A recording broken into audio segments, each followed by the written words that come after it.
Long play at the center position these last few years, and we've got two bigs who can each take over a game, so I think it's going to be a lot of fun watching them square off. And the starting lineup for the Magic. The backcourt is Suggs and Caldwell-Pope. Isaac and Wagner make up the forwards. And it's Ben Carroll in at the center position, locking down the middle. And Orlando has possession, following the bucket by Oklahoma City. Suggs, no good. Gilgeous-Alexander looking it over. And slam dunk by Gilgeous.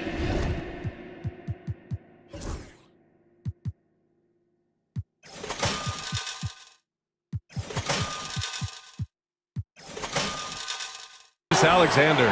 Yeah, a defense has to be very aware of Gilgeous-Alexander's attack mindset. He wants to get to the rim and do maximum damage. Now here's Ben Carroll. And it's Holmgren with a rebound. You got to move past that one. I mean, they'd want him to take that again. Well, you know, I hear you. That's a good look, but when you're that wide open, I think you got to knock it down. Gilgeous-Alexander against Ben Carroll. Left side, Gilgeous-Alexander. Down to 5 on the shot clock. That one doesn't drop. Well, after a decade of uncertainty, Magic fans now have a lot to cheer about. This is the most optimism they've had around the team since the Dwight Howard era. And it centers around their young star, Paolo Banchero. He is going to be a force for a very long time. Oh, Banchero throws it down.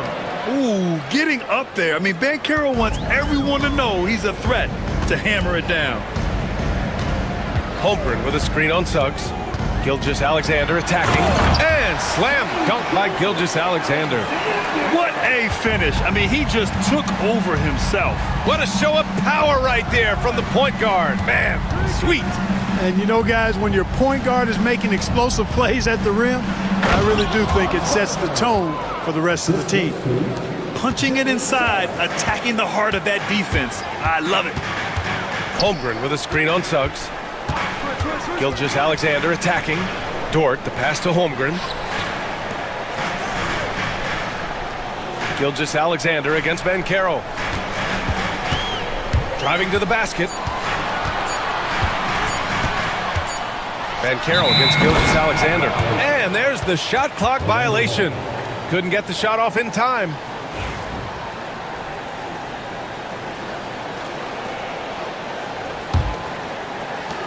For Orlando, they've gone just 2 for 4 from the floor.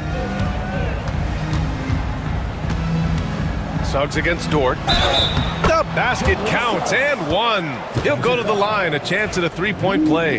Boy, Jalen Suggs just playing right through contact. I love his energy and aggressiveness there. Orlando shooting their first free throw this game. And those aren't the kind of numbers they can afford to repeat throughout this season. The Thunder have gone 4 of 5 so far, looking sharp. Suggs against Gilgeous-Alexander. Outside, Williams. And Williams punches it home. Oh, I love the ferocity on the drive. Williams doesn't lack confidence tearing towards the rim. On the wing, Suggs. Banchero outside. And he got the whistle on the way up, so he'll be headed to the line for a pair. It's going to go on Chet Holmgren. I'll say this, Banchero is a guy that opponents can't forget about for a second. And you see it in all the defensive attention he gets. Teams show him all kinds of different looks, and he draws a bunch of double teams in isolation. And the playmaking skills Banchero has already are outstanding. Just such a unique young player. Here's Gilgeous-Alexander. Gilgeous-Alexander on the wing.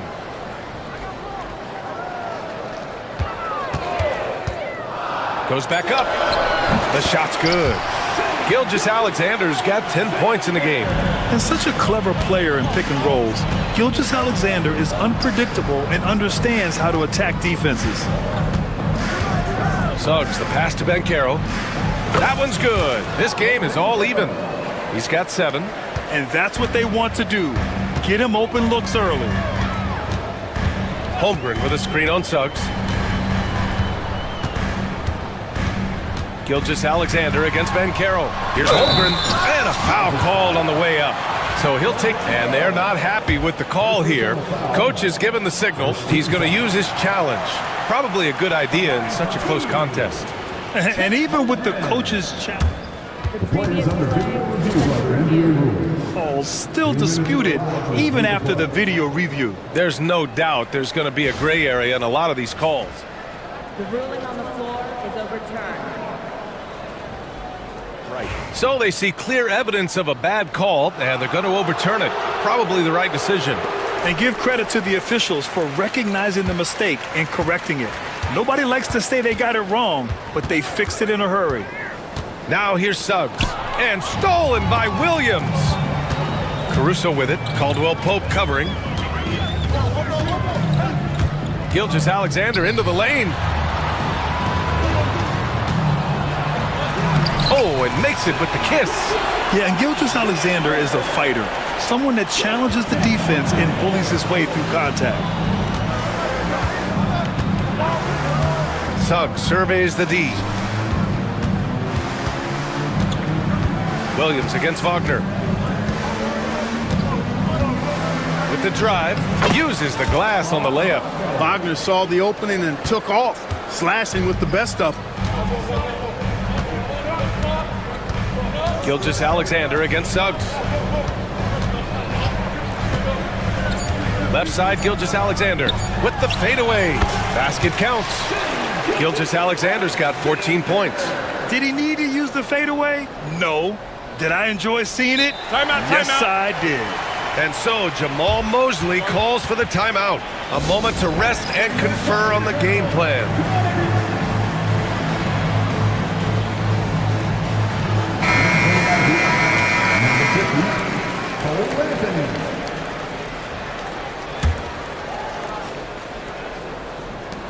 For three, Caldwell Pope. And that's not gonna go. What a performance for Shai Gilgeous-Alexander. He has been the story.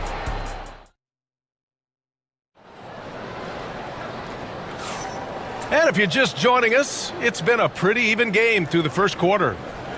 And let's quickly check out the scoring breakdown here for the Thunder. I really like how they're knifing inside with confidence, exploiting any openings they see in the defense, taking advantage. And not only that, you like how they're turning defense into offense, forcing turnovers and capitalizing. All right, this is how the floor looks for the Magic starting the second. The backcourt is Suggs and Caldwell Pope. Wagner is out there with Anthony. And it's Bankero in at the 5. And slam dunk by Gilgeous-Alexander. I tell you, a little extra pressure on D when you're up against a point guard who can elevate. It doesn't make it easy, does it? And you know, guys, showing how dynamic a weapon he is for this offense, they feed off of that energy and ability to make plays. It gets them going. And an intentional foul right there. Grant, there are such intense rivalries at the college level. Do any of those carry over to the NBA? Oh, BA, they sure do. I was part of some serious college rivalries. There was a lot of trash talk with the guys on the other side. It didn't stop that much after we got to the NBA. The Magic making a switch here. Isaac's checked in. Now here's Gilgeous-Alexander. 16 points for him. Holmgren against Caldwell Pope. Over Dort. And the ball goes out of bounds. Last touch by Wagner.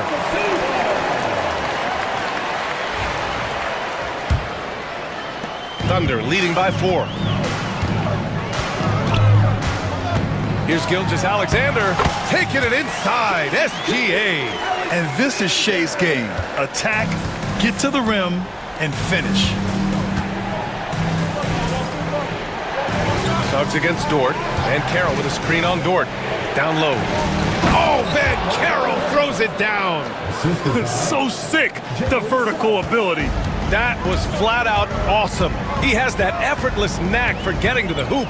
Tell you what, you'd hate to be the guy having the responsibility of guarding him. Pass to Bankero. Finds room and goes for the jam. Bankero. Bankero just attacking the rim, going up over the defense that time. Isaac against Gilgeous-Alexander. Inside, Holmgren. And the big finish by Holmgren. Seems to have a knack for hitting guys in their spots. His vision excellent. Suggs against Dort. Right side, Caldwell Pope. Takes the three, and the three-pointer goes. And that's on the defense, giving him a decent look. That's his shot. And here's Gilgeous-Alexander. He'll bring it up for the Thunder.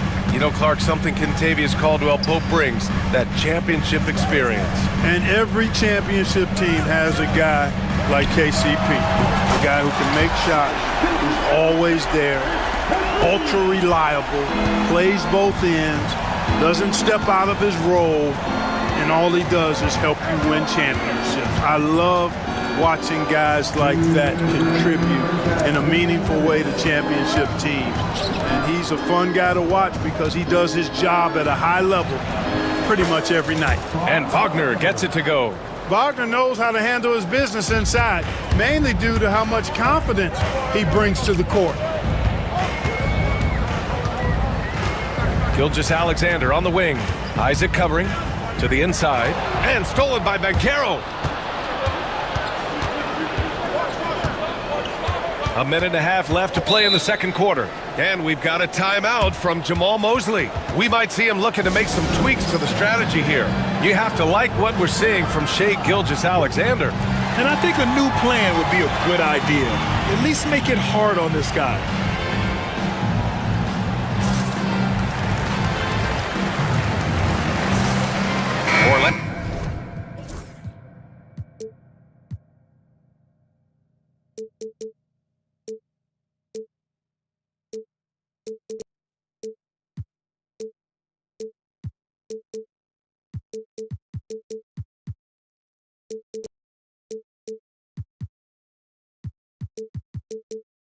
Making a switch here.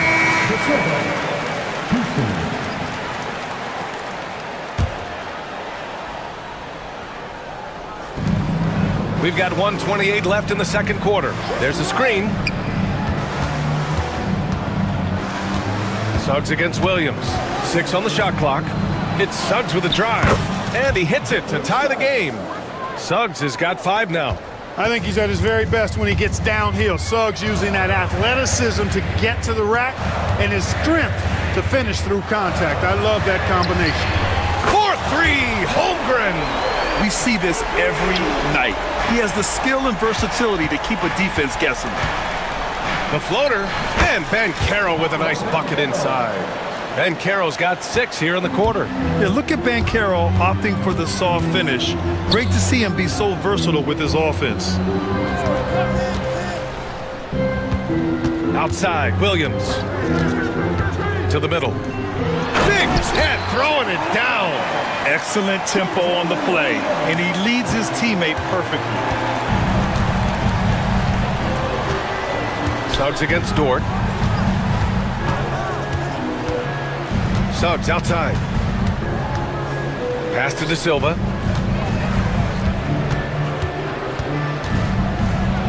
Ooh, and he took a hard foul on the shot. So he'll head to the line to shoot a pair. It's going to go on Chet Holmgren. Orlando shooting their 4th and 5th shots at the foul line in this game.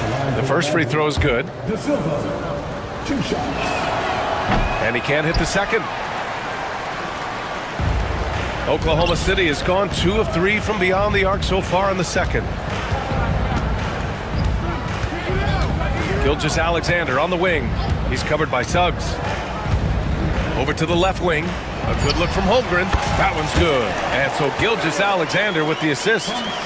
Gilgeous-Alexander's got 3 assists now in this one. And the first half comes to a conclusion in a game that's been very close so far. Oklahoma City ahead, up by 4. And we'll be back for the second half following the break. Keep it right here on 2K Sports.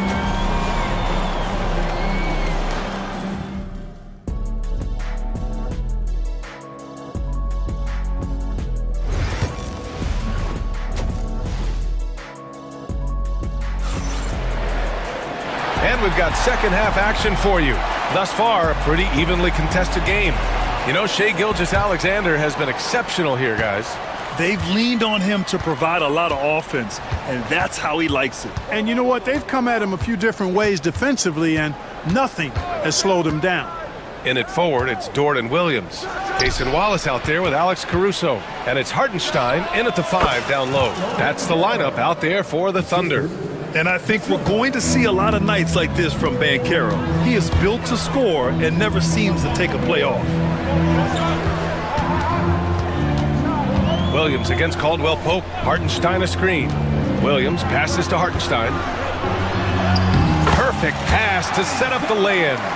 Hartenstein's got his first bucket in this one. A great move. I mean, the defense has no response. Yeah, if that's a harbinger of things to come, he's looking at having a very big second half. Really nice job moving the ball around that time, picking apart that defense. Hartenstein with a screen on Caldwell Pope. Caldwell Pope against Williams. And stolen by Banchero. And the Magic pushing it up now. And so Jamal Mosley calls for the timeout. Coach wants to speak to his guys, maybe alter some of the game plan.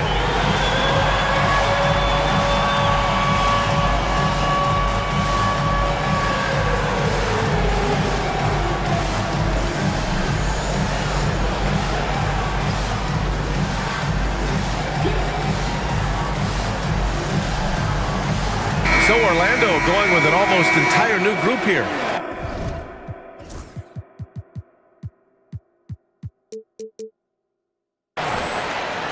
Substitution on the field.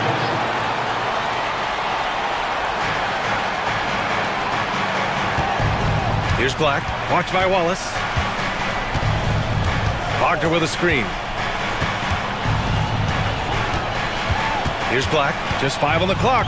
And there's the 3-second violation. And this is the absolute wrong time to stop communicating. They have to get in sync. Thunder with a lead. Outside, Williams. Hartenstein with a screen on Caldwell Pope. Williams passes to Hartenstein. Caldwell Pope against Caruso for the tie. And Caldwell Pope gets it to go. Caldwell Pope's got 7. Yeah, cashing in close. Caldwell Pope showing you there. He's more than just a jump shooter. And we've got a timeout call by Mark Daigneault. He wants a few moments to regroup with his players. Outside, Williams. And now around 2 minutes gone by in this half. Got it. And I like when Williams works in these mid-range areas. I mean, such an impressive score. The Magic have gone 3 of 3 in this second half. Well, there's the foul. It's on Cason Wallace. That's his first foul of the game. First team foul. Stolen by Caruso. And a fast break now for the Thunder. Oh, a rim-rattling two-handed jam. And it's energy like that on both ends of the floor that's got them out ahead. Here's Caldwell Pope. That shot, no good. Good work defensively by Caruso. Wow, potent offense. It's been fun to watch. Just aggressive and effective, taking it right to the defense. Now here's Williams. And he drives in. And Williams punches it home. Wow, what a move by Jalen Williams. Offensively, he just has the whole package. Here's Caldwell Pope. And counted from 19 feet away. He's got 9. Oklahoma City leading by 4. Williams on the wing. 1:56 left in the third. Here's Hartenstein. And Mark Daigneault has called a timeout. He wants to give him a breather and talk things over.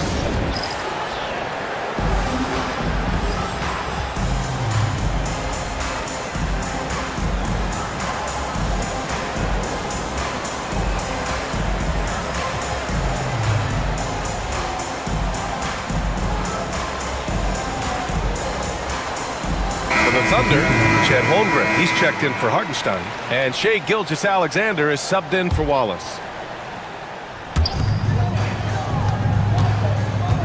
Gilgeous-Alexander against Suggs. Gilgeous-Alexander passes to Holmgren. Just 4 to shoot. The three. Gilgeous-Alexander drills the three. Yeah, total focus from Shea there. Ready to go off the feed. And the foul on Alex Caruso. That's his first foul. Wiggins, he's checked in for Oklahoma City.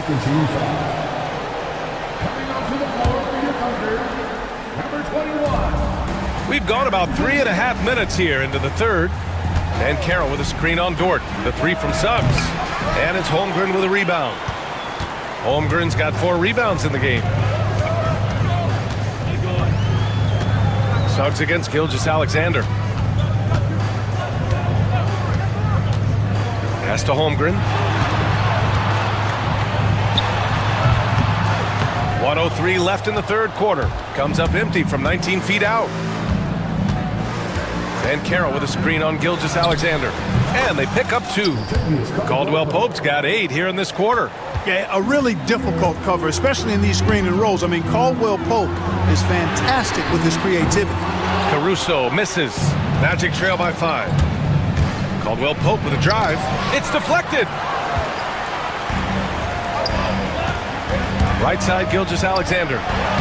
Shea gets it to go off the drive. And the D can't allow Gilgeous-Alexander to get this positioning, because once he does, he makes you pay. And Carroll no good. Oklahoma City leading by 7. Launches it.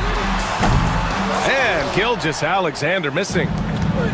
For Orlando, they've gone 5 for 9 from the floor in the third quarter. Pass to De Silva. Shoots over Caruso. Nails the baby hook. Keeping pace here. That's an excellent move inside. And Mark Daigneault has called a timeout. He wants to review the game plan.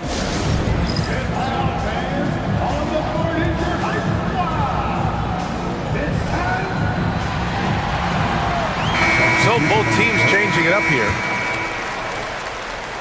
Here's Gilgeous-Alexander. 26 points for him. And a great show through 3 quarters as we enter the fourth. Who will carry the day? Oklahoma City ahead. They lead by 5. And we'll have the start of the fourth quarter for you as soon as we get back from this short break. And while we have a chance, let's go to our State Farm assist of the game. You know, I'm kind of stoked that this was a choice because I love this pass. A remarkable find. He put his court vision on full display. Yeah, and with the accuracy to go along with that vision. I mean, he put the ball in the absolute perfect spot. That's how you orchestrate it. And with these teams locked in a very close contest, this fourth quarter promises to be a good one. On the court for the Magic, the backcourt is Suggs and Caldwell Pope. Isaac and Wagner make up the forwards. And it's Ben Carroll in at the 5, roaming the paint. A superb three-point threat. When Holmgren is knocking down triples, he's hard to contain. Some sick ball skills displayed right there. And he's not the guy you expect to pull that off. Here's Gilgeous-Alexander after the basket by Orlando. And the foul called on Jalen Suggs. That'll be a second foul of the game. First team foul.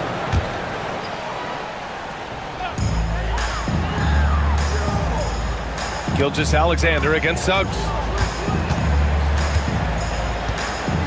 Gilgeous-Alexander on the wing.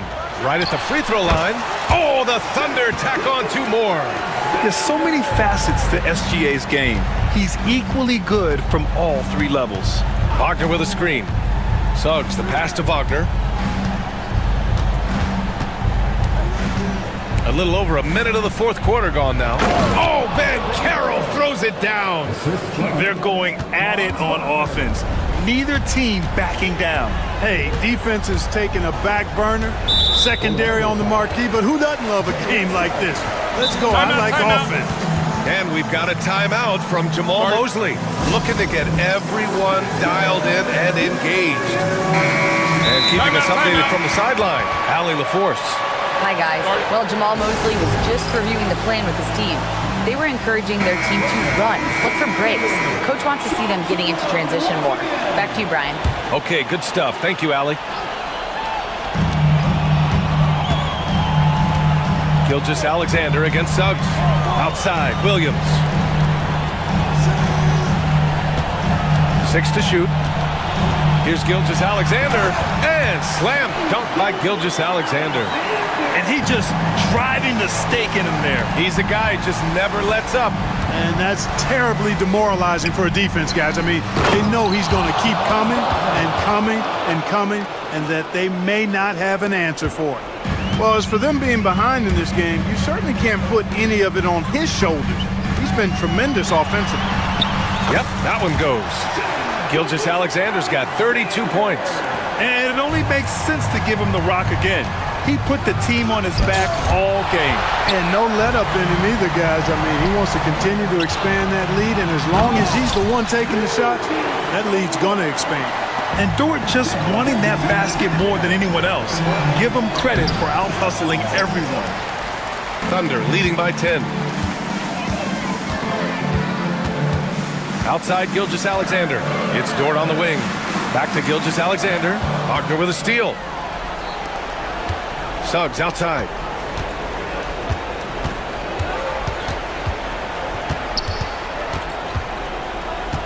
Wagner left side. Clock at 6. Pass to Banchero. Banchero uses his size down there.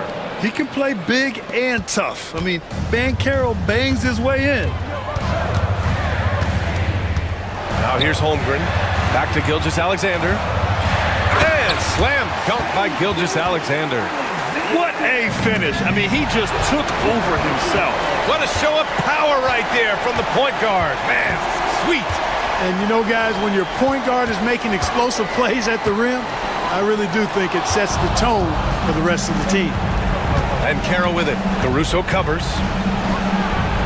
Oh, Banchero throws it down. Well, I love Banchero's overall game because it's terrific. I like to see him taking over, too. As an alpha dog leading the way, going and getting his, that's impressive. Now here's Gilgeous-Alexander. Fires, top of the key. Orlando with the rebound. Yeah, you have to knock those down. Open shots inside the arc are rare in this league. And now we've got an intentional foul. I mean, I'm just not sure what he was thinking right there. I mean, he needs to get his head in the game. Yeah, yeah, completely a brain fade. I don't know where that came from. Just lost sense of time and the situation. Now here's Williams. Gets the 3 ball to go. And the Thunder lead by 11. Both sides are simply waiting for the clock to make it official. This is going to end up in the books as a nice win for the Thunder. Well, Grant, I don't know if there was one deciding factor in this game, but I'd say shooting accuracy if I had to choose. Agreed, B.A. They really went after quality looks and shot the ball with confidence. And when you look at the game, the one thing that helped fuel this team to victory was the efficiency for Shai Gilgeous-Alexander. Boy, he was absolutely relentless at the offensive end, guys. Smelled blood and went for it. 8-second difference between the shot clock and game clock. Gilgeous-Alexander against Caldwell Pope. And so they choose to intentionally foul. And I'll tell you what, this game is in the books. Not quite sure why they're delaying the inevitable by fouling. Yeah, exactly. I mean, this game is over, and they're the only ones who don't realize that. And that one's good. Gilgeous-Alexander. They got a big lift from their crowd tonight, giving them the energy they needed. Boy, they've given their fans plenty to cheer about, that's for sure. Effort, skill, coaching, you name it, they've done it.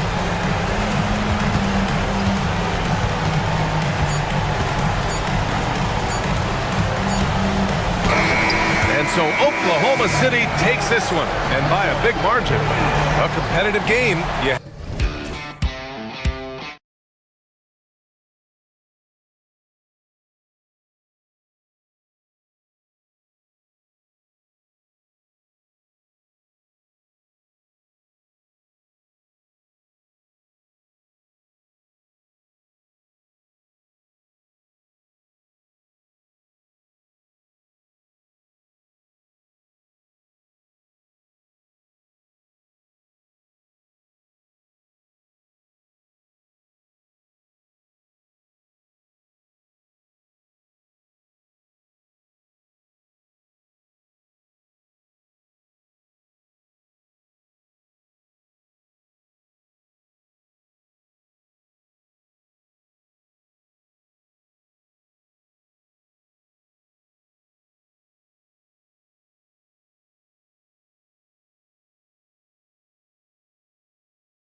course, might be a little disappointed in this one.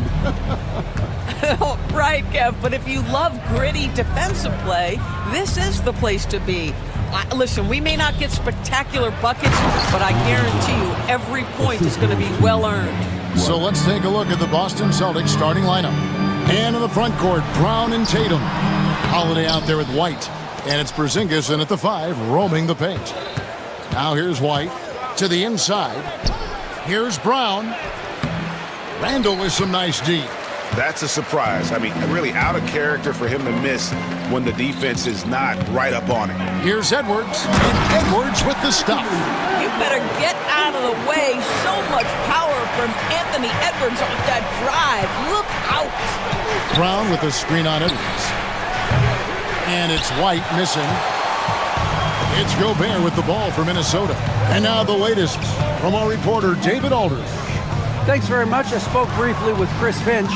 Now, of course, I asked Coach what his plan was about defending Jason Tatum, and he said, I told our guys just to play smart, to play up on him, but not get baited into fouls, and try to get a hand in his face. Now, that's a difficult challenge for any defense, so we'll see what happens tonight. Guys? Thank you, David.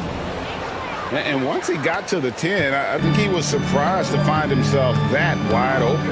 I think defensively, that is not the way you want to start. Giving up high percentage looks, that doesn't typically end well. Here's White, following the bucket by the Timberwolves. Pass to Brown, lets the 3 fly, knocks down the 3 ball. Brown's got 5 points so far. Now, Jaylen Brown gets his feet set in the catch and shoot and just drills it. You know, many see Brown as a storm, but Doris, he's put more of an emphasis on his defense in recent seasons. You're exactly right, Kevin. He's taken tremendous pride in asking his coaches to put him on the best offensive player. When he's the point of attack defensively, look out. He can give a lot of headaches to ball handlers. Now here's White. Anthony Edwards unable to get his last shot to go in. 6 on the shot clock. Gobert with the block. Boy, whenever Gobert is out there, he will make you think about shooting near the rim. This guy's such a good shot blocker. Here's Alexander Walker. Plays it up and banks it in. Alexander Walker's got his second bucket. Yeah, another nice bucket down low. They've really been able to work the ball into the post effectively here so far. Now here's Tatum. And slam dunk by Tatum. Oh, how easy it is to get off your feet. How about the spring from Jason Tatum? Gobert with a screen for Edwards. Teardrop shot. Jaylen Brown with the rebound. Great contest by the defender, but that's a dunk you've got to put down in his face. Out to White. Back to Holiday. Lets it go with a 3. That's in, and he found his range with that one. Now 1 for 2. A solid outside game. Holiday has good lift on his J. And at 6'4", he can get his shot off against just about anybody. Edwards can't hit. He couldn't believe how open he was. He just couldn't convert it. Tatum passes to White. Back to Tatum. And the dunk by Tatum. And you can see he just has a great overall feel for this game. Excellent job tonight. And that's been his role pretty much from the opening tip. Get the ball to guys where they can score it. Good way to start this game. You want to get him rolling as early as possible. He's a guy who, if he gets hot, he can carry your offense for long stretches.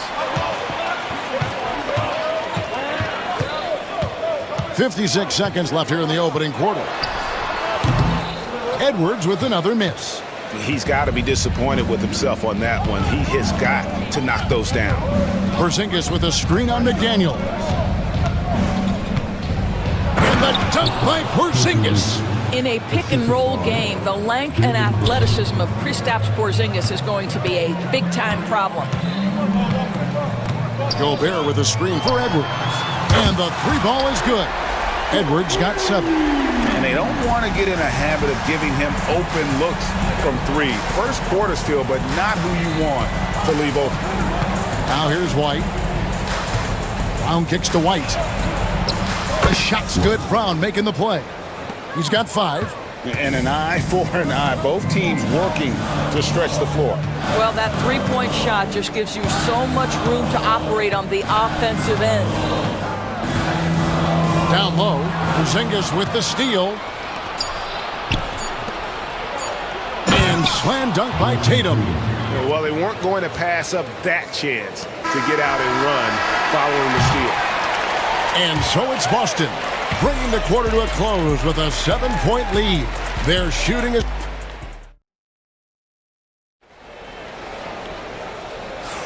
And for those of you just tuning in, the second quarter of action is where we're at right now.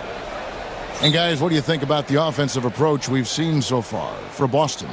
So far, they've moved the ball well, leading to open, high-percentage looks. Lots of assists in this one. I think the other thing they've done a great job of is making their presence felt inside, converting tons of paint opportunities. We've got Jaden McDaniels, Anthony Edwards out there with Nickeil Alexander-Walker. Then it's Julius Randle, and it's Gobert in at the 5. So that's the lineup for Minnesota. Near the three-point line, it's Edwards. That's in, and that's his 4th basket of the night. He's taken 7 shots, a solid 57%. This guy is a pick-your-poison kind of player. Very hard defensively to cover all your bases with him. Porzingis with a screen on Edwards. Three-pointer. And rebounded by McDaniels. And here's Edwards. He'll bring it up for the Timberwolves. It's a 5-point game. Gobert with a screen for Edwards. Over Holiday. Edwards, no good. Well, defenses are content to give up the mid-range, right? It's not the high percentage restricted area or the 3. You can see they're prepared to give up that shot. And we've played through the first minute here in the second. Out to Porzingis. And the dunk by Porzingis. Well, 7'3" doesn't need much of a vertical, easy finish for KP. You know, Greg, when you look at the Timberwolves' history, the first round had been a problem for them. But not last year, as they swept the Phoenix Suns. And you got to look at it as being a tremendous success, right? Because going into the season, I don't know that anyone thought they would have made it to the conference finals. But, boy, that young group gelled well together, and the sky's the limit for the future. What you love about Rudy Gobert is he understands his strengths and where he can impact the game. That is primarily on the defensive end, but also as a screen setter offensively. Holiday finds Porzingis. And the dunk by Porzingis. Oh, and this is some serious showmanship. Loving that tomahawk right there. Craig, he came with force, and that's not just about getting 2 points. That was sending, I think, a message. Gobert with a screen for Edwards. Edwards at the rim.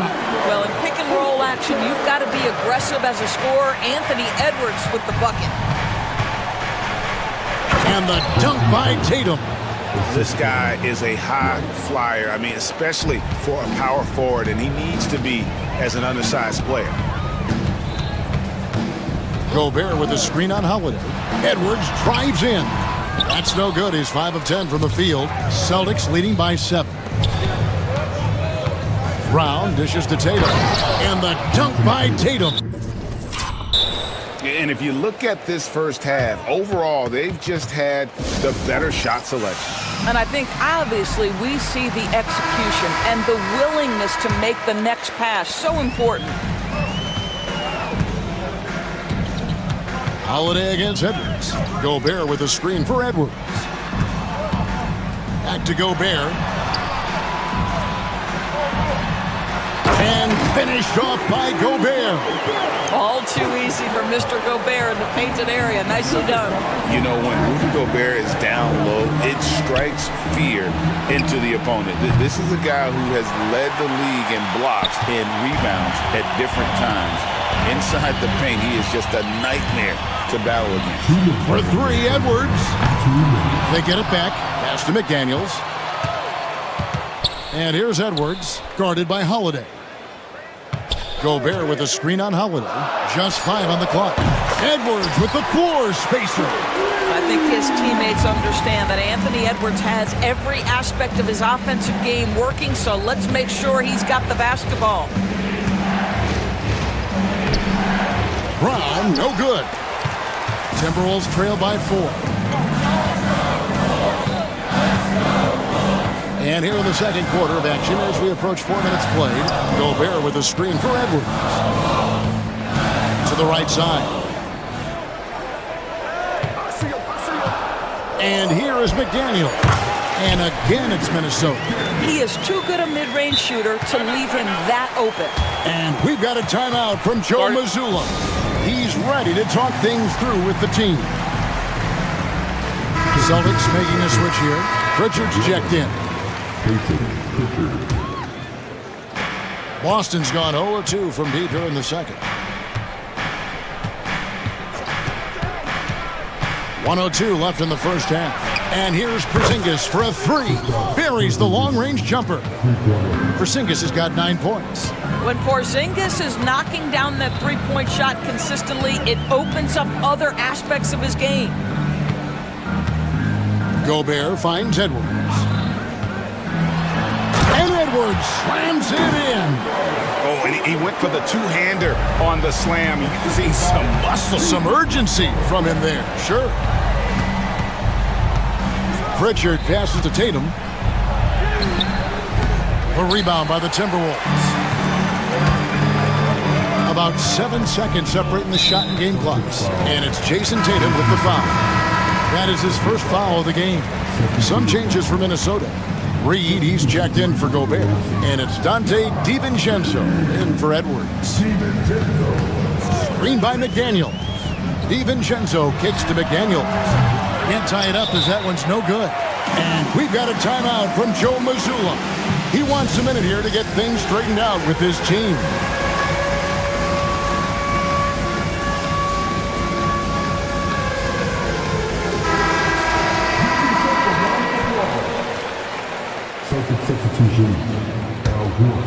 And no need to rush this. Let the clock run down. Well, it's trying to close the quarter strong, and by that, take a great shot without giving them an opportunity for another one down the other end. Here's Craig. It's good, the assist that time from Holiday. And the Celtics lead by 5. I mean, the number of points they've scored in the paint already here is eye-opening. So that'll be it for the first half. Fairly even battle underway in this one. Boston on top. They're up by 5. And join us right back here after the break for the start of the second half.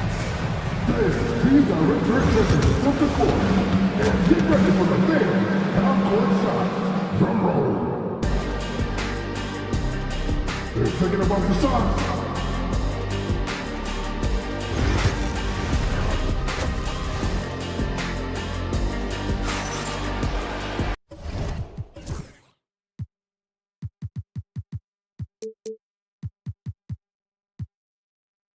And we're halfway through this one. Plenty of basketball left in a game that's been fairly even so far.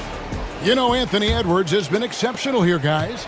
And the way that he has helped out with the ball movement has been a difference maker early on. I don't know that you necessarily think of him as someone who's going to create for others, but boy, all night he's been willing to make the extra pass.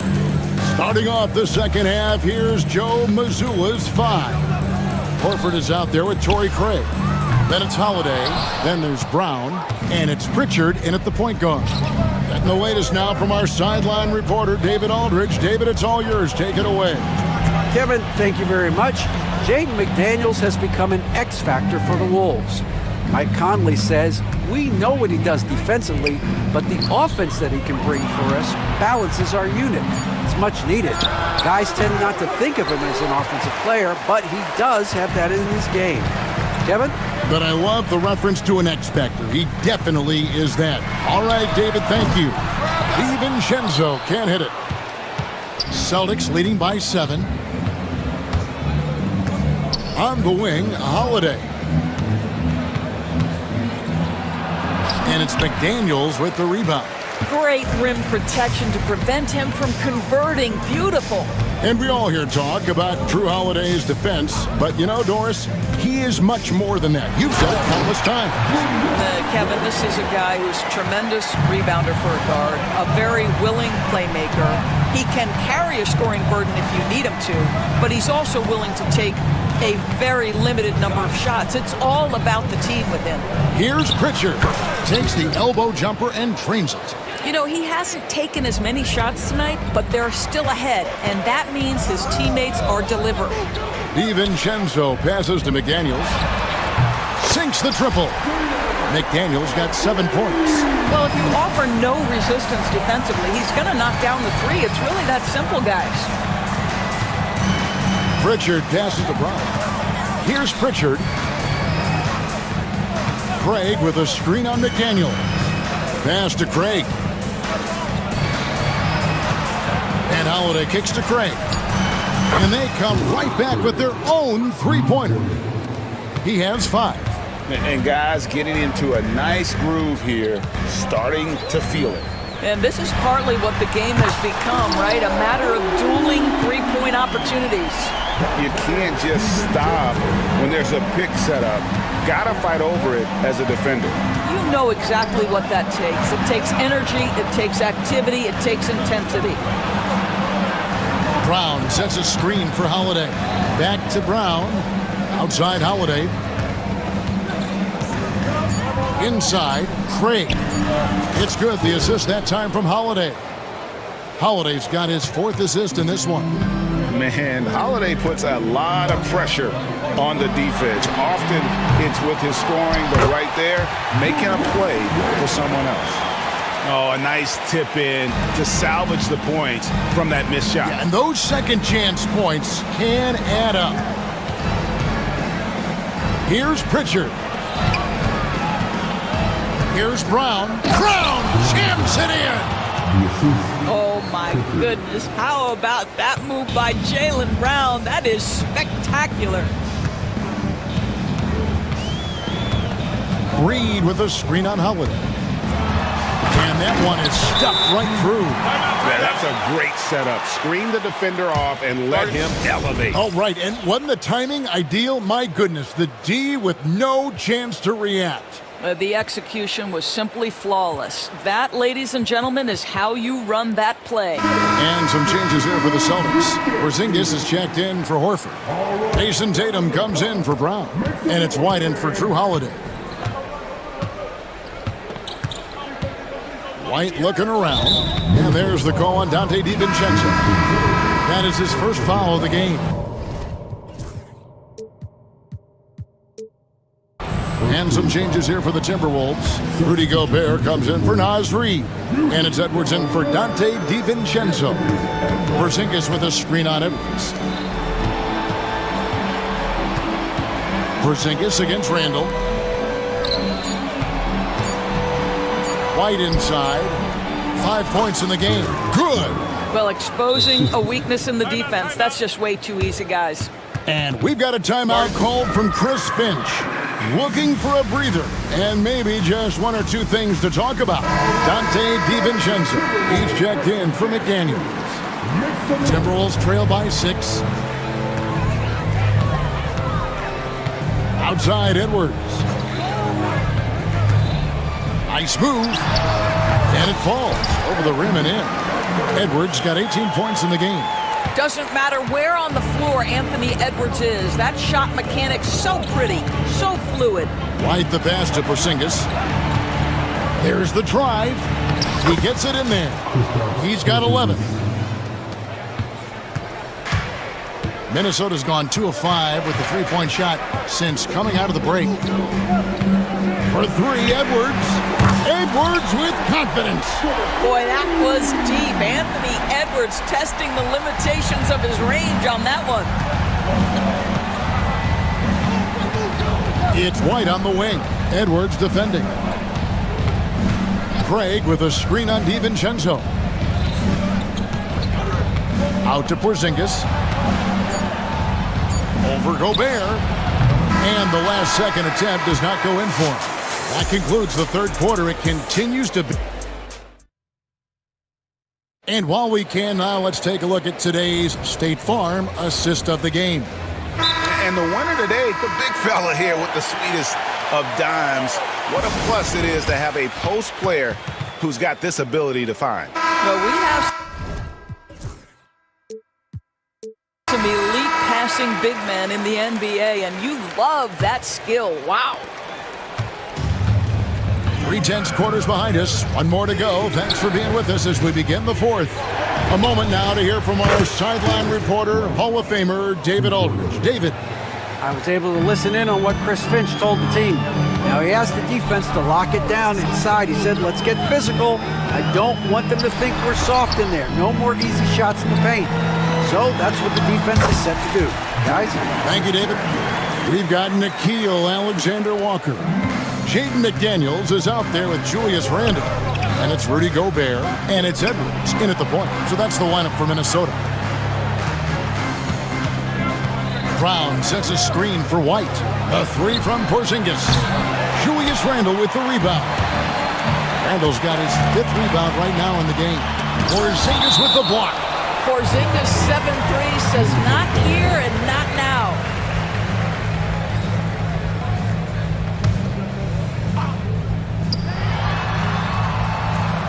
Edwards against Holiday. And finished off by Edwards. Oh, Anthony Edwards thinks this game is a dunk contest. Go ahead, young sir. What a finish. Brown sets a screen for White. Out to Porzingis. Launches it. The shot's good. Brown making the play. Brown's got 3 assists in the game. Defensively, you can't back off him that much. You don't want to give up easy threes at this stage of the game. The offensive rebound. Gobert finds Randle. A second chance effort, and it's good on the layup. Well, that's Randle working in his comfort zone. You can see how confident he is on his ability to score inside. Tatum with a screen on Edwards. McDaniels against Tatum. To the middle. Here's Brown. And that'll be 2. And yep, we thought we might see it. And the coach.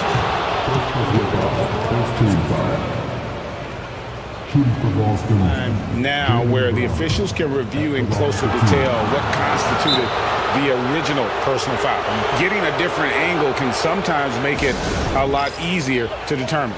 Indeed, and the one thing with replay review is that when you see the slow motion replays, you really get a new appreciation for just the immense speed at which these players are moving at, and how fast the action really is, and how hard it can be sometimes, you know, Greg, to make the right call. And so the word is in. They've decided that the call stands as it was made on the floor. And, you know, even if a coach still feels this wasn't the right call, you got to acknowledge the effort being put in to reviewing it. The double checking, and the game continues on. You think about what Jaylen Brown brings to the table. Elite athleticism, three-point shot making, attacking the rim in transition, so much to like. And even without that 3-ball dropping for him, the defense should have done more on that last play. And there's the call on Nickeil Alexander-Walker. That'll be his 2nd foul of the game. White finds Porzingis. Back to White. And here's Porzingis. Nice ball movement by Boston. From downtown, that's good again. His 7th basket, 7 for 10 from the floor.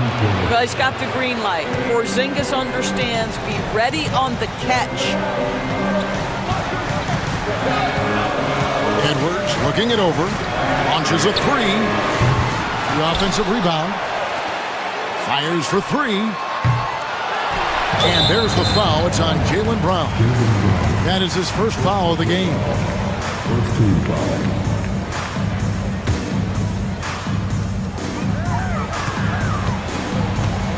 Holiday against Edwards. Pass to Randle. Gobert with a screen for Randle. Another miss. Boy, they had their chance there, but couldn't get it to go. And Tatum driving. Off target there. That would have pushed the lead to double digits. Here's McDaniels. Drops in the tray off the fast break. McDaniels got 5 points in the quarter. Well, Anthony Edwards plays with joy, and you love to see him get his teammates involved. Pretty pass. And White kicks to Brown. Porzingis passes to White. Now here is Holiday. Shot clock at 6. lays it up off the glass. And the Celtics lead by 7. Oh, a nifty finisher. You didn't think Holiday would back down inside, did you? Gobert with a screen on Holiday. No one near Edwards as he lets it fly. With nobody on him, he buries the jumper. Anthony Edwards relishes big-time moments, and he delivers right there. Right the pass to Brown.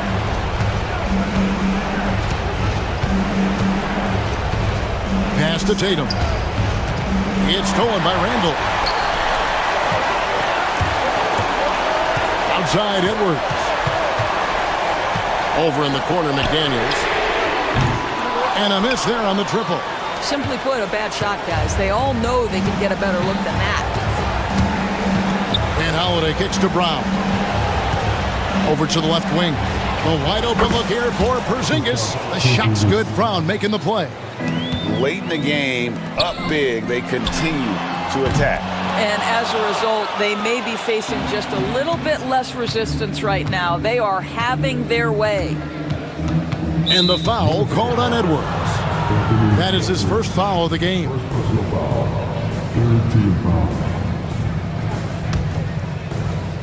34 seconds left to play in the final quarter. And the dunk by Porzingis. Finishing strong. This is how you want to close things out. No question. They've got hot at exactly the right time. Clutch play on a team level. And you have to like how they're moving the ball right now. Snappy passes to ready shooters. It's basketball 101, but boy, is it working. Holiday, the pass to Brown.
Absolutely, B.A. These rosters are filled with young stars. They have a chance to make some noise in the coming years. They just need to continue to grow as individuals and as a team. All right, let's check out the starting lineup for the Trailblazers. Sharp teams with Thibault on the perimeter. Then there's Anthony Simons. Then there's Avdia, and it's Kamare in at the power forward position. Now here's Suggs. Over Sharp. Suggs with the bucket. Yeah, too easy. I mean, for Suggs, he makes that in his sleep. And here's Portland. Simons outside. The 17-footer. And off the glass. That one's good. And hitting from the mid-range here and early. I mean, really gives the defense just another thing to worry about. Yeah, he's got to be a little bit more on their radar after knocking down something like that. Now here's Suggs. Wagner, the pass to Isaac. Count it. 1 for 1 to start the game. Yeah, inside the paint, Isaac is a pro, using his size to get himself a high percentage look. And a fun fact here, Brent, the Trailblazers' name was actually chosen by the fans. Oh, that's so awesome, BA, to remind fans of how it is that Portland got its name. It was an open contest, and they had, I think, over 10,000 entries. And there are a couple other names that we should throw out there. It could have been the Pioneers or the Doug Furs. I think they chose wisely. Don't sleep on KCP and his quickness. He's skilled at getting out and finishing the break. And he probably thought he was going to bury that one. The Magic have gone 3 of 3 so far from the floor. Misses in close. The Trailblazers have gone 1 for 3 so far. Simons against Suggs. Here's Kamare, and he jams it after taking the nice feed on the run. Leaping ability is off the charts. Not the biggest power forward, but outstanding, rising up off the ground. Wasting no time matching the slam with one of their own. Showing some serious fight right there. And it's Simons penetrating. Oh, can't answer back with his own dunk. Let's hope for his sake that he does not try that one ever again. Sharp against Wagner. All sorts of time. Rebounded by Kamare. I admire the play call. They just couldn't capitalize. Yeah, an efficient offensive possession. They found the look that they wanted, just didn't go in. Defensively, you have to stay connected to him on the perimeter. Suggs outside. Bankero outside. Oh, Bankero throws it down. Ooh, getting up there. I mean, Bankero wants everyone to know he's a threat to hammer it down. Avdia, screen on Caldwell Pope. Pass to Kamare. Thibault on the wing. Defended by Wagner. 6 to shoot. Here's Kamare.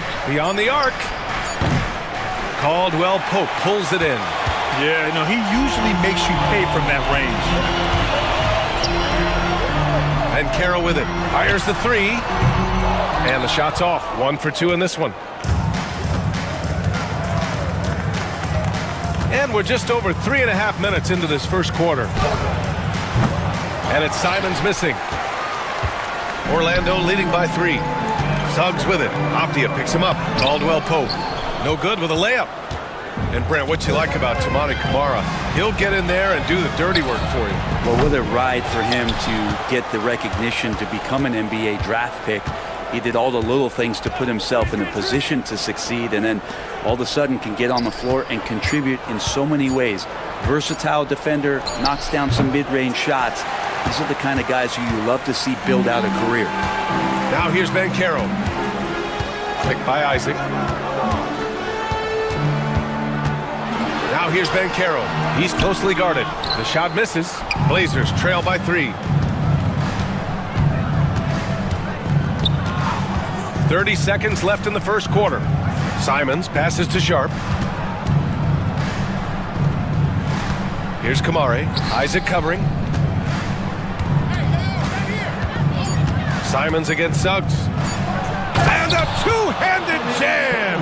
That's exactly how you utilize the pick and roll. Simons looking really comfortable in the set there.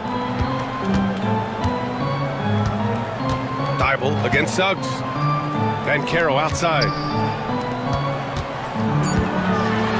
And there's the slam dunk to finish it off.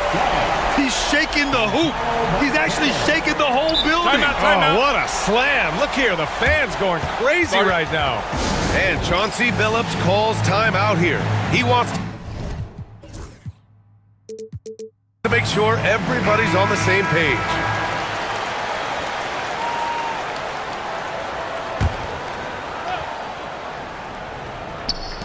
Here's Simons.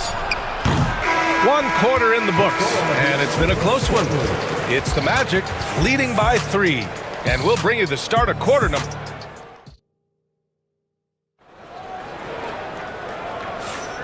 And if you're just joining us, it's been a pretty even game through the first quarter. And a moment here to take a look at the scoring breakdown for Orlando. They've been in rhythm from the in-between area, just keeping things simple and taking what the D gives them. Well, not only that, but you love how unselfish they've been to start this game. That's going to get all the guys in a great flow and feeling good. So moving that ball around and scoring off assists, it's a nice way to play. The backcourt is Suggs and Caldwell-Pope. Isaac and Wagner make up the forwards. And it's Bankero in at the 5. That's who's out there for Orlando. Let's go now to the sideline and catch up with Allie LaForce. The Blazers have a lot to learn. Coach Chauncey Billups said, I owe it to these players to coach them. The only way I know to do that is with honesty. It's always coming from a good place. Once you know that, then you take it with love. I lead with love. I don't lead with fear. Brian? That's a Hall of Fame mentality, Allie. He's been in their shoes. Simon's playing unselfish. That's going to help this team get in a great rhythm. Pulls up. Portland with a rebound. Now that's just enough defensive pressure on him to throw off that shot. I bet he gets a good look at it next time and hits it. Just over a minute has passed here in the second quarter. Avdia from outside fires in the triple. Avdia's got 5 points now this quarter. Simon's choosing to drop that dime instead of forcing his own play. Caldwell-Pope against Sharp. And Carroll with a screen on Sharp. Top of the key. Buries the jump shot.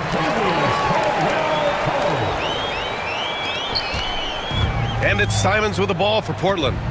Trailing by 2. Sharp finds Simons. And again, it's the Trailblazers from deep. This is how confident Simons is playing right now. He knows how lethal he is off the catch. Wagner with a screen on Thibault. It's Suggs with a drive. And he goes in for the dunk. Just great offense. The screen freeing him up for the slam. Hey, without that screen, he doesn't get a clean look at the rim.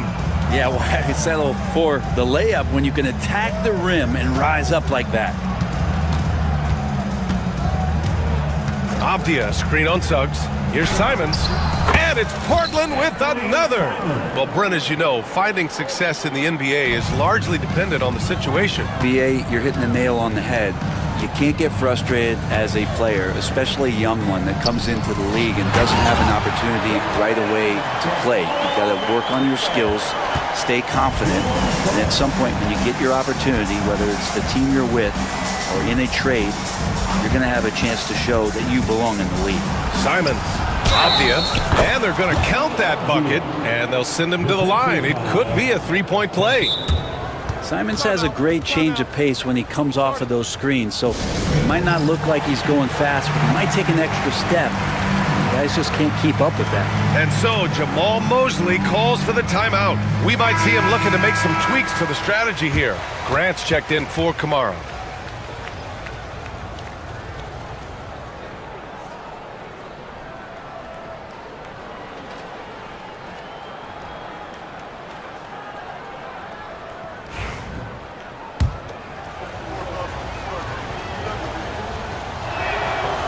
Free throw no good for Avdia.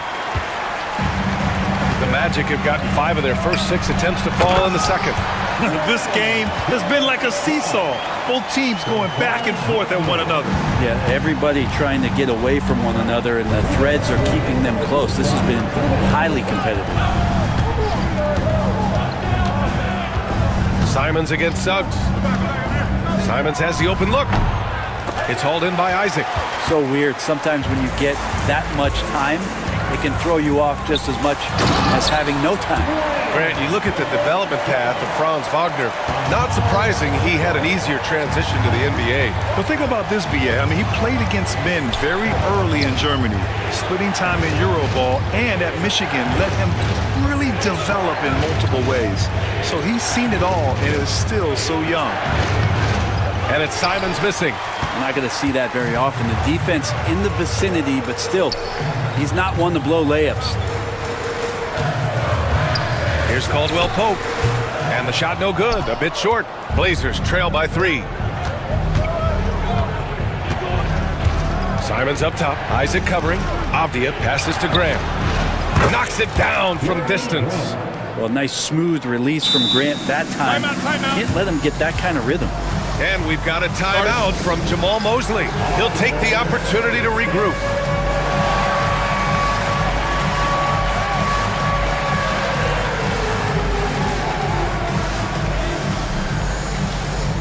And some changes here for Portland.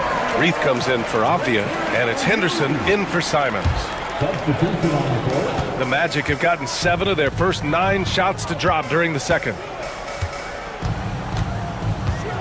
Here's Suggs. Pass to Wagner.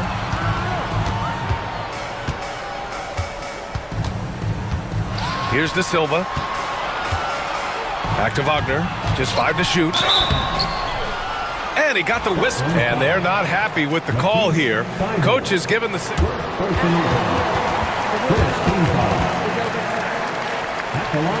With the coach's challenge in place, we've seen so many of these personal foul calls still disputed even after the video review. There's no doubt there's going to be a gray area in a lot of these calls. But at least we have the option to take a second look, so the officials can be sure they get it right. So they see clear evidence of a bad call, and they're going to overturn it. Probably the right decision. And give credit to the officials for recognizing the mistake and correcting it. Nobody likes to say they got it wrong, but they fixed it in a... That is what I'm talking about. Wow. Yeah, he's just explosive. I mean, Scoot gets off the ground in a hurry and puts some emphasis on it, too. Caldwell Pope against Sharp. And he drops it in from the low post. Caldwell Pope's got 6. Now here's Henderson. Pass to Reith. Thibault, a screen on Wagner. The 3. What a play! He drains it at the buzzer! What an ending to the first half. A buzzer-beating 3 to take the lead. And a pretty tightly contested game here as we end the first half. Trailblazers out in front, up 1. And we'll step away briefly, but get you right back out there for the start of the third quarter, right after the break.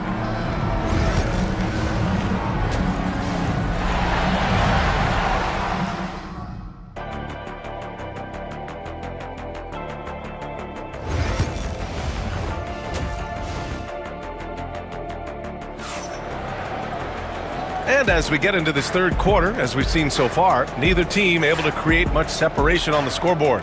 Jalen Suggs with a strong contribution so far in this one. Using all that momentum behind him to finish with power. Gotta love watching him dive toward the rim. This is why the best athletes in the world play this game. If he finds a hole, he rips through and throws it down. And so Jamal Mosley calls for the timeout. He's going to gather the troops and talk it over.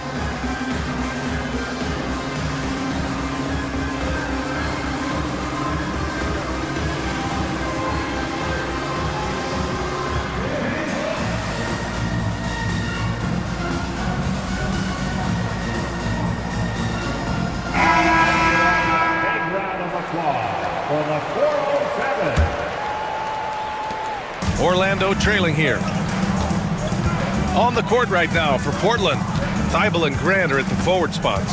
Anthony Simons out there with Sharp. And it's Kamare in at the 5, down low.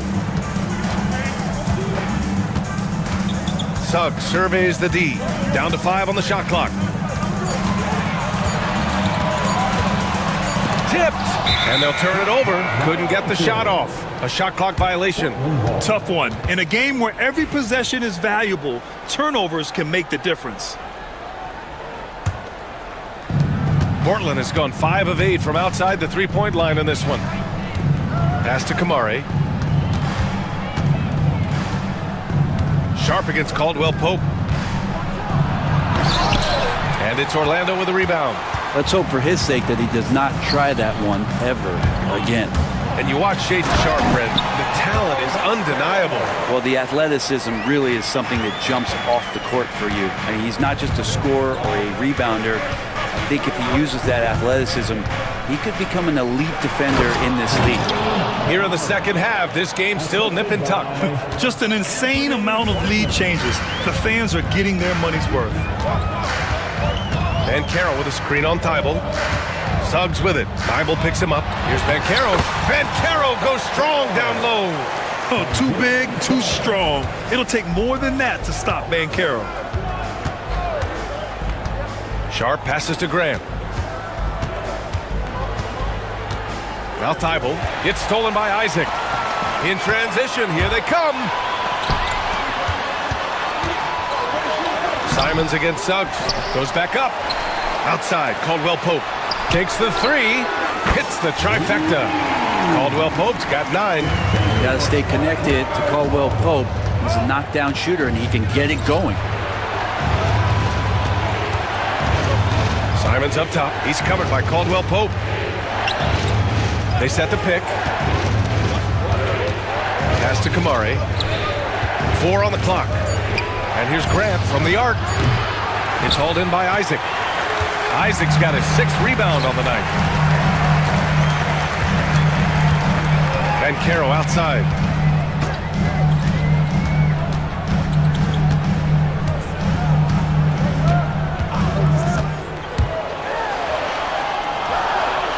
Ooh, Bankero getting it done and tight. He can play big and tough. I mean, Bankero bangs his way in. Pass to Thibault. Thibault, a screen on Bankero. Simons outside. Will it go? Laid it in with a nice touch off the window. He's got 13. Defenders want to get physical with Simons to try to offset some of his athleticism. It doesn't always work. Caldwell Pope against Sharp. Right side, Caldwell Pope. Bankero left side. Thibault with the board. Blazers trail by 4. Simons with it, now guarded by Suggs. Outside Sharp. Uncovered. And all around the rim that time before dropping. Sharp's got his 2nd basket of the game. That's just tremendous scoring instinct. So fun to watch him work in the half court. Oh, Bankero throws it down. And everything Bankero does is with aggression. Grant outside, inside. Oh, deflected. And it's going to be out of bounds. Portland will have another go. Just a millisecond late. So close to coming up with a steal there. Real close, and I'm sure next time you might time that a little bit better and get a hand on it. And so Jamal Mosley calls for the timeout. I think right now he must be looking at some adjustments.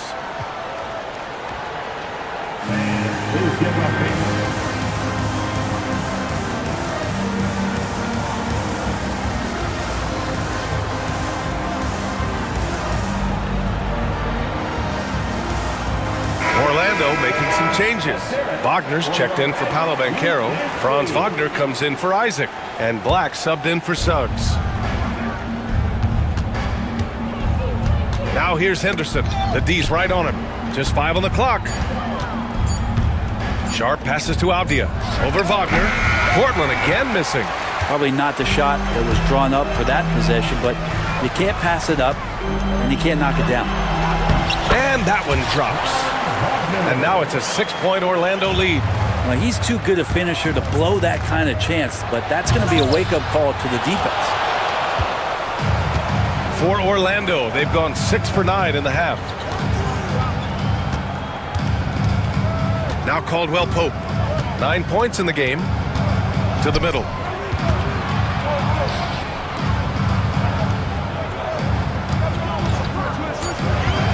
The Magic need to put one up here. And Wagner gets it to go.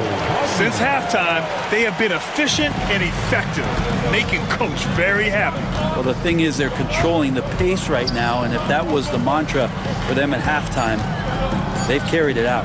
Avdia from outside. Doesn't go that time. And we've reached the end of the third.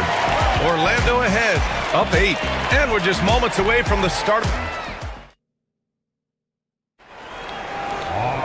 And this is it. Glad to have you along for this fourth quarter. And so Jamal Mosley calls for the timeout. He clearly wants to talk it over and make sure everyone is focused.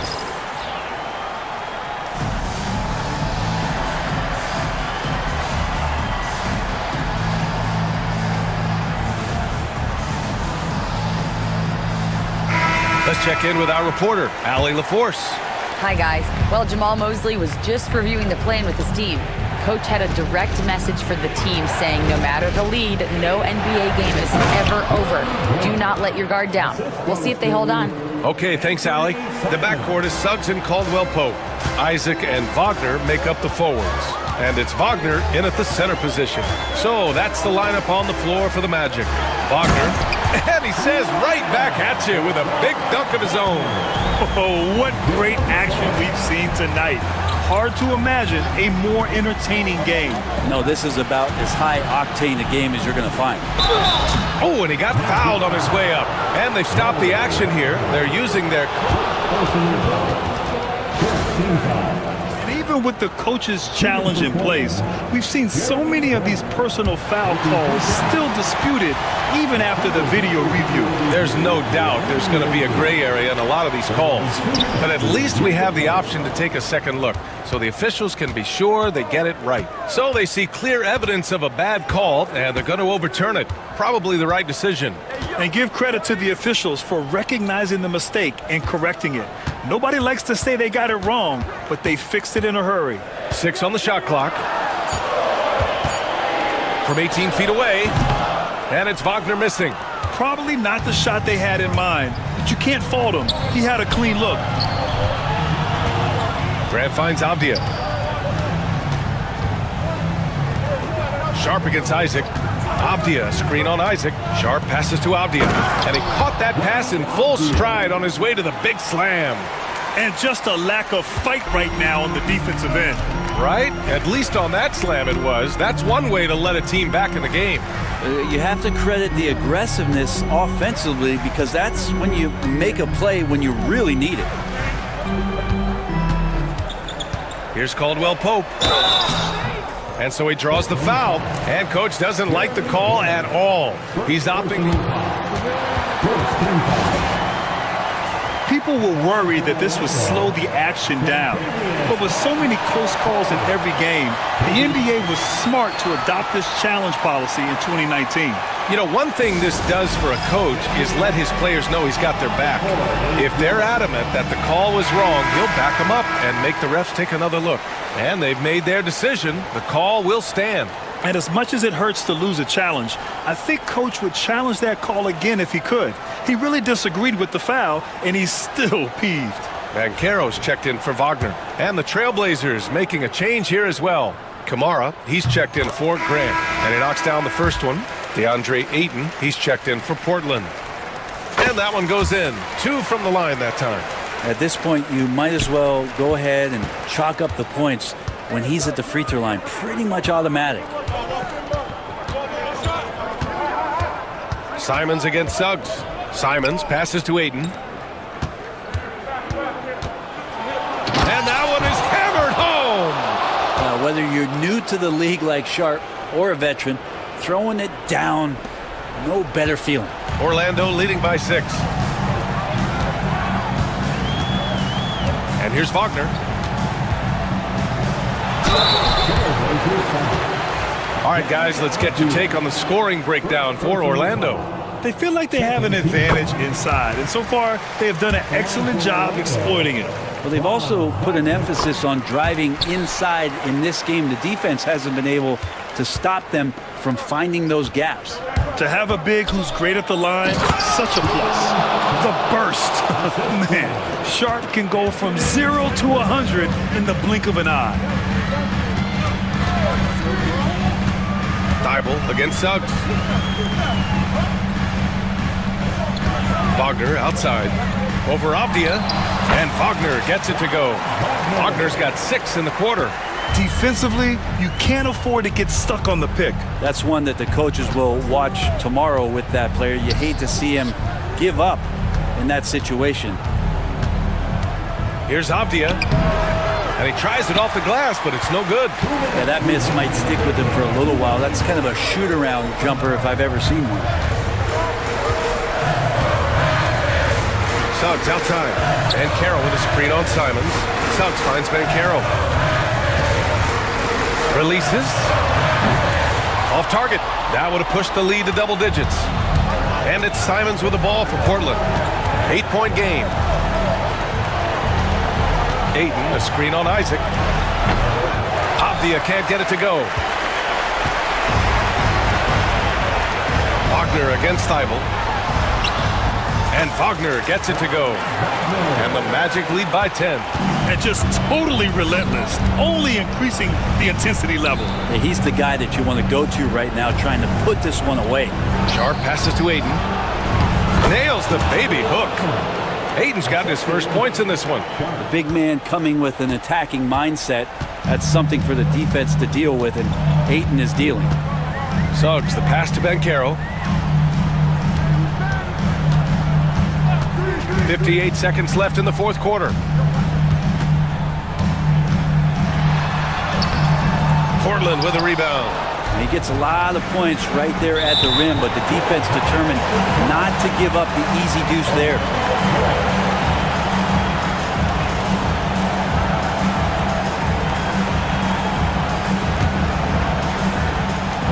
There's 47 seconds left in the fourth quarter of this one. Knocks it loose. Avdia with a steal. It's Sharp on the wing. There's the triple. Rebounded by Suggs. Wagner for 3. Orlando again missing. And short of a miracle, they're walking out of here with a tough loss. They fought all night. A terrific effort, but they just couldn't make enough big plays. And here's Simons outside. Fires from the wing. And that one off the back of the rim and in.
Game has all the makings of a shootout. Yeah, these are two high-powered offenses. I feel for all the defenders in this one because they're going to have their hands full. So here's Oklahoma City's starting group. In the backcourt, we'll see Gilgeous-Alexander and Caruso. The post pair of form will be Williams and Holmgren. And it's Dort in at the 3. Now here's White.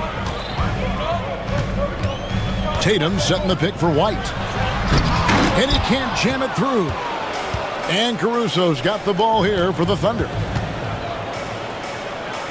Gilgeous-Alexander kicks to Dort. Gilgeous-Alexander against Brown. Gilgeous-Alexander passes to Holmgren. Shot clock at 5. And there's Gilgeous-Alexander. That's good on the assist by Holmgren. Well, this is why SGA is a focal point of his offense, because of that ability to score. In the corner, Tatum with it. Back to White. And he drops in the layup off the glass. And once he got to the 10, I think he was surprised to find himself that wide open. Easy possessions like that literally are just a gift. You just dream of them. He'll gladly take those. Slammed home, and he draws the foul. A chance for another point at the free throw line. Defensive foul. It's on Porzingis. No, strong take by SGA. 6'6" with point guard skills. What a nightmare matchup he is. Greg, seems like we always talk about Shai Gilgeous-Alexander's offensive side, but when it comes to deflections and steals, his defense, he's one of the best. Yeah, his two-way ability is sometimes overlooked in the mainstream media, but people in the know how good of a defender he is. Here's Gilgeous-Alexander following the basket by Derek White. On the wing, Williams. Holmgren with a screen on White. Nobody near Williams. Again, the Thunder score. And hitting the mid-range jumper here early gives the defense just another thing to think about. And you don't see many teams take these shots as often anymore. It's nice to see them take advantage in this area. And the shot is good. What hard work from Tatum inside. Doing what it takes to find his shot. Left side, Gilgeous-Alexander.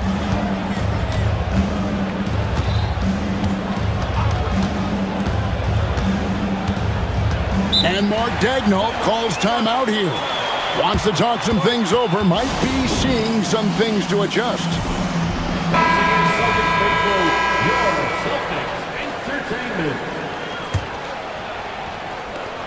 Clock at 6.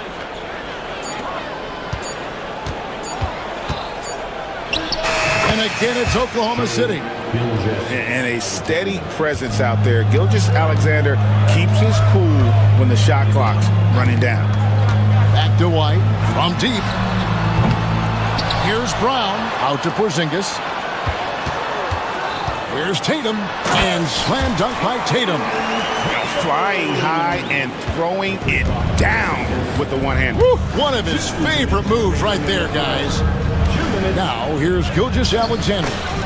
He's got 8. And good work inside. SGA will make more room for himself on the perimeter when he can be effective down low. First quarter of action, just under 3.5 minutes played.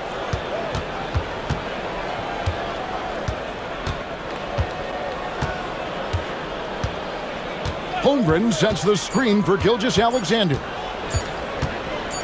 Over Porzingis. Gilgeous-Alexander can't get it to go. Celtics trail by 4. And White kicks to Porzingis. And here's Tatum for 3. Bucket number 3. He's a perfect 3 for 3 to start. Well, Tatum is the obvious option for the catch and shoot. He's such an efficient scorer. Holmgren sets the screen for Gilgeous-Alexander. Basket good. Gilgeous-Alexander's got 12 points in the game. Obviously, this guy has a talent for scoring. Able to problem solve for whatever the defense tosses at him. Brown finds Porzingis. Out to White. Back to Porzingis. Pass to Tatum. And it's Shai Gilgeous-Alexander with the rebound.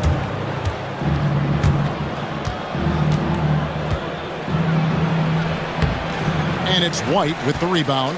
You often expect him to convert these types of shots, but the D must have made their presence felt to prevent that one. Here's Caruso, and he finishes it off with a one-handed jam. That's a double whammy, guys. That's right. A great defensive play, then the emphatic stuff. Once he poked it away, you knew what was on his mind. While he's a bit undersized for a forward, he more than makes up for it with his balance. Now, here's Gilgeous-Alexander. Now, here's Holmgren from the arc. Shai Gilgeous-Alexander, guys, has been on display for Oklahoma City.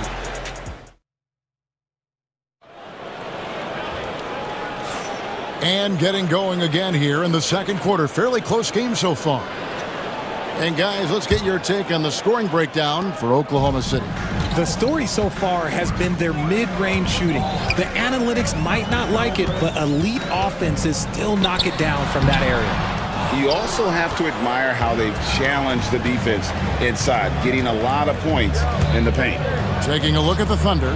In the backcourt, we'll see Gilgeous-Alexander and Caruso. Dort and Williams up in the forward positions. And it's Holmgren in at the 5 spot. Here we are sizing up GA Jalen Williams, and his shooting has got to be his biggest strength. Absolutely. He's great at spacing the floor for his teammates with his catch and shoot abilities, but he's equally gifted shooting off the dribble. Here's Gilgeous-Alexander. After the basket by Boston. Pulls it from the elbow. And Oklahoma City again with the bucket. And he had a good look, and Gilgeous-Alexander made it pay off. Tatum with a screen on Caruso.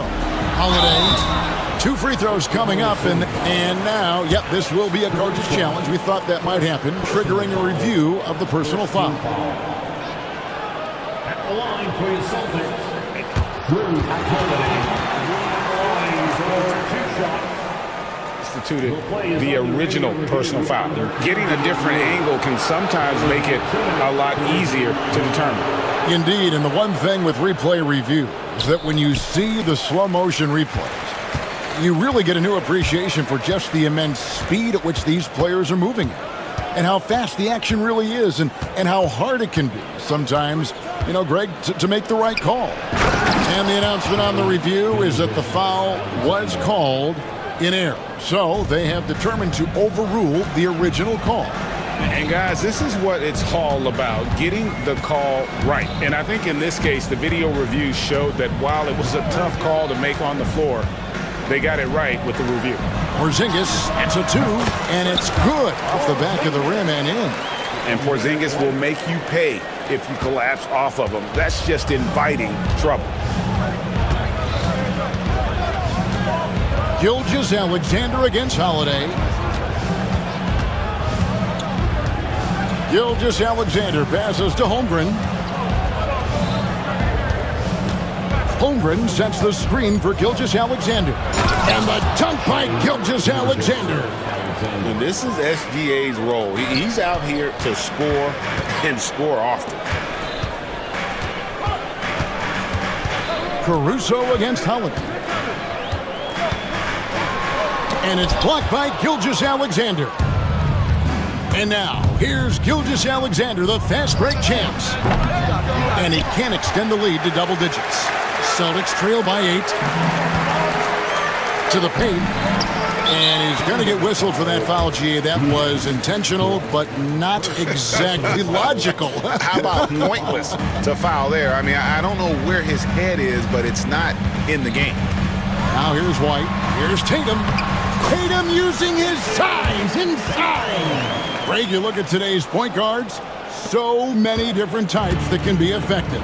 And there's a lot more freedom for point guards to kind of explore the parameters of their game. Sometimes it's steadying an offense.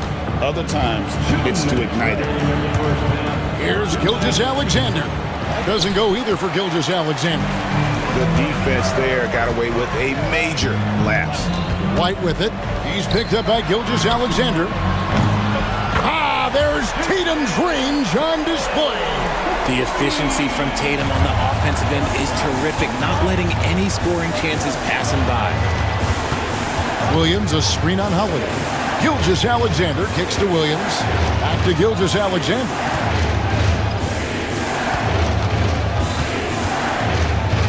At the top of the key, Holmgren fires the three.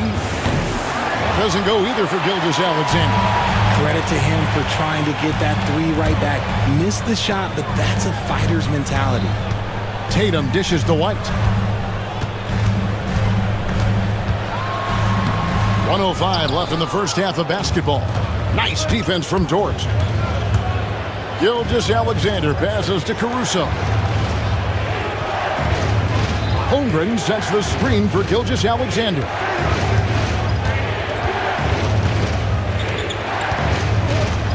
Williams, a screen on Brown. Here's Gilgeous-Alexander. It's on target from the high post. Gilgeous-Alexander's got 20 points.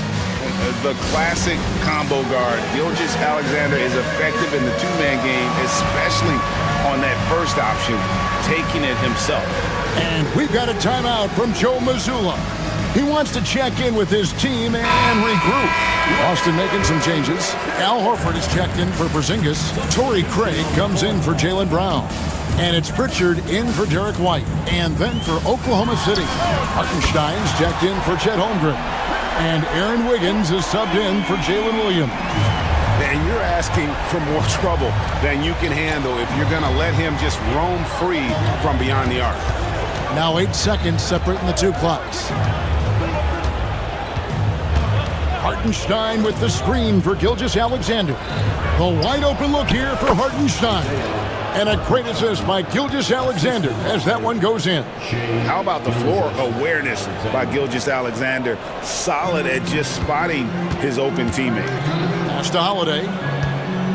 Down low. Here's Tatum. No stopping him there. Jams it in as he's fouled. Chance now for, and folks, the coach's challenge has been initiated for a personal foul. Close game like this, and he thought it wasn't a good call. His first personal foul. Second team foul. At the line. And this is the time now where the original personal foul. Getting a different angle can sometimes make it a lot easier to determine. Indeed, and the one thing with replay review is that when you see the slow motion replays, you really get a new appreciation for just the immense speed at which these players are moving and how fast the action really is and how hard it can be sometimes, you know, Greg, to make the right call. And the announcement on the review is that the foul was called in error. So they have determined to overrule the original call. And guys, this is what it's all about, getting the call right. And I think in this case, the video review showed that while it was a tough call to make on the floor, they got it right with the review.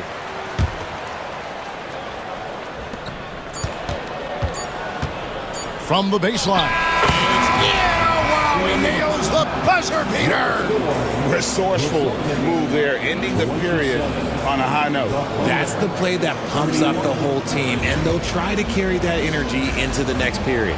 Shai Gilgeous-Alexander, guys, has been on display for the Oklahoma City Thunder.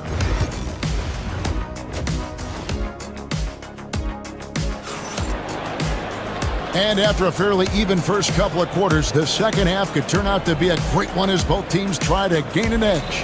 You know, Shai Gilgeous-Alexander has been exceptional here tonight, guys. In that first half, he was a hot knife, and the defense was butter, sliced right through them. And when you rip through the D like he did in that first half, you gotta stay aggressive. Keep getting to the rim. The post pair, Tatum and Porzingis. Then it's Holiday. Then it's Torrey Craig. And it's Pritchard in at the point. That's who's in the game for the Celtics. And you don't want to give up that kind of look too often. Time now to turn to our sideline reporter, David Aldridge. David. Hey, Kevin, the Thunder are young, but they figured out how to win. Defensive ace Lou Dort talked about their chemistry. He said nobody cries about shot selection or anything like that. We know what each player can do. We just really want to see the team win and succeed. Kevin, you see that in their play. Don't you, David? Every single game. Pulling in the right direction. Gilgeous-Alexander kicks to Holmgren. Holmgren with a screen on Holiday. Just 5 to shoot. Lets it go from deep. And Chet Holmgren gets the 3. Holmgren's got his first bucket of the game, and he's on the board for 3. Celtics trail by 6. Here's Pritchard. And the layup is good after a nice lead pass. And that solid play in the paint continues here, guys. And Gilgeous-Alexander's got the ball here for the Oklahoma City Thunder. Holmgren finds Gilgeous-Alexander. Back to Holmgren. And the dunk by Holmgren. And attacking the rim. Holmgren making excellent use of that height inside. Pritchard passes to Tatum. Here's Pritchard. He's guarded by Williams. Holiday against Caruso. Here's Tatum. Emphatic finish by Tatum. Tatum reminding the defense, like, yo, you cannot stop him. Holmgren sets the screen for Gilgeous-Alexander. Holmgren with a screen on Holiday. Gilgeous-Alexander, good. And his stroke has been dead on from the outside. I mean, inside, outside. It just doesn't matter. Tatum with a screen on Williams. There's the 3. Bangs home the trifecta. Pritchard's got 6 points. How can you forget about him? I mean, he's not going to miss that open of a look. Gilgeous-Alexander.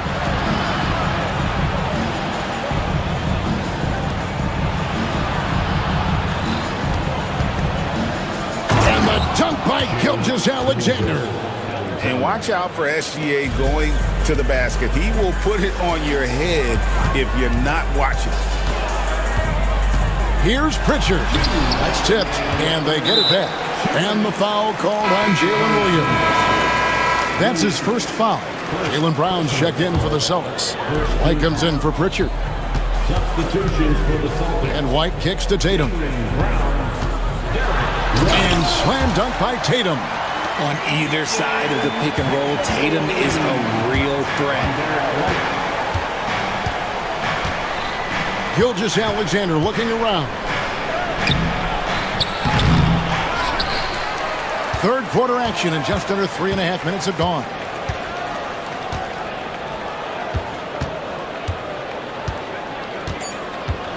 Holmgren sets the screen for Gilgeous-Alexander. Can't cash in from the high post. You almost have to assume he's going to knock those down when he is that open. White the pass to Porzingis. Brown with it. The kick out to Holiday. Tatum with the screen on Gilgeous-Alexander. The shot by Holiday, no good. The Thunder leading by 3. And now, here's Gilgeous-Alexander, the fast break chance. An outstanding transition player. When Gilgeous-Alexander is on the attack, good luck trying to contain it. Boston shooting their first free throws of the game on this trip to the line. And they shot 81% from the line last season as a team, so you really can't find fault with what they're able to do there. A multi-talented swingman. Tatum just continues to get better and better each year. And Mark Daigneault calls timeout here. He wants to make some adjustments to the game plan, clearly.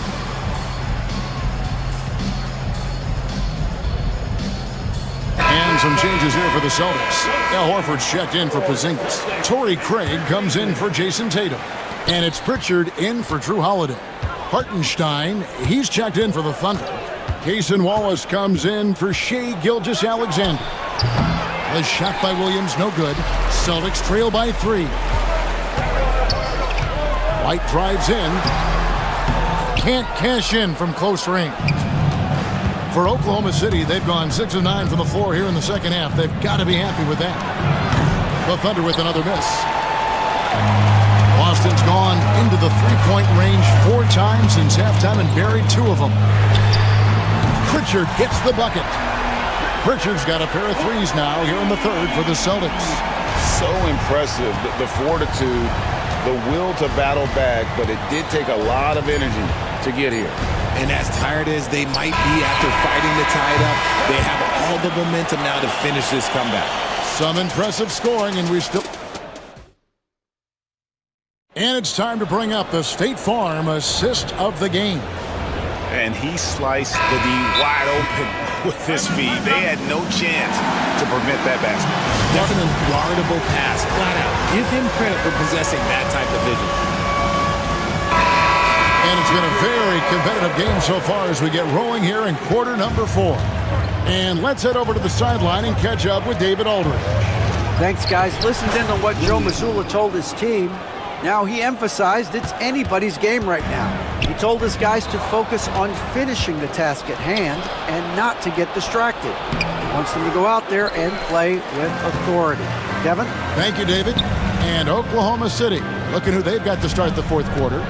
In the backcourt, we'll see Gilgeous-Alexander and Caruso.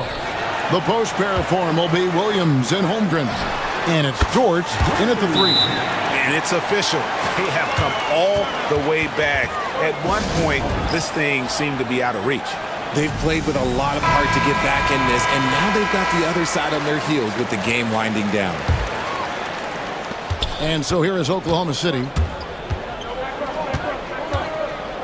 Williams sets a screen for Gilgeous-Alexander.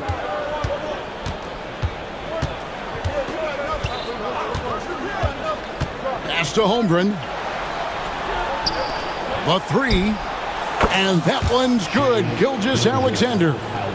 Gilgeous-Alexander's got 33. Money in the bank. Gilgeous-Alexander is more than happy to try his luck from that spot. And I thought that was going to drop. It looked good from here. Now, here's Holmgren. From the arc. Rebounded by the Celtics. Porzingis has got his 5th rebound right now in the game. Brown kicks to Tatum. Back to Brown. Brown jams it in! Come on, Jalen, that's just ridiculous. The Thunder have gone 2 of 4 from the field since we started the final quarter of play. Outside Williams. Pass to Caruso. On the wing, Gilgeous-Alexander. Guarded by Holiday. Porzingis with the block. And just fast off the floor to challenge shots. Porzingis, this helps him get a lot of blocks like that one. An intentional foul committed, but for what purpose, Greg? I'm not sure. A scene of confusion right there. I can't imagine why he thought it was a good idea to foul there. Porzingis passes to Brown. Goes straight through the defender for the dunk. Draws the foul. He'll go to the line. That one on Williams. And the balance Brown has on these takes, refusing to let the D get the upper hand. Oklahoma City trailing. Outside, Gilgeous-Alexander. From past the arc, drills the three-pointer. Gilgeous-Alexander's got 36. Some players shrink when the pressure's on, but he lives for these moments. White, good. And the Celtics lead by 1. And you want him taking big shots for you in big moments. That one was as easy as it gets. Yeah, it's clear why they go to him in these moments. They know he's going to deliver for him. And a 3-level score. That time, SGA takes it all the way. And Derek White picks up the foul. That is his first foul of the game. A sensational block that definitely deserves another look. And guys, they'll think twice about attempting that shot again. That was a big-time rejection. And the foul on Drew Holiday. That is his first foul of the game. Personal foul. First team foul.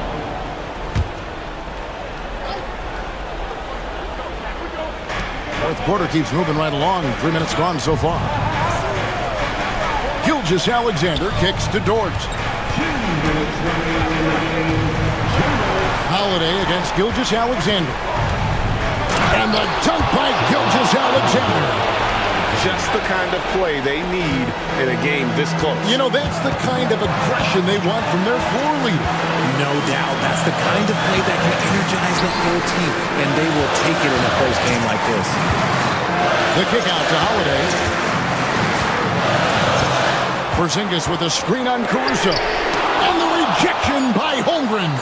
Already set the Summer League record for blocks in his first game. Holmgren, one of the best young shot blockers in the league.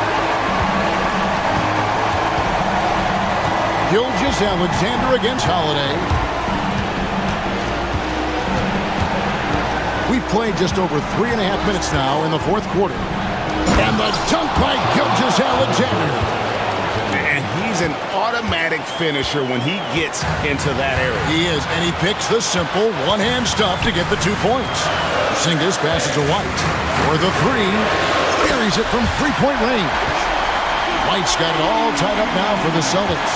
And that's right in his wheelhouse, looking to make an impact when it counts. And his team needs every bit of his production if they want to pull this one out. It is neck and neck here in the final period. Gilgeous-Alexander kicks to Williams. Holmgren sets the screen for Williams. Just 4 to shoot. Holmgren can't hit. Absolutely critical chance right here. They need this one to go their way. Holiday looking for an opening. It's rebounded by Oklahoma City. And he has definitely been struggling in this quarter. Yeah, he needs to mix things up on the offense. He simply just can't keep missing shots at this rate because he's destroying his teammates. To the inside, Holmgren. Yeah, I love the communication and the chemistry between those teammates. And we've got a timeout from Joe Mazzulla. And he knows there's no room for mistakes and wants everyone on the same page in terms of strategy here. Any thoughts? Big chance here to tie it with a bucket. And you also have to wonder if they'll try for a 3, but they'll probably try for a 2, but if something opens up outside, I doubt that they will hesitate to take it. Here's Pritchard. Oh, he couldn't make that shot go to force overtime. So a close game sees Oklahoma City taking this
some of the league's most exciting talent on the floor. Oh my, man, I am most definitely up for this one. With the athleticism on both sides, there's going to be no shortage of highlights. Let's check out Minnesota's starting lineup.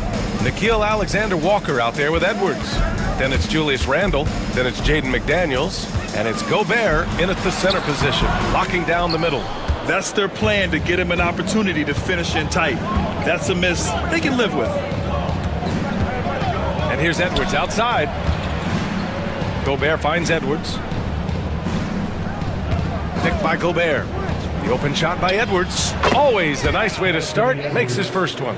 Well, right there, Edwards uses the screen to create the space he needs. Ayton, the screen on Edwards. Pass to Ayton. Driving in. And Ayton with the stuff. BA, the one-hand dunk just looks so fluid. Yeah, absolutely. Even smooth when he's powering it home like that. Now here's Edwards. And Edwards slams it in.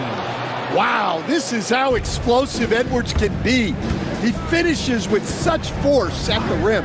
Well, the truth is, Stan, you lose a franchise legend like Damian Lillard, it really changes your identity. Oh, it does, Brian. Their offense ran through Lillard for over a decade. Last year was almost a total reset. Now someone has to step up and be that guy. Gets the three ball to go. Well, it doesn't matter where he is on the court. If Edwards likes a look, he's going to take it. Ayton with a screen. Shot from the top of the key. And there's Simons. That one's good. On the assist by Ayton. Yeah, so skilled offensively. Getting the ball in his hands is generally a good idea. Picked by Gobert. Edwards against Thibault. Out to the wing. Clock at 6. Gobert with a screen on Simons. Simons with a steal. Driving to the basket. Oh! Wow! Now, I know he makes it look easy, but it takes incredible physical tools to pull that off. Athleticism and explosion. And Nikhil Alexander-Walker has built a role around defense and activity, Coach. Yeah, Brian, he's started to understand that not everyone can be that superstar scorer, and he's carved out a role around hustle, but still capable of knocking down shots within the flow of the offense.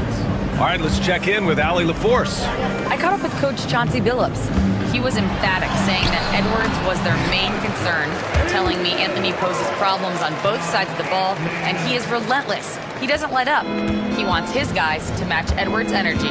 Appreciate the report, Allie. So it's Minnesota now, after the basket by Portland. Edwards, no good. It's one thing to prevent the layup. It's another to do it without fouling. Just terrific defense. Oh, he packs it down! That is incredible. I'll tell you, those finishes are always extra special when they come from your point guard. Oh, forget about his passing. Can we see more dunking?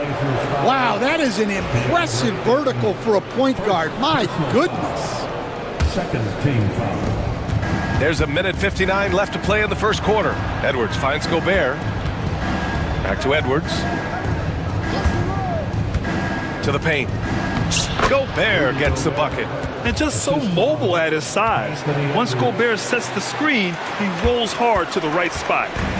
And it's Simons with the ball for the Trailblazers. They trail by 1, and Jaden McDaniels picks up the foul. That's his first foul of the game. Personal foul. First team foul. 1:36 left to play in the first. Back to Simons. Lets the three fly. Rudy Gobert with a rebound. Finding space on the perimeter, but he couldn't capitalize. Avdia against McDaniels. And yep, it's good. The Trailblazers have gone 5 of 8. Solid opening quarter for them. Pass to Ayton. Here's Kamari. Ayton, the screen on Randle. Back to Ayton. Lots of room. And it's Gobert with a rebound. And the defense gets bailed out by the miss. He usually converts that. Here's Edwards. Misses the layup. Blazers trail by 3. Simons, right side. Ayton passes to Thibault. Back to Ayton. Here's Simons. Minnesota with a rebound. Gobert's got 4 rebounds now. 6-second difference between the shot clock and game clock. Here's Edwards. Second chance shot. Outside for Randall. From behind the arc. Portland with a rebound. Pass to Ayton. Hey, from beyond the arc. And Gobert with a block. That'll count. That one no good. Well, a good close contest so far as we finish the first quarter. Timberwolves ahead, leading by 3. Don't go anywhere, folks. We'll be...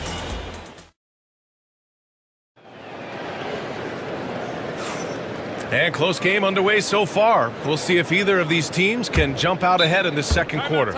And before we move on, what do you guys think about what we've seen from the Timberwolves?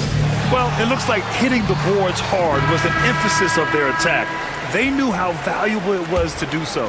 Yeah, we're not surprised by this. These guys work hard and they are physical. And Grant, the success of teams like the Timberwolves showing that size still matters. Yeah, in this pace and space era, that may have come into question just a bit, but size and skill combined has always been your best bet at winning. We've got Anthony Simons, also Avdia out there. DeAndre Ayton is out there with Matisse Thybulle, and it's Kamare in at the power forward position. That's the group for Portland starting the second. Edwards, a pass to Gobert. And Gobert with the stuff. When Gobert is close like that, you know he's going to try and ram it through. Simons up top, guarded by Edwards. And it's Simons missing. Those are precisely the looks this team is trying to create. Yeah, quality offense will serve you well in the long run. You can't settle for bad shots. A chance here to catch up with Allie from the sideline. Well, the Timberwolves are one of the biggest teams in the association, and Coach Chris Finch said, quote, "That's how we're built. It's part of our identity. That's what we have to lean into. We want to be big at the rim and force our size on opponents." Brian, he loves to see other teams hesitant to venture into the paint. Hearing footsteps, right? Allie, thanks. Yeah, he might want to avoid looking over at the bench for a little bit here. A missed dunk like that is infuriating to a coach. And there's a pick.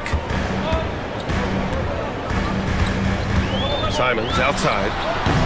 And off the left side of the rim, it swirls in for him. Simons got 8 points. Edwards looking it over. It's stolen by Thybulle. And it's the Trailblazers on the break. To the wing, right side. Pass to Ayton. Simons outside. That's good. And now he's 5 for 11 in this one. Well, the defense gave that away. He's a skilled shooter who you have to contest at the arc. Gobert with a screen on Thybulle. Edwards. Tries again. And it's blocked by Thybulle. And it's out of bounds to Minnesota.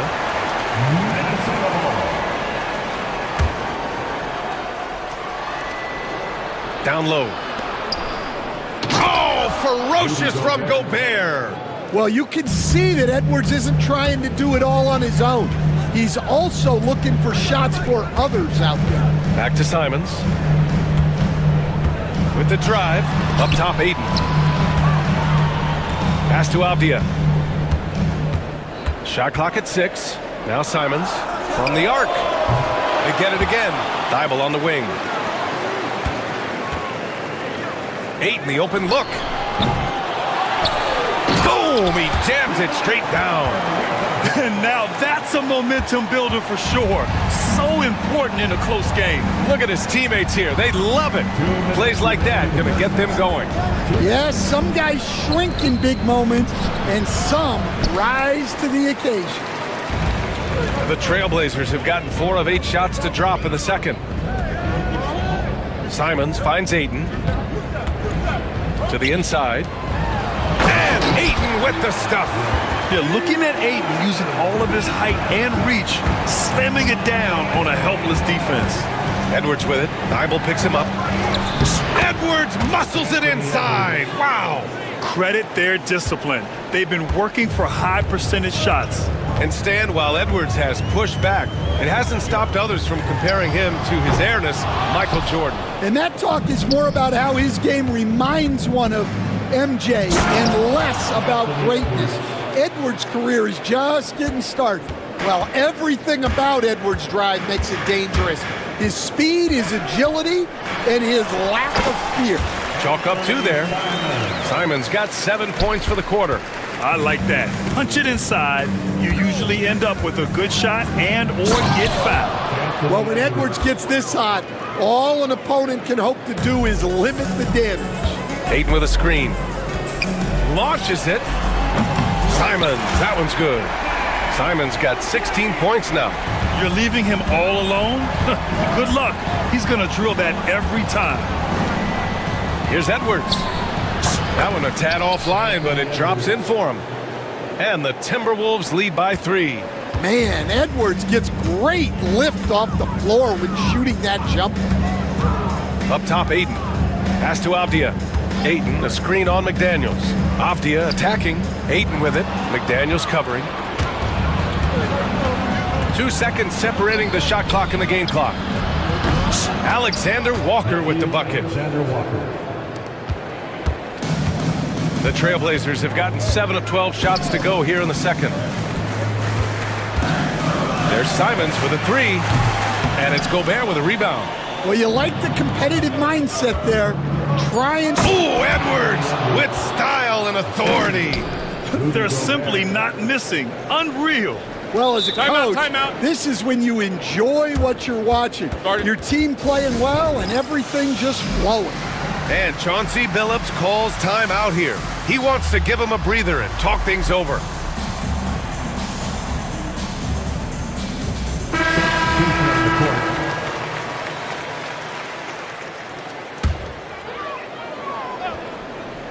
Outside Thibault. They need this. The shot that time not on target. Anthony Edwards has been on display for the Timberwolves. Absolutely carrying the offense. He ends the quarter with 14. All right, we'll get back to the action after this break.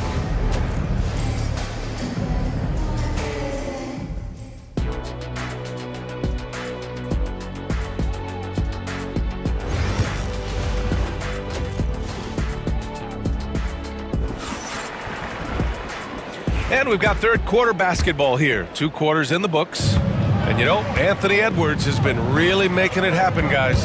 His whole first half looked like a highlight reel, rising up and just owning the rim.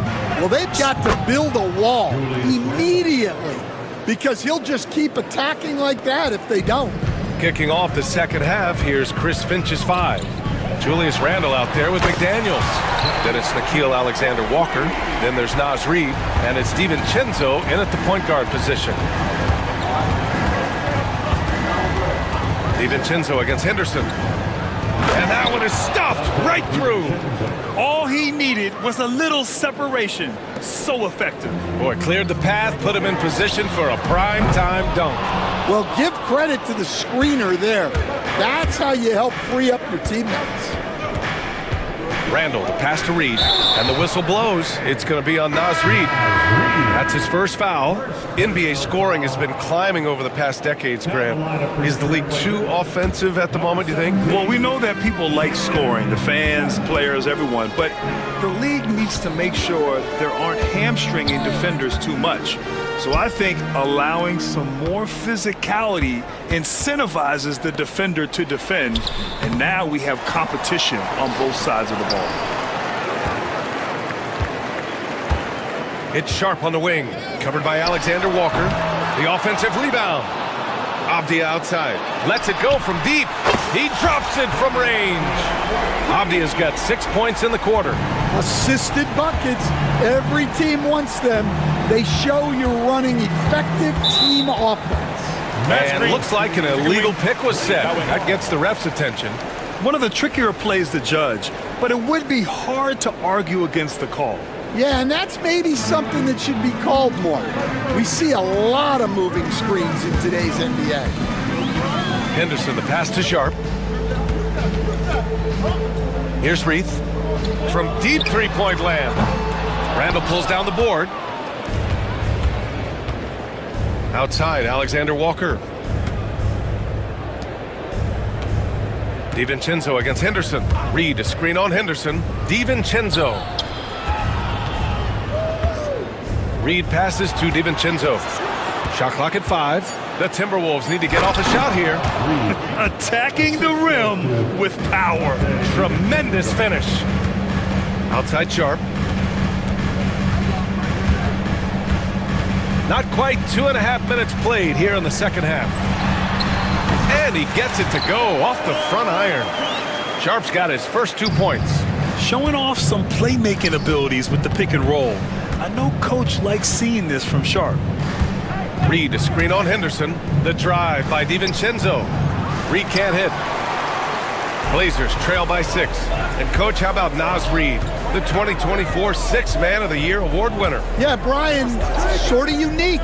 We often associate that award with shooting guards, but although he's a big, Reed is more than capable of putting up big numbers, including from long distance.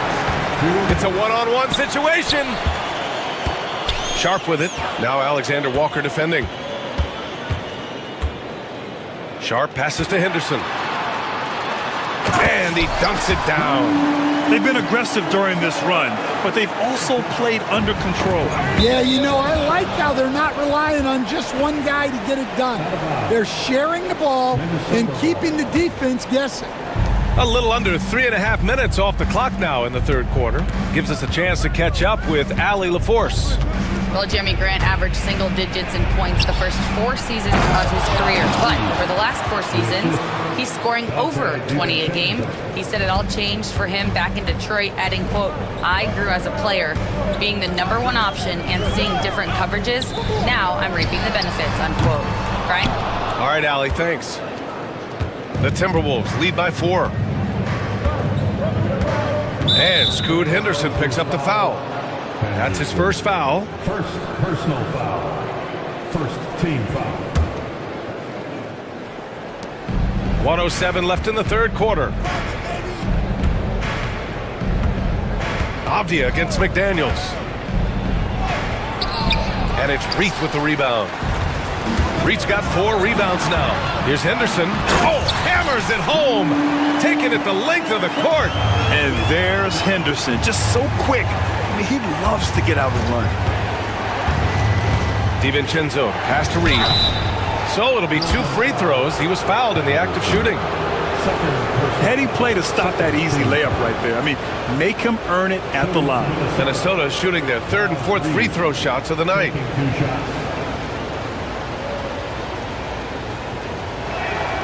And he drops the first. And a new group getting ready for Portland. DeAndre Ayton, he's checked in for Reith. Kamara comes in for Grant. Thibault, he's checked in for Avdia. And Anthony Simons subbed in for Henderson. Ingles, he's checked in for Minnesota. Edwards comes in for McDaniels. There's Simons with a 3. Gets the 3 to fall.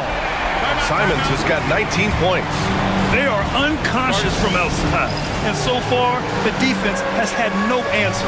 Look, when the 3 is falling like this, there's not a whole lot you can do defensively. Gobert's checked in for the Timberwolves. And Chris Finch calls timeout here. And we might see some changes. Coach potentially looking to adjust. 35 seconds left to play in the third quarter. Gobert with a screen on Thibault. Edwards for 3. Oh, Edwards! Money on the triple! Rock solid screen right there. The defender got completely lost. Yeah, you've got to lock and trail hard. You can't allow him a clean look from there. Thibault passes to Ayton. And Ayton with the stuff. Making sure of it with the 2-hand slam, B.A. Yeah, I don't blame him with the score this tight. You cannot take a chance here. Pass to Gobert. Back to Edwards. With 4 on the clock. Look at Edwards just slashing his way to a strong finish. And once he gets to the rim, it's fairly automatic. Nothing fancy right there. Just takes his 2 points, moves on. And Chauncey Billups calls timeout. Coach wants to speak to his guys, maybe alter some of the game plan.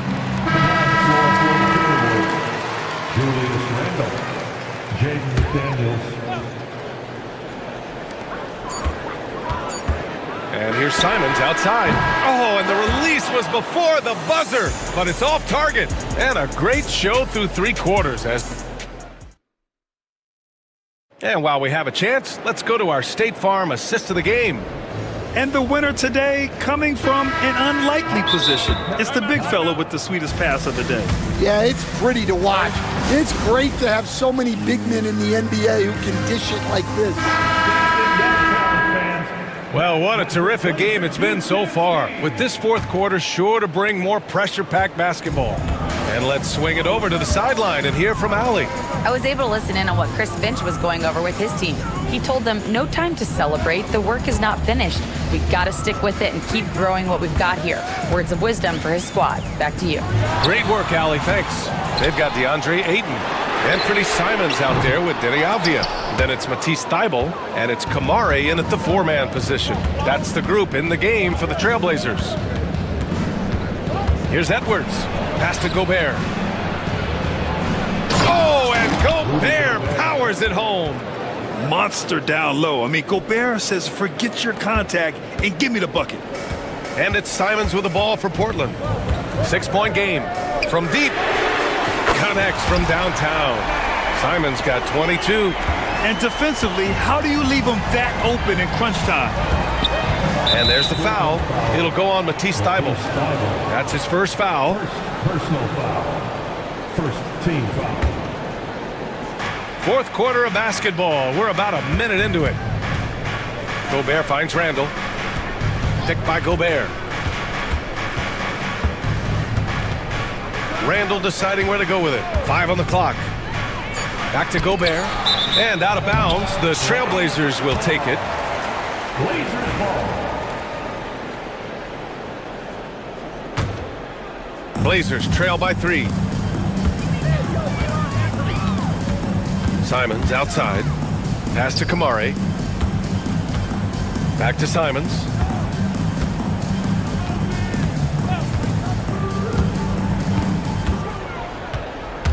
Pulls it from the corner. Perfect. Right between the eyes on that one. Simons has got 5 points now in the quarter. And that was the right decision. When you're in need of a bucket, you go to your most trusted guys. Yeah, he got a good look, and he calmly delivered for them. That's what you like to see. And coming down the stretch, both teams still playing fantastic offense. Yeah, in hopes that your opponent is just going to go cold. That's not going to happen, it doesn't look like in this one. This might go down to whoever has the last possession.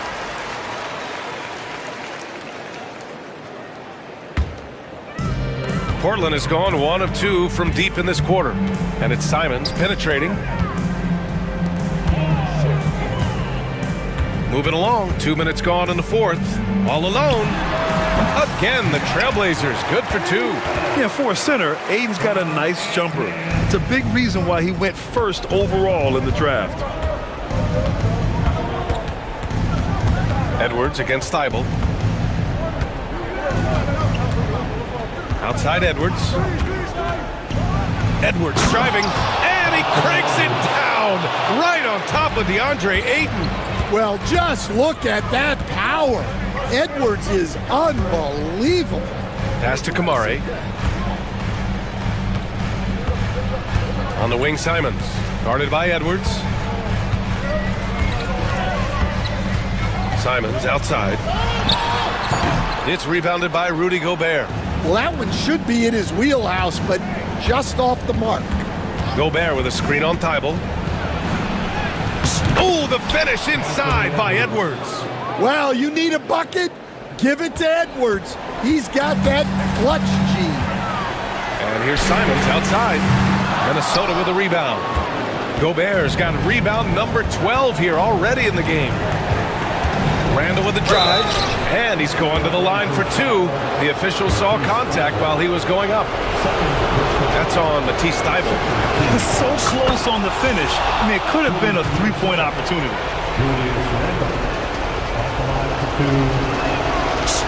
Second one is good, getting both at the line, and it's a 7-point game.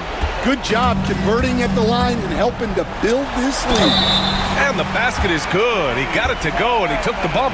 So a free throw coming up, an opportunity at a 3-point play. All right, guys, what do you think about the offensive approach we've seen so far for Minnesota? Well, they've been owning the painted area offensively. I love the intensity they're playing with down there. Yeah, one thing I think they should continue doing is attacking the break. Because right now, this defense has no answer for them when they do this. Well, look, it's tough to keep Edwards out of the lane and tough to stop him once he's in there. Pass to Kamari. That three's off the mark. The Timberwolves lead by 6. Randall outside. Ooh, the lead pass was in the perfect spot to set up the layup. Randall's got 4 points in the quarter. Letting Randall get inside with the ball was a bad mistake. His finishing ability got him to the bucket. And the shot goes. Tossing a pass to the interior. That's what you want to do. Get into the paint. Dybel against Edwards. Ooh, poked away. Dybel with a steal. Now the Blazers moving it up. There's Simons with a 3. Count it! What a beautiful shot! Brings it within 3. Well, he saw the defender back, and he got the looky like from 3 and capitalized. Edwards against Dybel.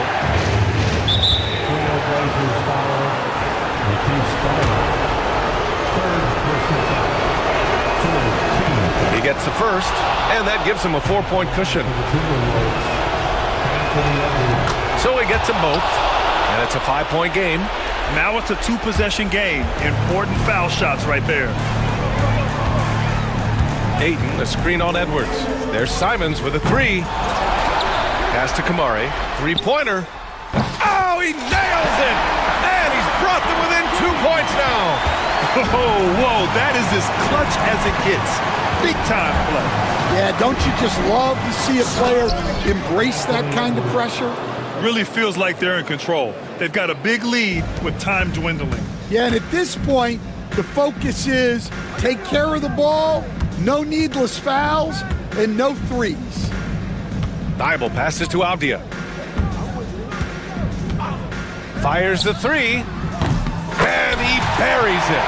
Oh, what a sensational bucket. That brings him within 1. And now an intentional foul. They need the ball back as soon as possible. And a smart choice right there. I mean, you can't allow them to just drain the clock. And he misses the first one. Boy, he wanted that one to go. And he can't get the second one to drop either. Coming up empty that time. And Chauncey Billups calls timeout. Great time to call his guys into the huddle at a very tense moment in this game. How do you think this is going to play out? Down 1 with just enough time for a couple passes and a shot. We'll see what they can do. There's Simons with a 3. Oh, the all-or-nothing shot attempt falls offline. So it's a narrow victory for the Timberwolves.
for these teams to possess it. Yeah, especially with the amount of injuries we see happen every season. It's so critical that teams have players that are ready to step up and produce and really allow you to not have to change the way you play. So here's Oklahoma City's starting group. In the backcourt, we'll see Gilgeous-Alexander and Caruso. Dort and Williams up in the forward positions. And it's Holmgren in at the pivot spot, manning the middle. Well, you've got to be there defensively. I mean, that's an easy mid-range jumper that he'll typically drain. And there's the foul. Going Alex Caruso. That's his first foul.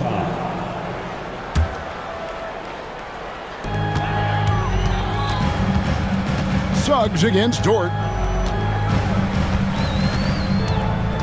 Now, here's Suggs. Elite at the defensive end. Holmgren makes up for a lack of strength with great length and timing. Here's Wagner.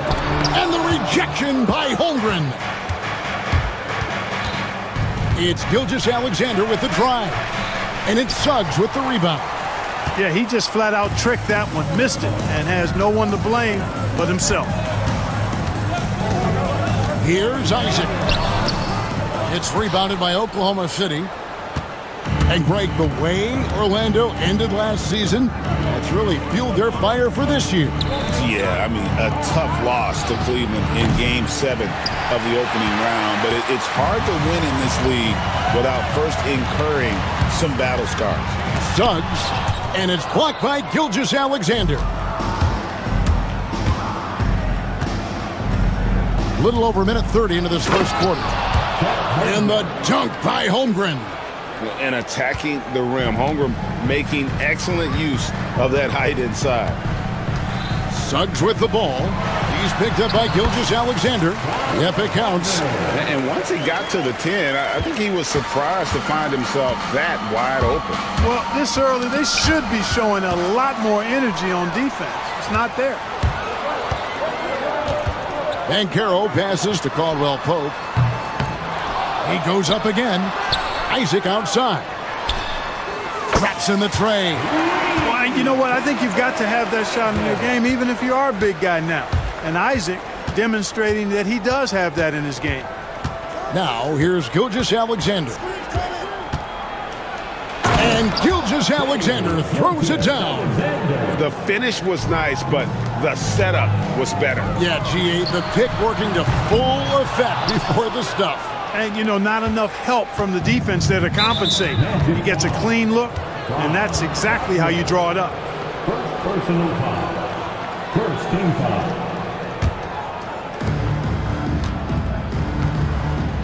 Outside, Gilgeous-Alexander. Holmgren sets the screen for Gilgeous-Alexander.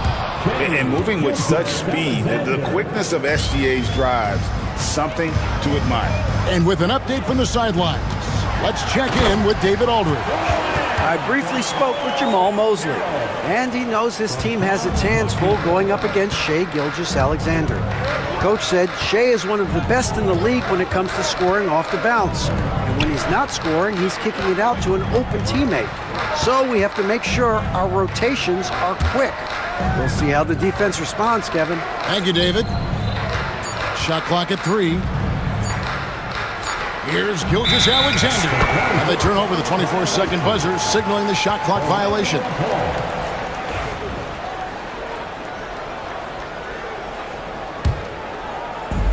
The Magic have gotten just 3 of their first 9 shots to go down in this game. Caldwell Pope outside. Free throw line jump shot. And the shot is good, dropping in off the front of the rim.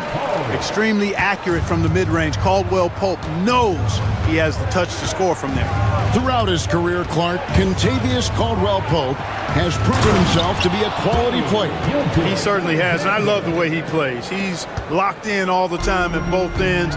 Really not only understands his role, Kevin, but embraces it. He's out there to space the floor with his shooting and then provide a lot of energy and versatility on defense. And that drive gives Banchero all the momentum he needs. And boy, he turns it into an explosive finish. Holmgren sets the screen for Gilgeous-Alexander. And the dunk by Holmgren. Terrific accuracy on that pass. That's how you lead your teammate.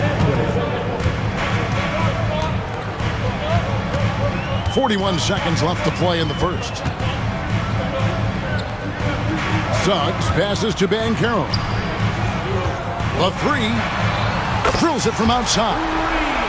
Banchero's got 7 points. And he's got a nice fluid motion on his long-range shots. I think Banchero will be a consistent three-point shooter at the NBA level. You gotta love his aggressiveness to finish inside. Well, his leaping ability gives him a great advantage. Fellas, that's exactly why they look to get him the ball around the rim. I mean, it's either a dunk or free throws every time.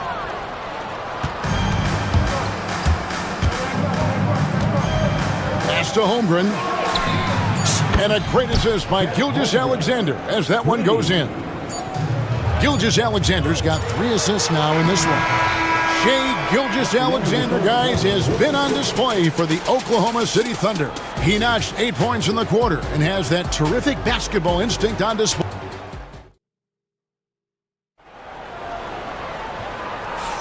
And close game underway so far. We'll see if either of these teams can jump out in the second quarter. What do you guys think about the Thunder here in this one? Well, the offense is clicking, and they seem to have seized the momentum here early on. Yeah, you know, I agree. No warm-up needed. They came in on fire and have already built a nice lead. So the Thunder 5 right now. In the backcourt, we'll see Gilgeous-Alexander and Caruso. The post pair form will be Williams and Holmgren. And it's Dort in at the 3. Holmgren sets the screen for Gilgeous-Alexander. Back to Holmgren. Puts it up. And a kind roll that time off the rim as that one falls. That's 10 points for Shai Gilgeous-Alexander. Here's Suggs. And Suggs throws it down. And we've seen several lead changes tonight. Neither team giving an inch. Yeah, and the lead has changed hands, and it just hasn't stayed in those hands very long when it's changed. Back and forth we go. Now, Gilgeous-Alexander. 10 points for him. And it's in. Basket number 6 for him thus far. He has only missed 2 shots from the floor.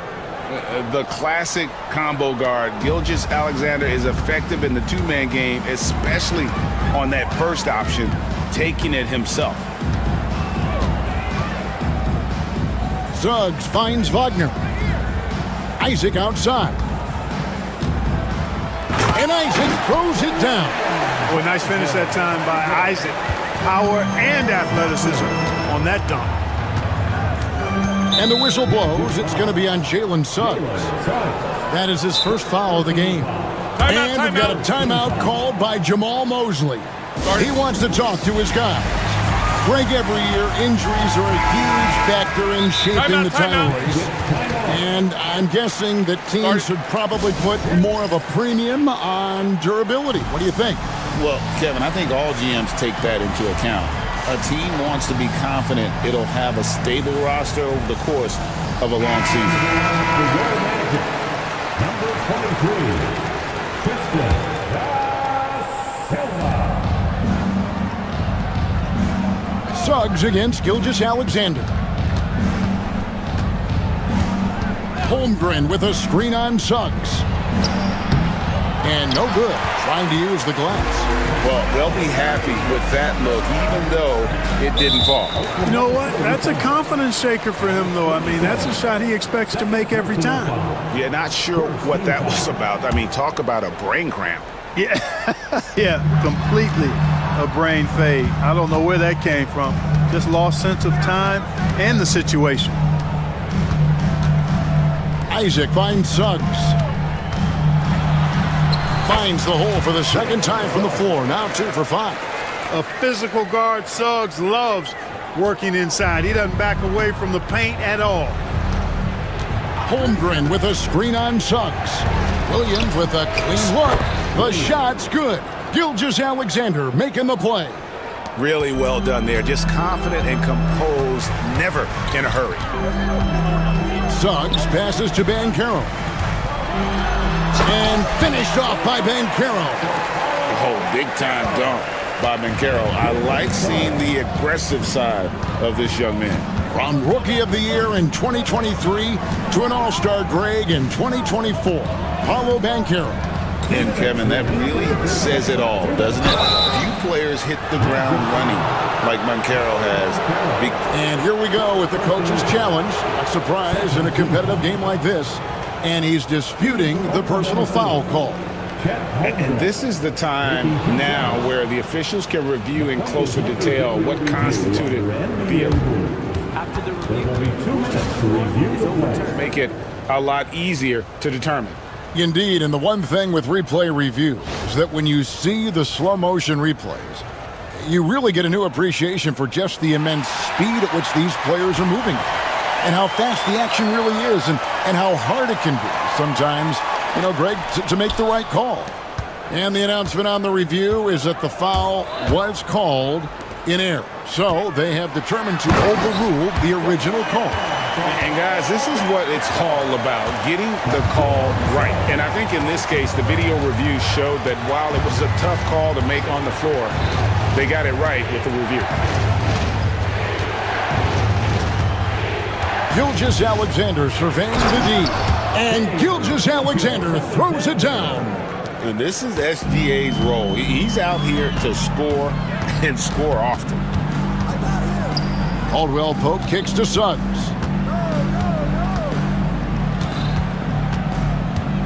1:14 left now here in the second. 6 to shoot. Here's Banchero. And the rejection by Holmgren. And here's Gilgeous-Alexander outside. Miss number 4 for him from the floor. 7 for 11 field goal attempts. Right wing. Here's Suggs. That one goes. Count it. Suggs has got the lead up to 4 now for Orlando. Boy, that's just the toughness basket by Suggs right there. Remember now, this young man was an all-state football player in high school. Here's Gilgeous-Alexander. And foul on the shot, so he'll get a chance at the line. That's on Jonathan Isaac. The Thunder shooting their first free throws. First trip to the line in this one. That's good from Gilgeous-Alexander. Nearly automatic. Gilgeous-Alexander, no slouch from the line. Already a very confident player. Knocking down those free throws only fuels that. Here's Suggs. He's got 6. Banchero left side. Good D by Holmgren. And not allowing the shooter even an inch of breathing room on that one. And guys, that's exactly the kind of high-impact defense they want to see out of him. Holmgren sets the screen for Gilgeous-Alexander. Holmgren kicks to Gilgeous-Alexander. There's Williams with the 3. And some good action through the first 2 quarters as we reach halftime. It's the Magic. They're up by 2. A chance now to send it over to David Aldridge, standing by courtside. David. Thanks, Kevin. Contavious, you guys came out with a lot of it. All right, David, thank you. And stay with us, folks. We'll be back just after halftime to get the third quarter started.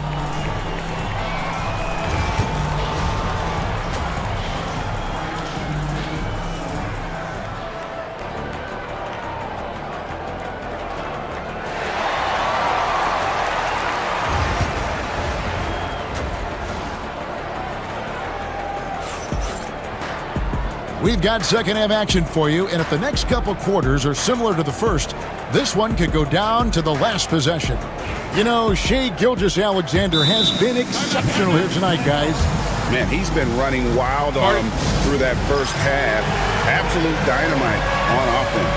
And you know what? I'll be interested to see just how much he's got left in the tank. That first half had to take a lot out of him. And we've got a timeout called by Jamal Mosley. Wants to regroup and go over the strategy.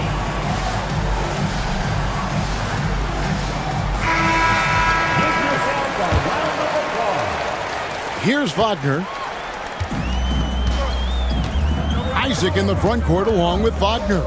Black is out there with Caldwell Pope, and it's Wagner in at the 5, down low. That's the group starting the second half for Jamal Mosley. Great to see a young guy play that kind of cerebral game. Wagner sees a shooter and gets him set up nicely. And Clark, we're looking at Franz Wagner here. What makes him so effective? Well, his size and mobility, a rare combination, and how good he is instinctively at the defensive end of the floor. I mean, he can get out and get in a stance and guard guards, and he also can bang inside with big physical guys, and he's very fluid in his motion, great agility. Love watching that young fella play. With a short break in the action, gives us a chance now to send it over to David Aldridge. Kevin, thanks. Last season, the Magic retired the first jersey number in their franchise's history, that of our esteemed colleague and Hall of Famer, Shaquille O'Neal. Orlando's #1 pick back in 1992, Shaq went on to lead them to their first NBA Finals appearance in 1995. The honor is well-deserved, Kevin. Yep, he's our teammate, isn't he, David? We love him as a guy, and we love him as a player. And those plays can make a difference in a game like this. Well, you know it's going to fire up, Greg, everybody on that bench. Making a statement for sure. I mean, we'll see if they can maintain that aggressive approach, guys. And the ball goes out of bounds. Last touch by Hartenstein. Yeah, gets a finger on it, but just can't quite come up with the steal. Clearly a careless pass. He got away with one there. Wagner as screen on Williams. 4 on the clock. And finished off by Wagner. Yeah, he's shown terrific control of the pace and the rhythm of this offense. You know, numbers don't always tell the story, guys, but his assist totals do paint the picture here. I mean, he's got everybody involved.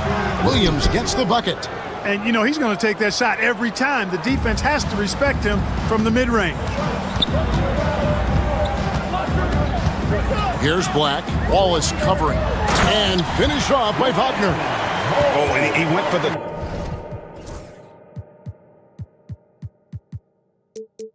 two-hander on the slam, using some muscle. Some urgency from him there, sure.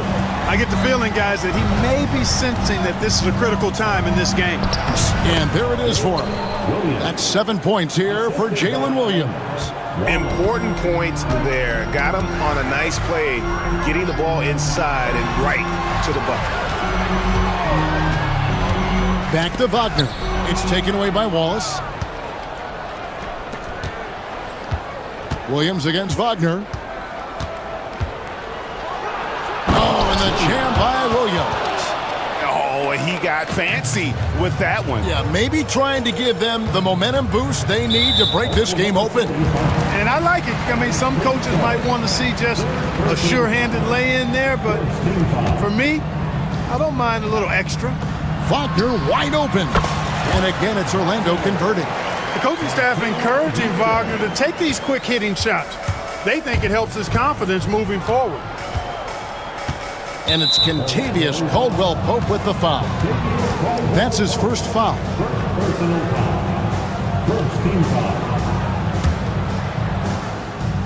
And now we're 3 minutes into the third quarter of play. And it's going to be out of bounds. The Magic will take it.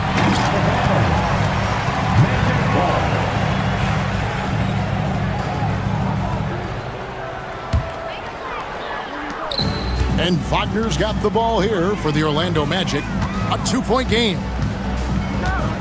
Pass to Wagner from outside the arc. And the rebound goes to the Thunder. And there's 1:45 left here in the third quarter. Here's Williams. Here's Hartenstein. A wide open look here for Caruso. Oklahoma City gets it back.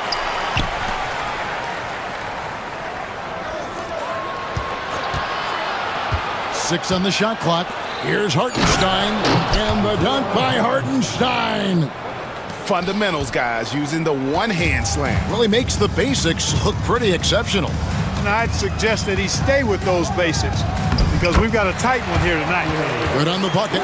Not much resistance from the defense. Easy play that time for him. And it's Contavious Caldwell-Pope with the foul. That's foul number 2 for him. Chet Holmgren, he's checked in for Hartenstein. And Jamal Mosley has called timeout. This will give him a chance to discuss some potential alterations.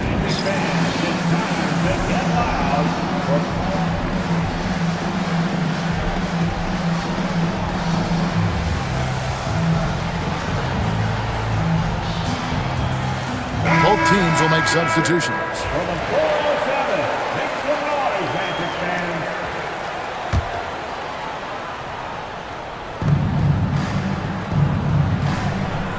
Suggs against Gilgeous-Alexander.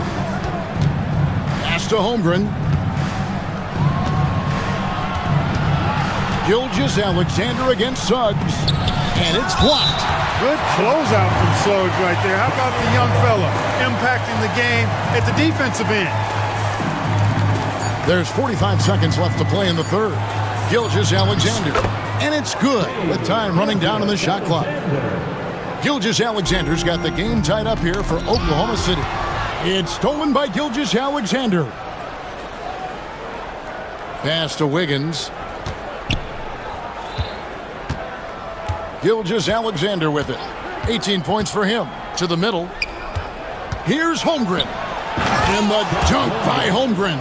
Outstanding distribution there. I mean, what impressive passing ability. Here's De Silva. Covered by Wiggins. And Holmgren pulls it down. And Mark Dagnall calls timeout here. He's going to have a discussion here on the sideline.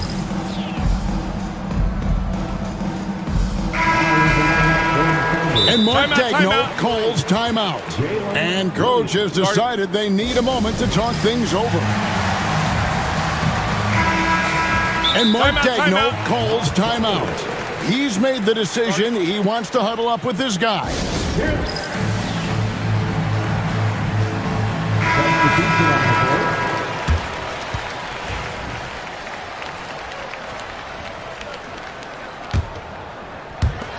6 seconds left in the third. 2 on the clock. And Gilgeous-Alexander throws it down. Just the kind of play they need in a game this close. You know, that's the kind of aggression they want from their floor leader. The officials will have 2 minutes to review the play. Guys which we know can open up things for others. And not so fast. The officials are going to check that shot again and make sure they got it right before we go to the fourth.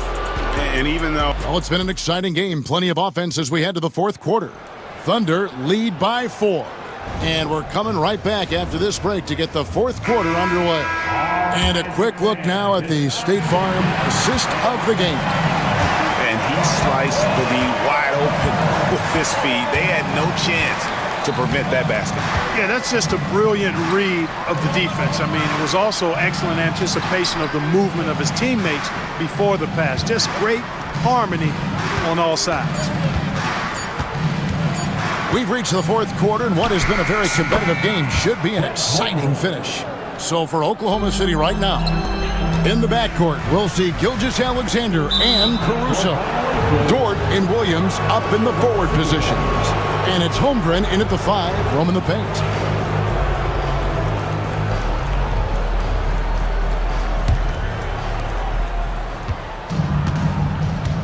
Gilgeous-Alexander against Suggs.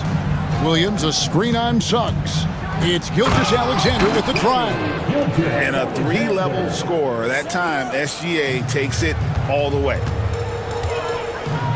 Here's Caldwell Pope, and he uses the glass on the layup. And this is the effort you want to see out of your guys, win or lose. Yeah, you know what? I agree. I mean, they're showing a bunch of fortitude here, keeping this game tight. Gilgeous-Alexander with it. Isaac picks him up. Pass to Holmgren. And here is Caruso. Hands it from downtown. Caruso's got the lead up to 9 now for the Thunder. Oh, nice job there from Holmgren. His guys appreciate when they're open, he gets them the ball. And that one goes out of bounds. Last touch by Banchero.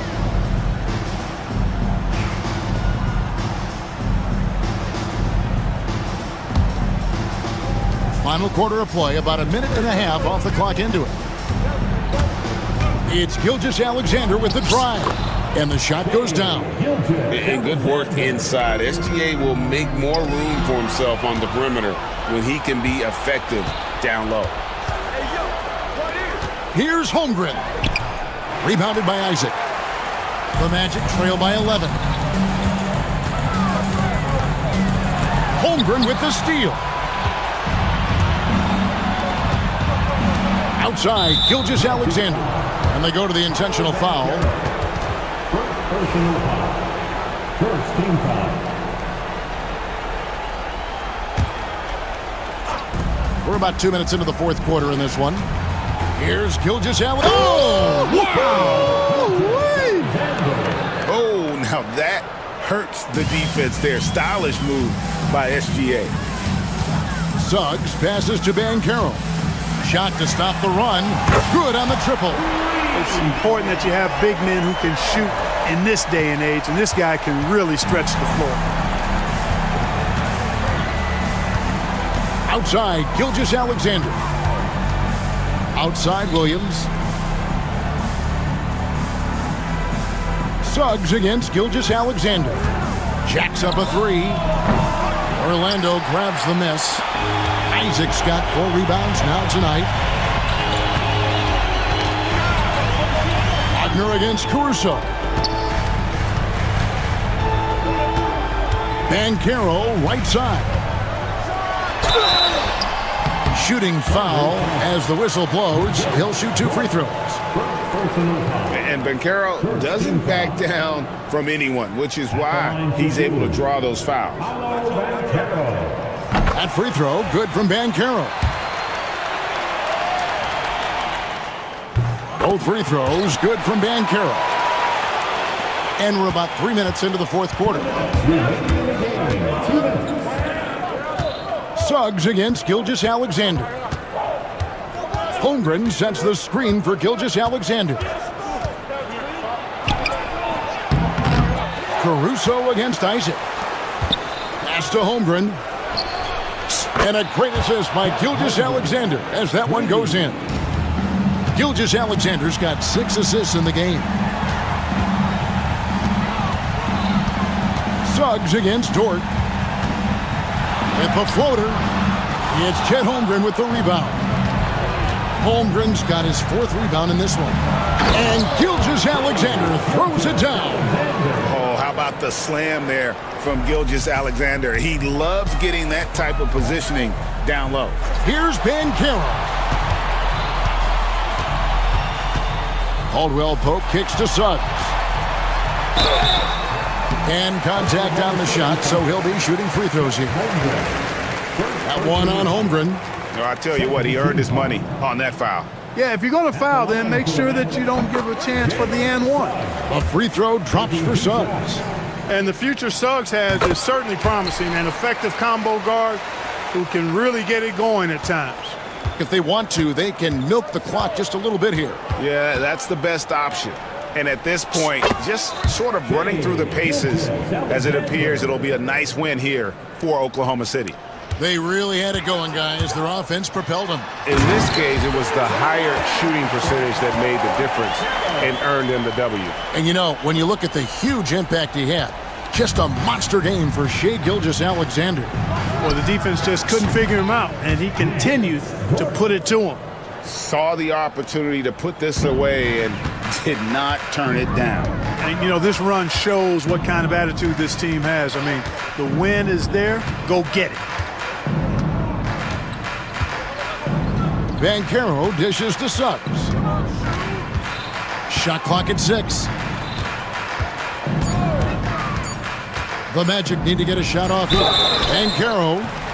And foul on the shot. He'll shoot 2 at the free throw line. Clark, I know you'd agree, Paolo Banchero has certainly lived up to the hype, being a #1 overall pick. Yeah, you know, I loved him when he was in college. Loved his size, his athleticism, his IQ, his tenacity. I mean, I don't think there's anything on the floor that he can't do. A disappointing trip to the line there. Even though it was just one miss, now is not the time to be missing those. And here's Caldwell Pope. He brings it up for Orlando. Trailing by 13. And here is Gilgeous-Alexander.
that dare you to bring the ball at them.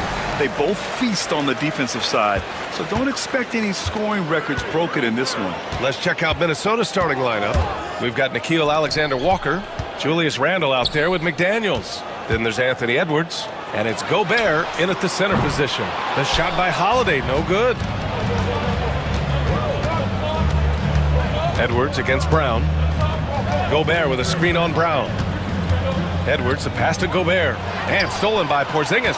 And here we go, the Celtics on the run. Oh, Tatum slams it home. I love it, Jason Tatum not settling for a jumper. He goes to the rim with authority. Edwards against Holiday. Gobert with a screen on Holiday. Here's Edwards. Gets an open look and hits it. We see this every night. He has the skill and versatility to keep a defense guessing. And it really feels like the chemistry of this Timberwolves team has taken a step forward. And B.A., you know this. Winning always enhances that energy and chemistry. But beyond that, this is a roster full of players that have had individual success, and now they're hungry and thirsty for team success, because that's the true measure. Now here's Edwards. They get the rebound. Gobert passes to Alexander-Walker. Clock at 6. Pass to Edwards. Second chance effort. And he lays it in. And that strength and concentration from Anthony Edwards. Yes, there's contact. Doesn't bother him. And from the sideline, let's catch up with Allie. Well, I had a chance to talk with head coach Joe Mazzulla. I asked him about Julius Randle and why he's so hard to stop. Coach said it's the ball handling, the spin moves, and the ability to finish against length. They want to try to force him right and take him out of his rhythm. Something many teams have tried, but few have accomplished. Guys? Thanks for that, Allie. And Minnesota with possession here, following the bucket by Boston. And Edwards with the basket on the assist from Gobert. Edwards has got 6. Boy, that defense must be better. Anthony Edwards getting it done on the interior. White, the pass to Brown. McDaniels against Tatum. On the wing, Holiday. Back to Brown. And the jam by Brown.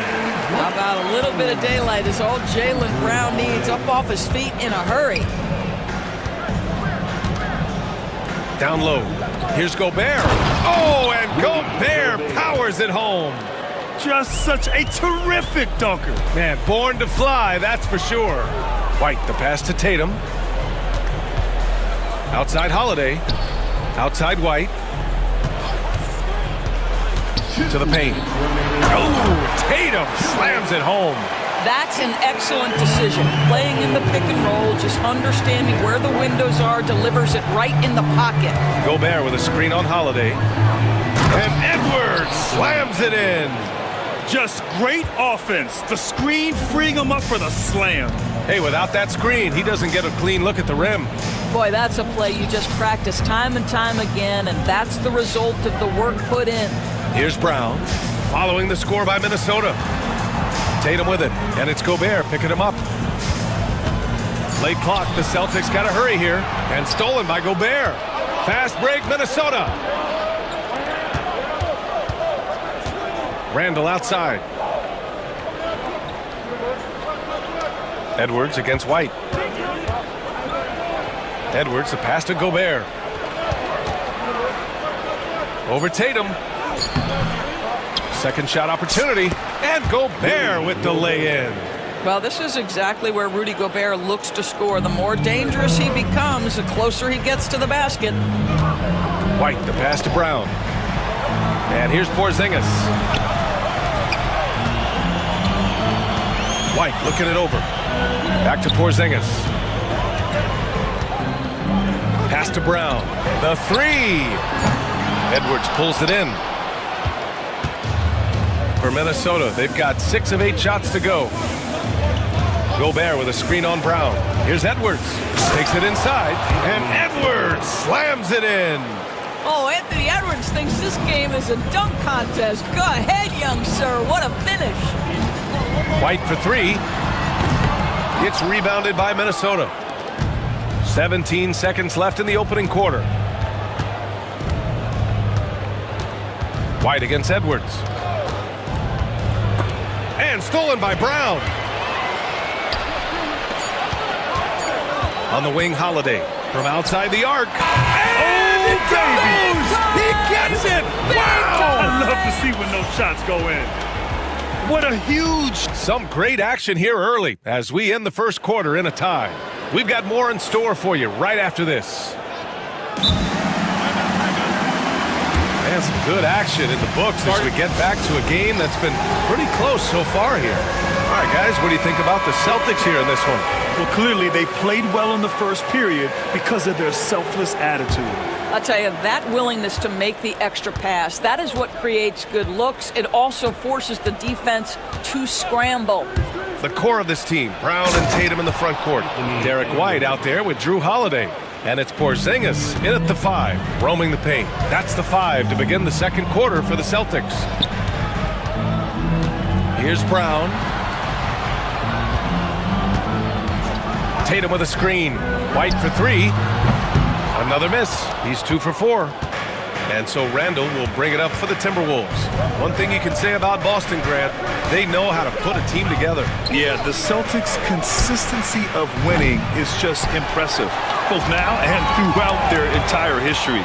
They are really the gold standard in this league, and it's mostly because of great draft picks and great trades. A moment to hear from Allie LaForce. Well, the Timberwolves, no doubt, a team to be reckoned with. Coach Chris Finch said, we come in every single night and compete. No matter what the circumstances are, we expect to win. We root for each other, so I feel like we have all the makings of a tough team. And they have reason to be confident, Allie. Thank you. Edwards against Holiday. Picked by Gobert. Here's Edwards. Edwards can't get that one to fall. Listen, that's a shot he can make, but obviously the defense okay letting him shoot it. Outside Holiday. Porzingis sets a screen. Back to Tatum. Another shot. And it goes. As the official calls the foul, count it, and he'll shoot one more at the line. And let's take a moment to get your take, guys, on the scoring so far for the Celtics. They've done a great job facilitating shooters. Their early game has seen a lot of hot passes and has kept the defense guessing as well. I think the other thing they've done... Oh! Edwards with the highlight reel jam. This guy is so explosive. Anthony Edwards off the bounce. My goodness.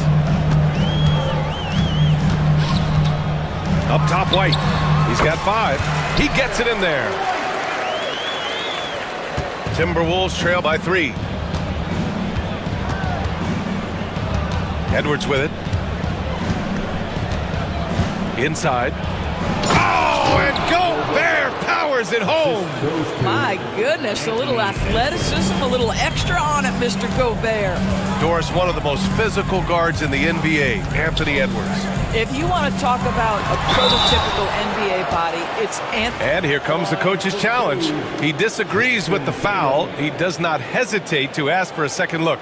It's a pretty heated game. Every call matters. The play is under video review for NBA rules. The officials will have 2 minutes. Every game, the NBA was smart to adopt this challenge policy in 2019.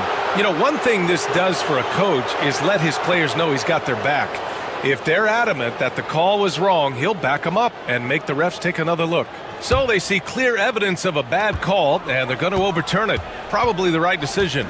And give credit to the officials for recognizing the mistake and correcting it. Nobody likes to say they got it wrong, but they fixed it in a hurry.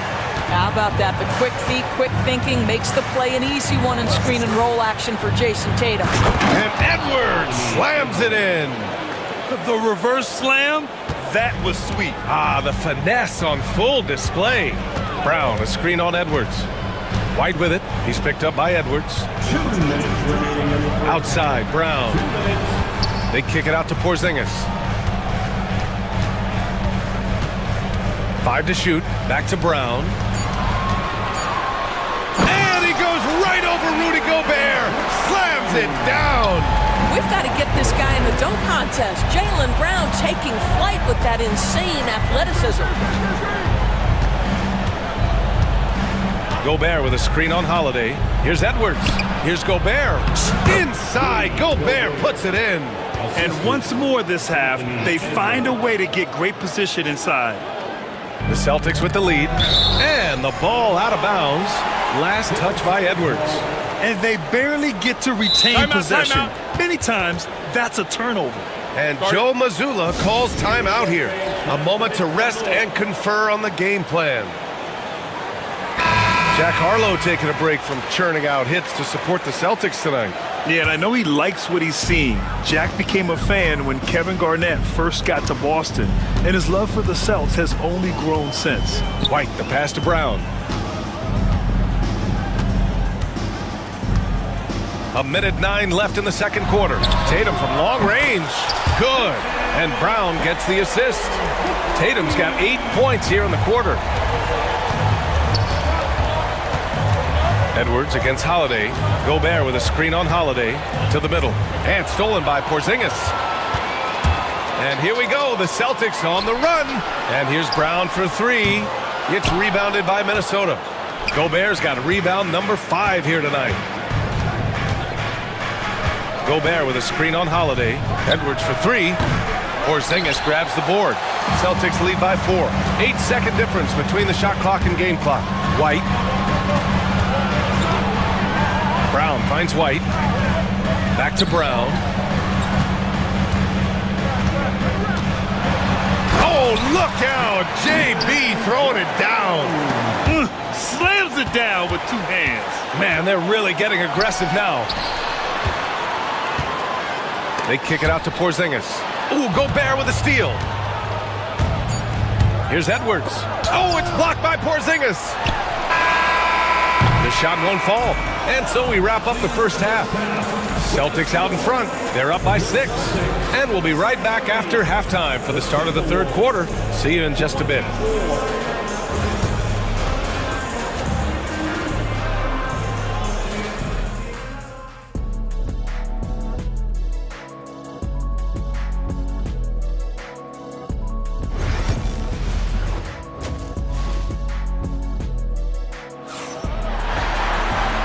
In that first half, we saw a pretty tight battle.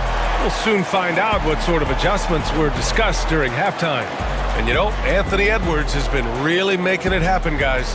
Slicing up the defense, living in the lane. Terrific first half for him. His penetration was a real problem for them. And then, of course, the monster finishes at the cup. Kicking off the second half, here's Chris Finch's 5. Julius Randle out there with McDaniels. Then it's Nickeil Alexander-Walker. Then there's Naz Reid. And it's DiVincenzo in at the point guard position. Boston leading by 3. Here's Pritchard. Shoots over DiVincenzo. Top of the key jumper, no good. And Naz Reid has proven to be a matchup nightmare for opposing big men doors. He has, BA, and the reason is he's bigger and stronger than most 4 men. Traditional 5s are too slow to stay with him.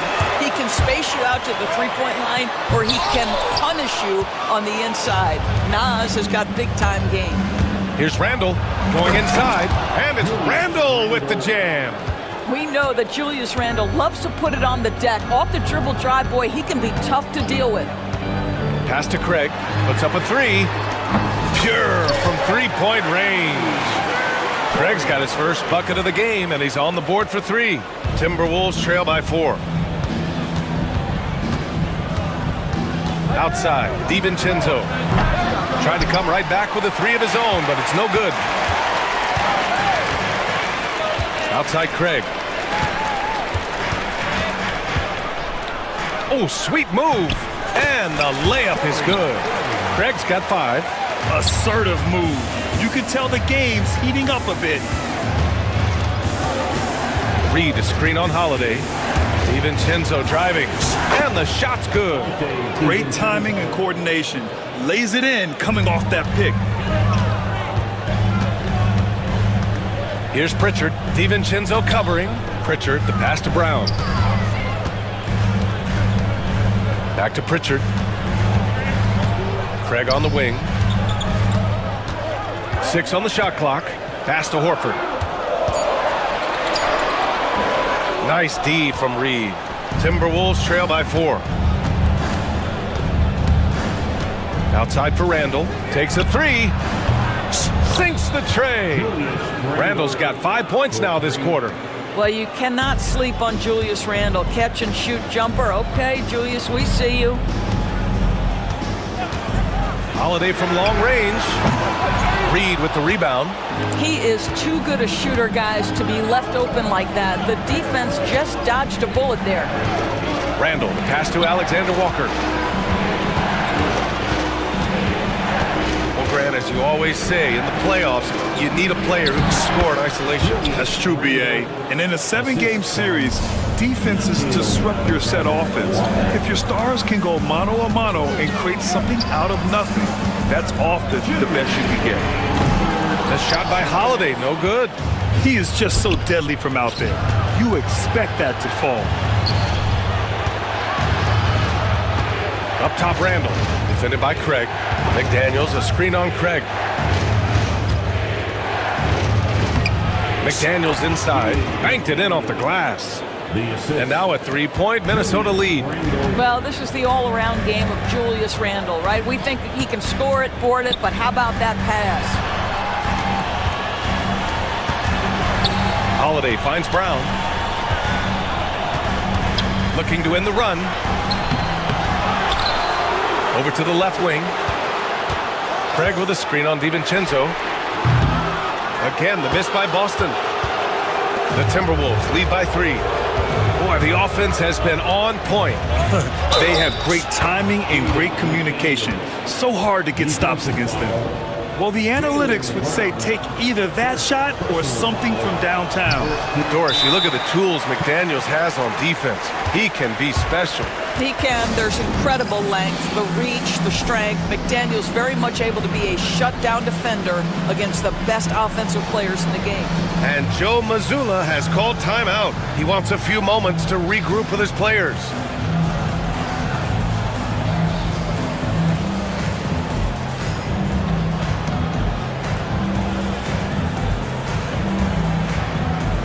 And Boston with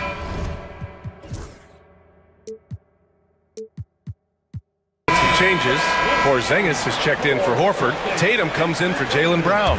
And Derek White subbed in for Drew Holiday. Rudy Gobert's checked in for Minnesota. Anthony Edwards comes in for McDaniels. Porzingis sets a screen. Three-pointer goes up. Three-pointer goes down for White. He's not always assertive on the catch, but Derek White rise and fire from three-point, and it is on target. And Chris Finch has called timeout. He wants to review the game plan. The Timberwolves have gotten 7 of 8 shots to fall in the third quarter so far. Here's Edwards. Oh, Edwards powers it home. I think his teammates understand that Anthony Edwards has every aspect of his offensive game working, so let's make sure he's got the basketball. And stolen by Edwards. Here he goes. And Edwards slams it in. Adding insult to injury with the dunk off the steal. Nice to see a good play on D. That led to some fireworks. Let's see if that serves as a momentum builder. What a great sequence for this group.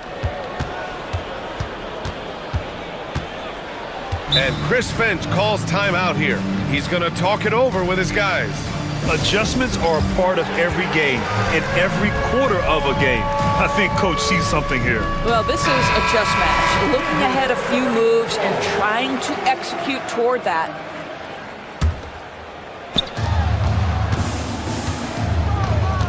Gobert with a screen on White. Just 4 to shoot. And a foul called on the way up. So he'll take 2 from the free throw line. Anthony Edwards is a load to handle as a defender. This guy's got the frame and the skill to make it very difficult. And both free throws good for Edwards. This is about the last guy you want to send to the stripe. Right now, they keep fouling him and he keeps making them. Porzingis with a screen on Edwards. White finds Porzingis. Now Craig. Outside Porzingis. That falls. Nice feed that time from Tatum. Tatum's got 3 assists in the game. And offensively, a great show for the fans through the first 3 quarters. And it's time now to bring you our State Farm assist of the game. This is the definition of team chemistry. I love to see this kind of communication and connection between teammates leading to the perfect pass. Nothing better than chemistry, right? Working together to create a bucket.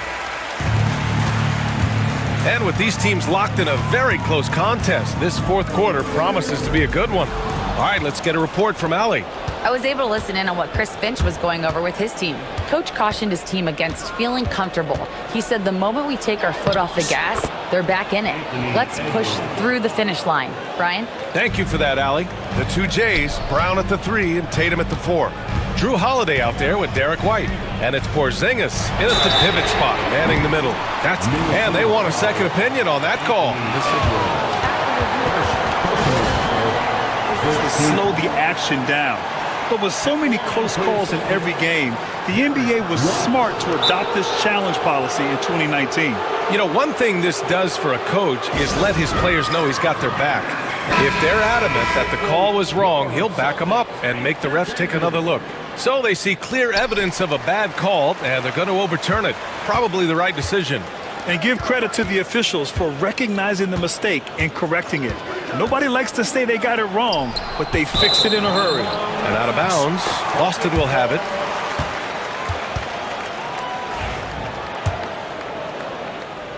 Celtics trail by 7. It's Brown on the wing. Checked by Randall. Outside Porzingis. The kick to Tatum. Tatum on the drive. McDaniels with the rebound. Oh, an easy look, but he decides to be a crowd pleaser. I'm sure he's upset for attempting that one. He's their go-to. They keep calling his number, and he delivers. Tatum with it. Now Alexander Walker defending. Randall with a steal. White against Edwards. Here's Edwards cutting inside. Pass to Gobert. Outside, Alexander Walker. Brown with the steal. On the wing, Tatum.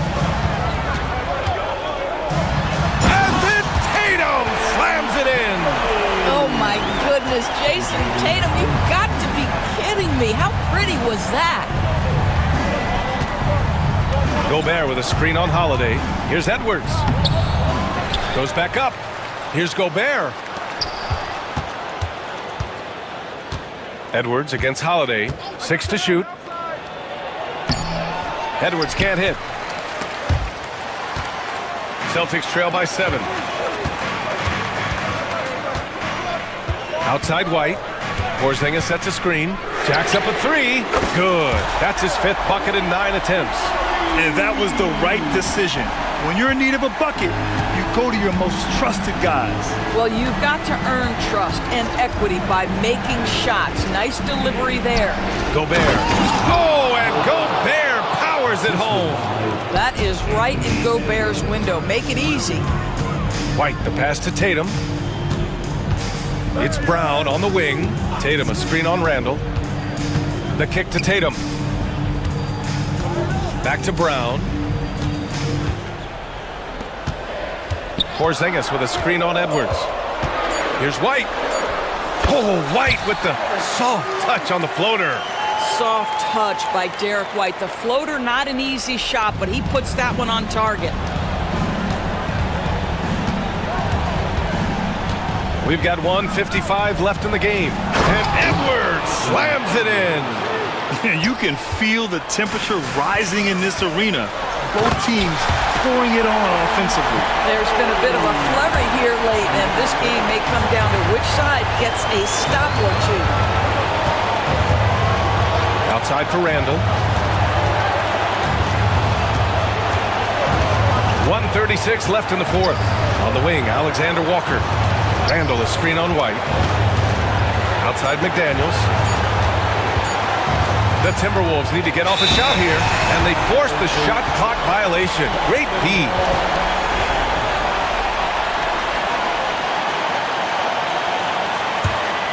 Celtics trail by 4. minute 20 left to play in the fourth. White, the pass to Brown. Back to White. Porzingis sets a screen. From downtown, White can't hit. And this is exactly who you want taking that shot. He just missed it. Pass to Randall. Edwards looking it over. To the paint. Here's Gobert. Oh, and Gobert powers it home. Gobert is not fazed by these moments. He wants to be the man. Double team on Holiday. Outside Porzingis. Pass to Tatum. Holiday from long range. Gets rebounded by Minnesota. Their biggest lead of the game was 9. Here's Edwards. And it's Jason Tatum with a rebound. And Tatum's got the ball here for Boston. They trail by 6. 3 seconds separating the shot and game clocks. And it's going to be out of bounds. Boston will have another go. Great read to get a hand in there and disrupt the play. And offensively, a little bit of a careless toss. You could have used a better angle on that pass. Holiday finds White. Holiday, a screen on Edwards. White for 3. Again, the miss by the Celtics. Fires from way outside.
with the big man matchup in this one.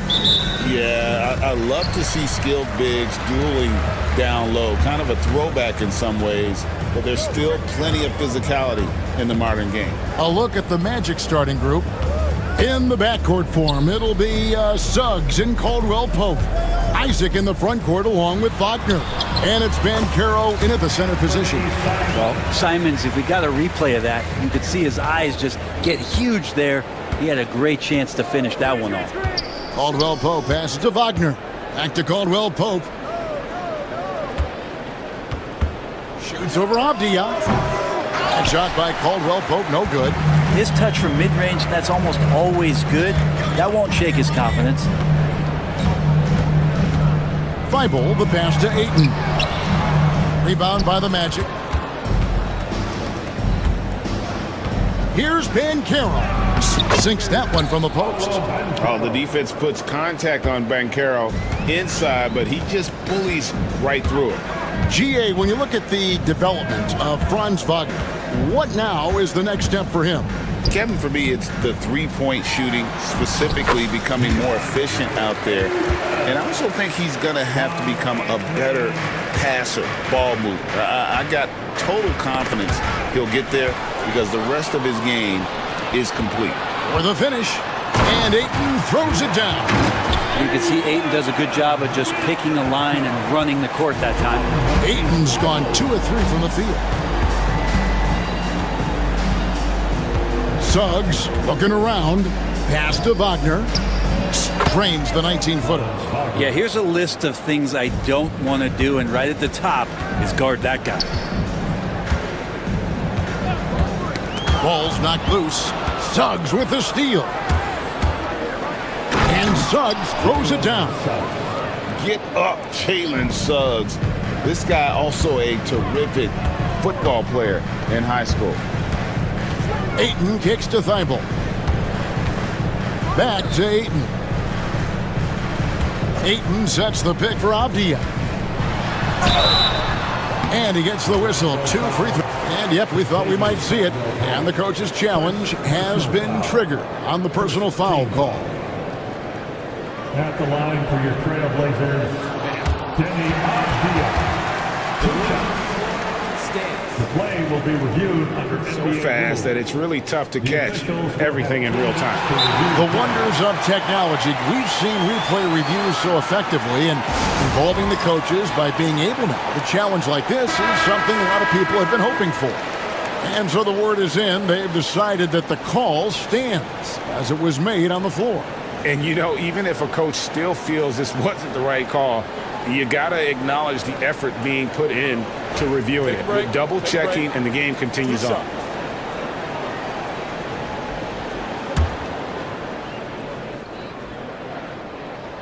First free throw is good.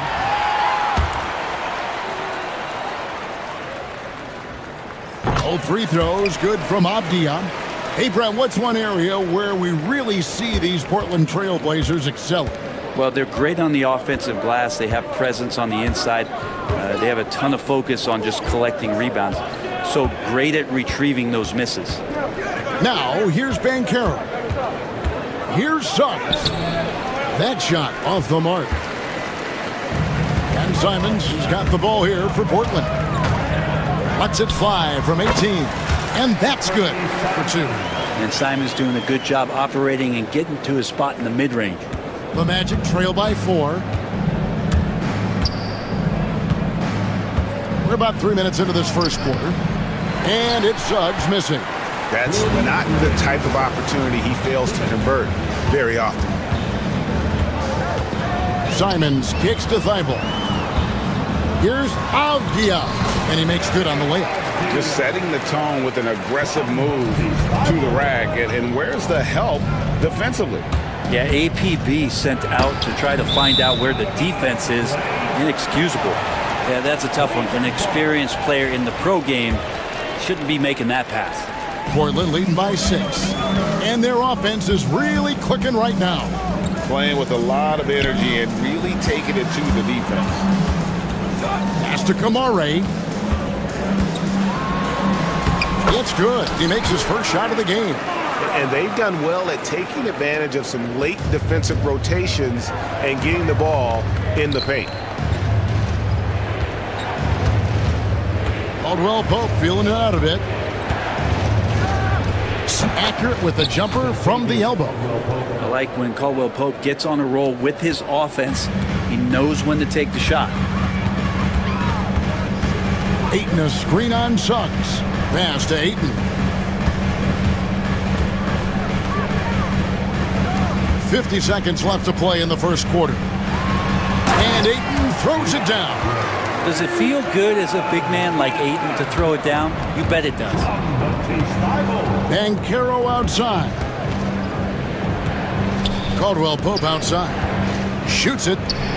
Up and in. Off to an efficient start. 2 for 3 from the field. Trailblazers leading by 6.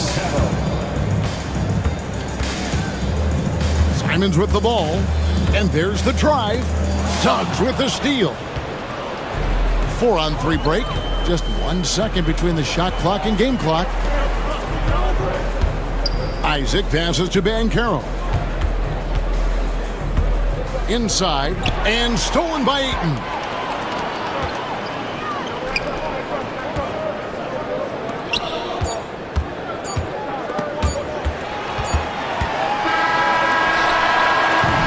And so the first quarter is in the books. Trailblazers out in front, leading by 6.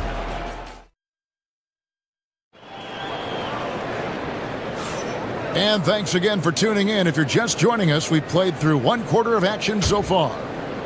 And a look now at how the offensive approach has been going here so far for Portland. I like how they've worked the ball inside, getting looks closer in there, and that really helps your offense. Well, in the early goings, the mid-range shot has also been working well for them. They've been racking up some points off of those jumpers, and those are probably being invited. This is how the floor looks for the Magic start in the second. In the backcourt form, it'll be Suggs and Caldwell Pope. Isaac in the front court along with Wagner. And it's Banchero in at the center, locking down the middle. Hey, Bones, what do you think is a part of the game that some casual fans don't really understand that well? Well, Kevin, outside of the contest right here in front of us, let's think about the long schedule that teams are dealing with. How many times the coaches employ different lineups and strategies so that by the end of the year, they have optionality in what they can do on the floor. Here's Simons. Solid play in the low block, and that one's good. Simons has got the lead up to 9 now for the Trailblazers. Wagner outside. Banchero, a screen for Wagner. Banchero kicks to Wagner. And finished off by Wagner. And smart ball movement there from Banchero. And that selflessness will endear him to his teammates. Simons, the pass to Ayton. Ayton, a screen on Suggs. Back to Ayton. Pass to Thibault, and too much time in the lane. They get called for the 3-second violation. And Jamal Mosley has called timeout. Wants to talk some things over. Might be seeing some things to adjust.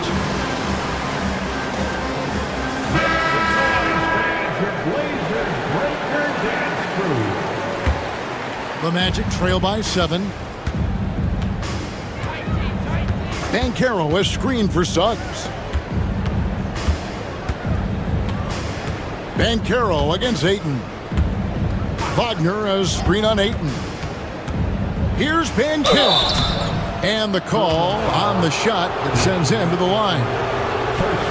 And the biggest reason Banchero went first overall, Paolo brings you playmaking ability at 6'10". He's got a very rare skill set for that size. Now Simons. 6 points for him. And it's Abdia off the drive. Isaac with the steal. Caldwell Pope on the wing. Back to Suggs. He takes it in, and Suggs throws it down. And this is a guy who is really comfortable with the ball in his hands. Suggs, so dangerous in the pick and roll. It's time now to hear from our Hall of Fame reporter, David Aldridge. What's the latest, David? Kevin, thank you. Paolo Banchero is not skipping steps. Magic superstar says it's like anything in life, it's a process. Having that perspective just makes you want to work every day because this is the best league in the world. If you become impatient, you're going to drive yourself crazy. It's a cliche, Kevin, but you just keep pounding away. Back to you. Well said, David. Dedication to the craft. VA thanks. Avdia against Caldwell Pope. Avdia kicks to Simons. 5 on the clock. Over Suggs. And the Trailblazers getting another bucket right there. That's exactly how you utilize the pick and roll. Simons looking really comfortable in the set there. And when you're a knockdown shooter like you were, with the kind of athleticism that Anthony Simons possesses, Brent, you're in rarefied air. Yeah, no doubt Anthony, one of those guys, really tough to stop. You got to pick your poison with him. That quickness and his ability to get to the rim, though, that can impact what they do offensively. Pass to Kamare. Outside, Simons. Bible on the wing. Simons surveying the D. And it's Suggs with the rebound. The Magic trail by 3. To the middle. Ayton against Isaac. Now here's Caldwell Pope. Defense is right there, and the shot goes in. Nice execution, especially in close. Caldwell Pope showing he's more than just a player that likes it on the perimeter. Simons with the ball. Isaac picks him up. And it's Ayton missing. And here's Banchero. He'll bring it up for the Magic. Into the lane. And he gets the whistle. 2 free throws coming up. An aggressive, creative player on the attack. I like seeing Banchero get those whistles. Ties it up, and this next one could give them the lead. The Trailblazers making a switch here. Grant's checked in.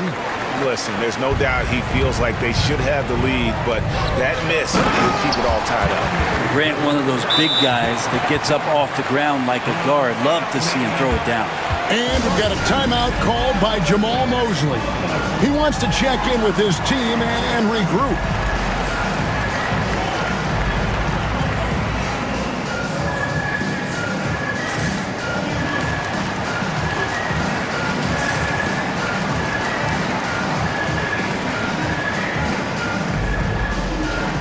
Scoot Henderson's checked in for Anthony Simons.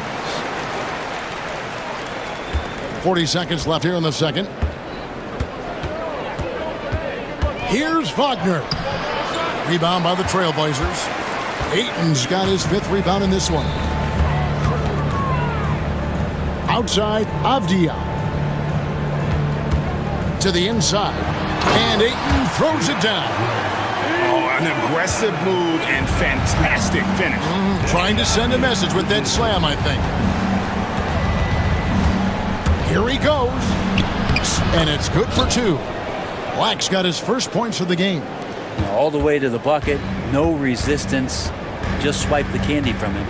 But drive by Henderson. Oh, just solid on the one-handed slam. And guys, when it's a tight ball game like this, he's the guy they want with the ball. Wagner, and they're able to recover. And a close game so far through the first 2 quarters as we reach halftime. Trailblazers lead by 4.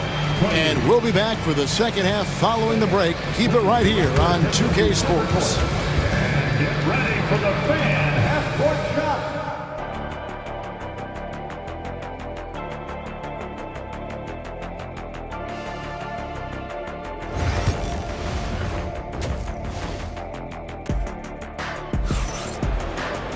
And as we get into this third quarter, as we've seen so far, neither team able to create much separation on the scoreboard yet. One of the stories here, Anthony Simons getting it done today. Yeah, and through the first 2 quarters, he has been the offense for this team. Yeah, he's shouldering the load right now and looking really comfortable while he's doing it. Sharp out there with Grant. Then it's Denny Avdia. Then it's Rob Williams. And it's Henderson in at the 1 spot. That's the group on the floor for Portland. The Magic trail by 4.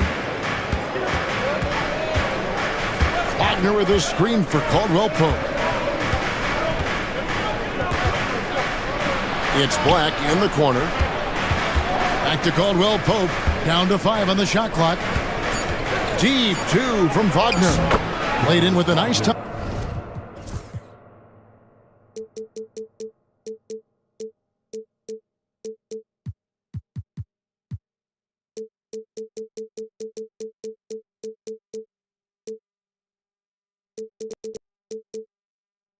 Off the glass. Wagner's got the opening bucket to start the second half for the Magic. Williams sends a screen for Henderson. It's Williams, high post. From the high post, he drills it. And the Trailblazers lead by 4. Slashing with purpose there. After setting that screen, Williams knows where to position himself in these sets. And Caldwell Pope gets the basket. That's a high percentage look when the D doesn't fight over the screen. Yeah, the coach over there just asking for one simple thing, and that's some effort. Got burned on that one. And it's slammed in by Williams. You know, something that Williams does so well, as soon as he has inside position, he just goes for the finish. Here's Wagner. Count it. Wagner's got 10 points in the game. They didn't have much of a problem getting the ball into the post that time. Avdia finds Henderson. And then Henderson with the jam. And Henderson doesn't need any extra motivation to head straight for the rim. 2 minutes gone in this third quarter now. Out of bounds, Portland takes possession.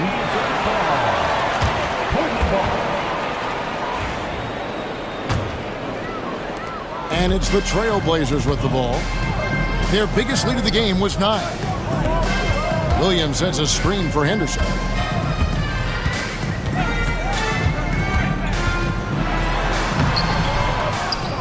Williams in the post. He's defended by Wagner. Grant sets a screen for Sharp. Here's the 3. Grant, that's good. 5 points in the game. Well, nice smooth release from Grant that time. Can't let him get that kind of rhythm. And finished off by Wagner. And no doubt they'd love to see him get a lot more of those opportunities. And that deficit will go away quickly if he does, Grant. And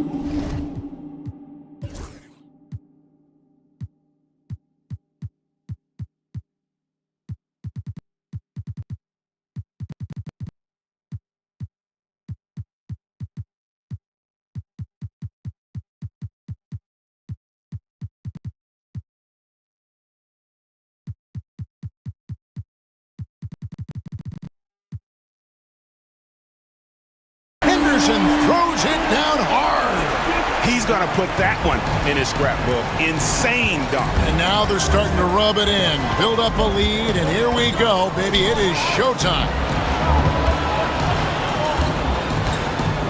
Wagner against Grant. Here's Caldwell Pope. Plays it up, and despite of the excellent defense at that. Such a heady offensive player. Once KCP gets a couple to fall, he stays aggressive. For 3, Henderson. Rebound by the Magic. Caldwell Pope outside. Fires from the corners, and there are the Magic with another bucket. Feeling it. No doubt about it. He's definitely feeling it right now. Shooting a terrific percentage from the field. And then Sharp with the dunk. What a finish by Sharp while taking the contact. Boy, it takes skill to win these in one opportunity. And Jamal Mosley has called timeout. This will give him a chance to discuss some potential alterations.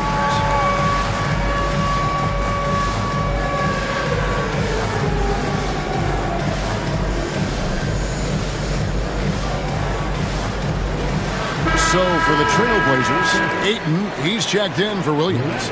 Matisse Thybulle comes in for Avdia. And it's Simons in for Scoot Henderson. And stolen by Thybulle. Pass to Simons. Grant outside. And here now is Thybulle. Still without a basket. Now here's Sharp. And then Sharp with the dunk. Out of this world. Sharp is so quick into the air, and then he just hangs forever. Able to do things most others can't. Here's Banchero. And the Magic can hold on to the ball. Now, I'm all for the crowd interacting with the players, but not so much the players interacting with the crowd. That one, errant pass. Now, here's Sharp. Guarded closely. Grant finds Sharp. Ayton sets the pick for Sharp. And Ayton throws it down.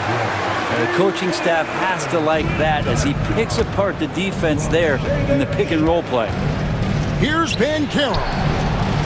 No good, unable to end this run. Trailblazers leading by 10. Here's Ayton. He's got 10. Grant, that's good. That's nice vision there. You see that pass, you make the feed before the defense has a chance to react, and that opens up a much better opportunity to score. And so it's Portland enjoying a 12-point lead as they talk things over during the break. They've got their field goal percentage to thank for that. They've been hot from... How about a look at today's State Farm assist of the game? And how about the floor generalship right here? I mean, showing us why they're always in good hands when he's the man in charge. Great hands, great vision. That makes great things happen for your offense. And we reach the fourth quarter in a game that may be already out of hand. Fourth quarter on the floor for the Magic.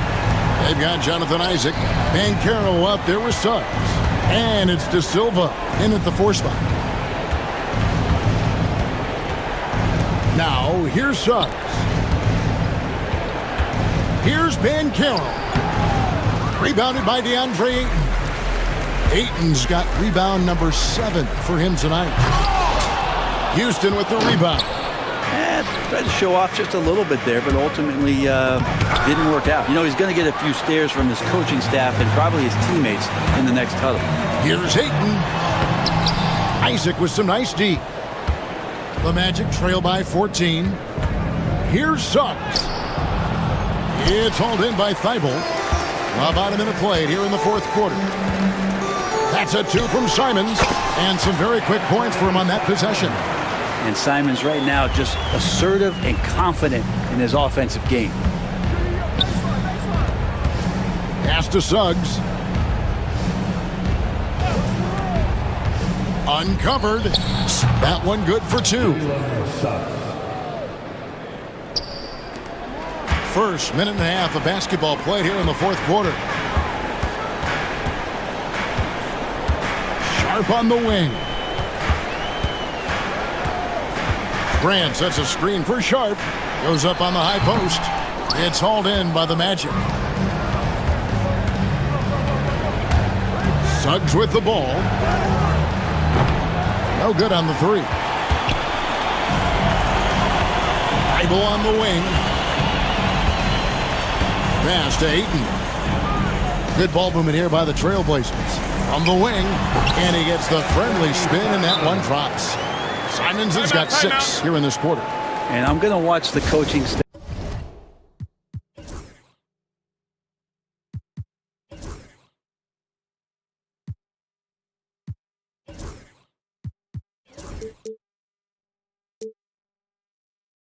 To see how many times they're going to call Anthony Simons' number with the way he's got it going here. So for the Trailblazers, Kamar is checked in, and it's Avdia in for Sharp. Suggs finds Wagner. Out of bounds, Portland takes possession.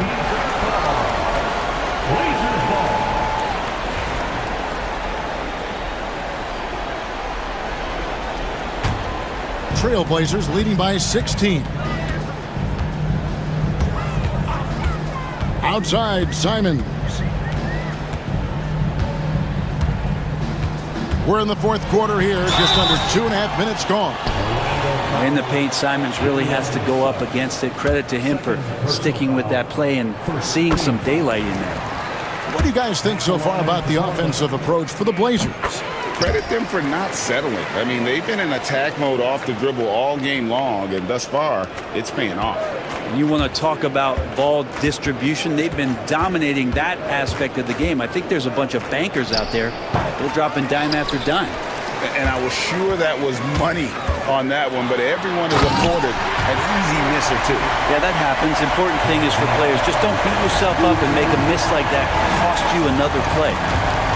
Here's Caldwell Pope. The Magic again can't hit. And here are the Trailblazers. They're on a 10-2 run here. 2 minutes in the game. Simons against Suggs. Ayton, the pass to Thibault. Here's Simons. 5 to shoot. Ayton a screen on Suggs. And they'll turn it over. Could not get off a shot. 24-second violation. Magic ball.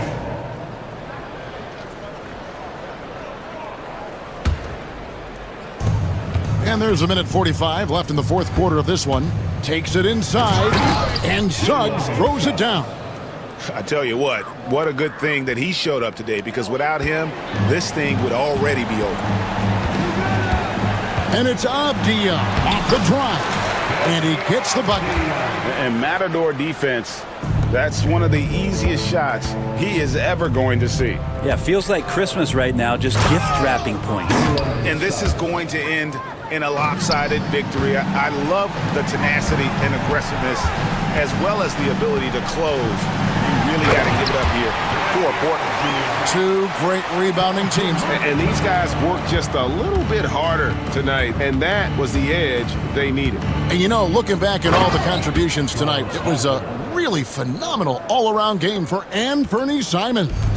Just knows how to fill it up, and that's exactly what he did tonight. Nobody that they assigned to him could really get a handle on him. Here's Simons. It drops. That's his 9th field goal of the contest. A blistering hot 9 for 11. Saw the opportunity to put this away, and you could see the killer instinct take over. Yeah, up until that point, a competitive game, but once they broke through that barrier, it was all them. Complete control. There's 49 seconds left in the fourth. Here's Avdia. Gets it to go from beyond the arc. And the Trailblazers lead by 21. This arena was rocking throughout the night. You could really feel the energy. Yeah, huge motivation, always great for a young team, but veteran players also appreciate when fans come with that kind of energy and get into the spirit of the game. Just Mr. Reliable again here today, Kevin. I mean, they need his points, and he's producing. Trying for the hoop, and he hits it and gets hacked on the play. A three-point possibility if he can convert the free throw. Matisse Thybulle. First personal foul. First team foul. A free throw drops for Suggs. There's 25 seconds left here in the fourth quarter. Suggs against Simons.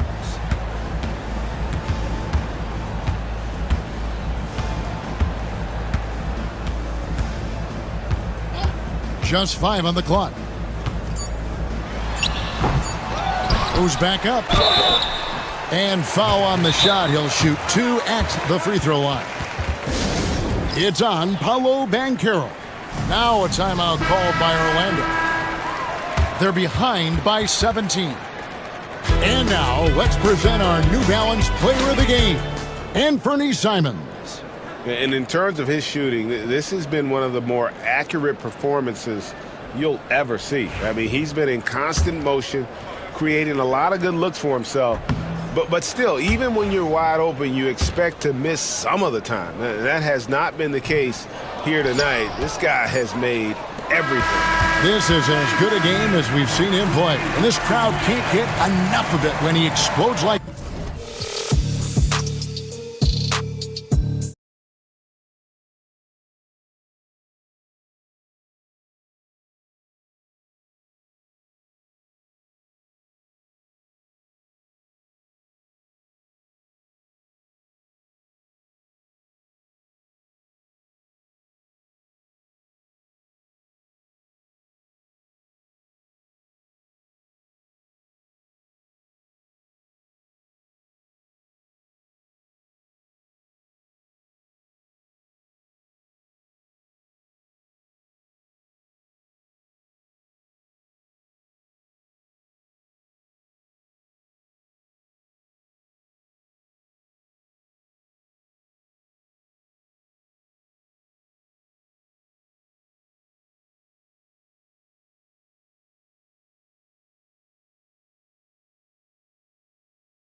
matchup. Oh, yeah, this should be a battle on the baseline.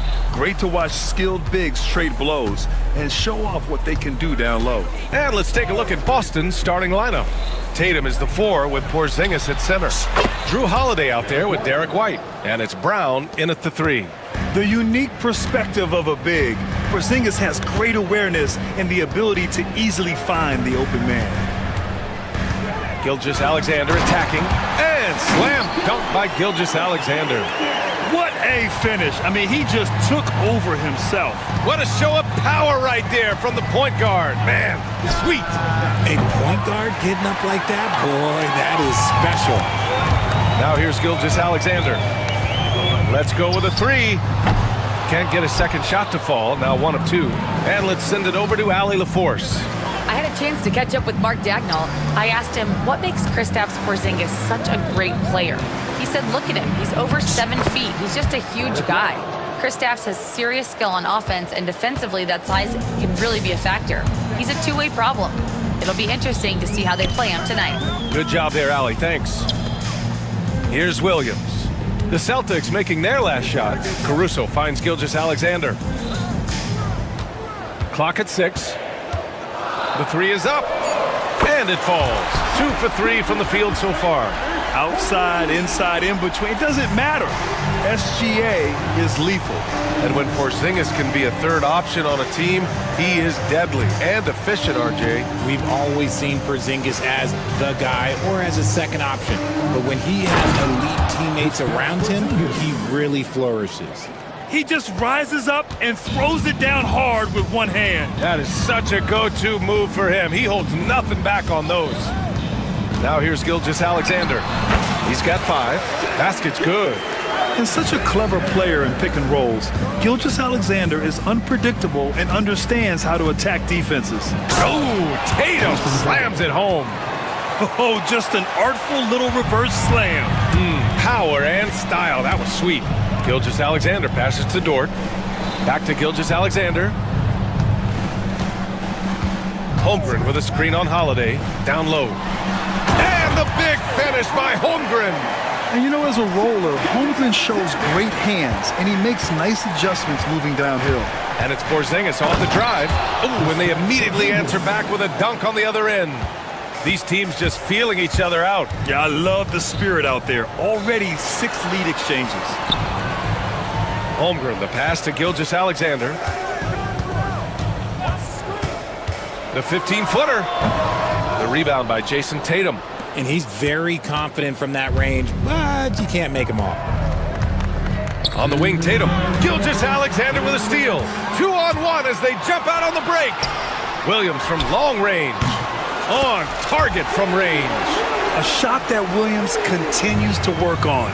You love seeing these type of results. White, the pass to Porzingis. Fires for 3. And it won't go. His first miss. He's 2 of 3 now. Thunder with a lead. Gilgeous-Alexander on the wing. He's covered by Holiday. Gilgeous-Alexander's shot is good. And the D can't allow Gilgeous-Alexander to get this positioning, because once he does, he makes you pay. And finished off by Tatum.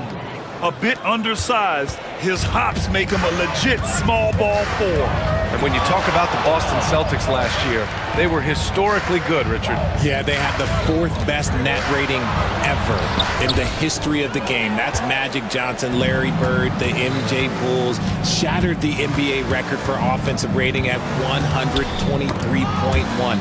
They were unreal.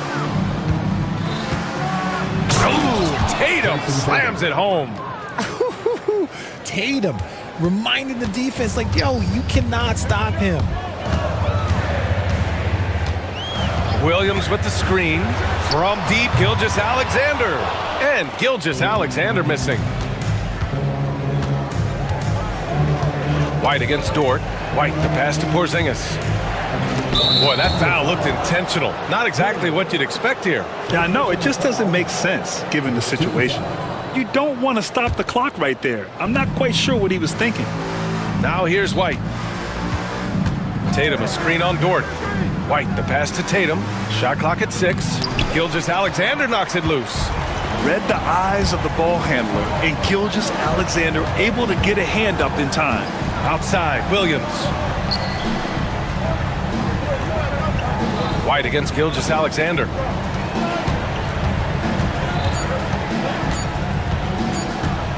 Shoot from the baseline. No good on the buzzer beater.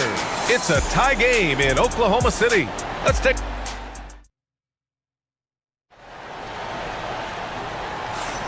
And getting it going again here in the second quarter. Fairly close game so far. And from what we've seen from Oklahoma City, what's your take so far?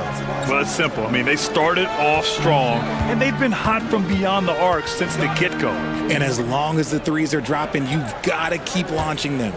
Shea and Caruso are the backcourt pair. In it forward, it's Dort and Williams. And it's Holmgren in at the pivot spot, manning the middle. That's the lineup out there for the Thunder. So it's Boston now. After the basket by Oklahoma City. Porzingis passes to Tatum. Tatum on the drive. Holmgren with the block. Wow, I mean, the 7'6" wingspan coming in handy. Holmgren loves swatting away shots just like this. And breaking down some numbers here, the hustle stats for Oklahoma City. The enthusiasm they've brought to their defense so far is something else. Going after shooters and really hustling to get their hands on shots. Something else that stands out is how they've gotten out in transition. Their speed has kept the defense on their heels. And one move ahead of the defense, a solid pick. And then the monster dunk to complete the play. Well done. Great chemistry on display. He understood where to put the screen in order to free up his teammate. There's so many facets to SGA's game. He's equally good from all three levels. Oh, and in a game this close, they're going to challenge the call. Coach does not agree with it, and he wants them to take another look at the monitor. At the line for the Celtics, Jason Tatum. 2 shots. The play is Oh, still disputed, even after the video review. There's no doubt there's going to be a gray area in a lot of these calls. But at least we have the option to take a second look, so the officials can be sure they get it right. So they see clear evidence of a bad call, and they're going to overturn it. Probably the right decision. And give credit to the officials for recognizing the mistake and correcting it. Nobody likes to say they got it wrong, but they fixed it in a hurry. Time now to hear from our reporter, Allie LaForce. Brian, last season, Jason Tatum surpassed 10,000 career points. He said, it sounds crazy. I always think about when I was a kid growing up with my mom and saying I wanted to be in the NBA. I may have thought I would be one of the best players, but to actually do it is a surreal feeling. Brian, he's being honest. Yeah, dreams do come true, Allie. Thank you. With balance and good rhythm, Holiday serves as an effective catch-and-shoot player. Here's Gilgeous Alexander. And it's Jason Tatum with a rebound. Tatum's got 4 rebounds now. On the wing, Holiday. Dort defending. Back to Holiday. And it's all tied up. Holiday's got 5 points. Yeah, in the paint, Holiday's agility makes him tough to contain. He just needs a little space to go to work. Caruso outside. Back to Gilgeous Alexander. Holmgren with a screen on Holiday. Gilgeous Alexander looking it over. Fader on the way. And it falls all over the rim and in. Williams has got his second basket. Trading the lead back and forth, neither side is willing to back down. I've been on the edge of my seat courtside. Man, this has been a barn burner. And that one's good. Porzingis. Well, Richard, as we've seen, sometimes all a player needs to prosper is a change of scenery. Well, no doubt, B.A. One of the biggest deciding factors in being successful is how you fit into a system and how you fit in with the players around you. Here's Gilgeous Alexander following the bucket by the Celtics. Defenders just clearing out, and Gilgeous Alexander came in with a purpose. White with it. Caruso covers. Here's Holiday. Pass to Tatum. Brown against Williams. And it's Holmgren with a rebound. And Gilgeous Alexander's got the ball here for the Thunder. Flicking it inside. SGA. That's been the story of their offense so far, getting a number of looks from point-blank range. Tatum, a screen on Williams. And Brown with the stuff. When Brown has the ball in his hands, he is so dangerous in the two-man game. Oklahoma City has gone 3 of 6 from deep so far. Here's SGA. It's stolen by Holiday. And here we go, the Celtics on the run. White looking it over. And the dunk to finish it off. A beauty. Got to give him credit for jumping on the ball and making the most at the other end. Boy, inexcusable at this point of the game. They got to be more composed in these moments. An important 2 points, not just on the scoreboard, but also for a little bit of momentum. Shot clock and game clock separated by less than 6 seconds. Tatum against Williams. From deep, Holmgren. Tatum pulls it in. Tatum's got his 5th rebound in this one. Here's Porzingis. And it's in! Oh! Nails the buzzer beater! Are you kidding? Great job ending the quarter on a high note. That's the play that pumps up the whole team, and they'll try to carry that energy into the next period. And the first half comes to a conclusion in a game that's been very close so far. It's the Celtics up by 2. And time now for the halftime break, with the third quarter soon to follow on 2K.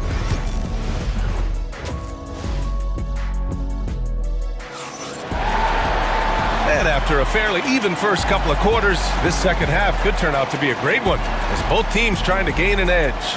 You know, Shai Gilgeous-Alexander has been exceptional here, guys. Yeah, he's kind of been the floor general for them tonight. A lot of assists for him. And it's a role we don't always see him in, but he's done a great job tonight getting the rest of his team involved. Kicking off the second half, here's Joe Mazzulla's 5. They've got Peyton Pritchard, Al Horford out there with Torrey Craig. Then it's Jaylen Brown, and it's Holiday in at the shooting guard position. Here's Pritchard. Hits a three-pointer. And the Celtics lead by 3. Pick works well there, but the defense left a lot to be desired.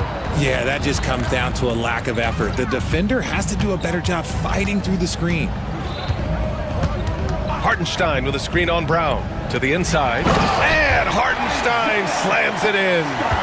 And plays like that one can make the difference in a close game. And it definitely got the bench on their feet, too.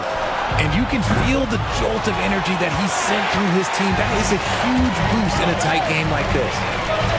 Oh, they get a hand on it. Pass to Williams. Now Hartenstein. Horford covering.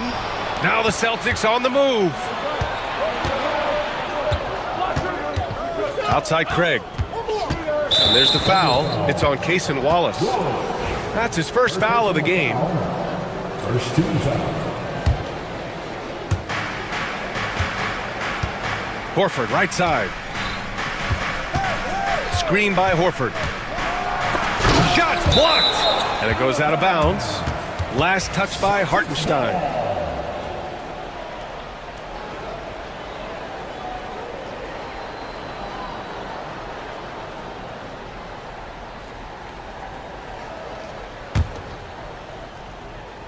First minute and a half of basketball played here in the third quarter. Just 2 to shoot. Brown. Really plays both ends nicely. Dort does the little things right. Caruso, pass to Williams. For 3. Drops in the 3. Williams has got 8. And it's amazing. Neither team has been able to hold the lead for any length of time. Yeah, these guys are leaving it all on the floor tonight. Pritchard, the pass to Craig. Soft touch off the glass. The defense couldn't collapse quickly enough. Oklahoma City has gone 1 of 2 shooting from the perimeter since halftime. Outside, Williams. Hartenstein a screen. Williams passes to Hartenstein. Nice D from Horford. That's just a bucket. Look, you expect him to make. It's tough when he missed those. Hard to find a season in his career where Horford didn't make an impact, RJ. One way or another, he's going to help his team win. Still out there doing it and doing it at a high level. He's kind of an ageless wonder. Muscling that one in. JB is a strong individual. And Mark Daigneault has called a timeout. He's going to gather the troops and talk it over.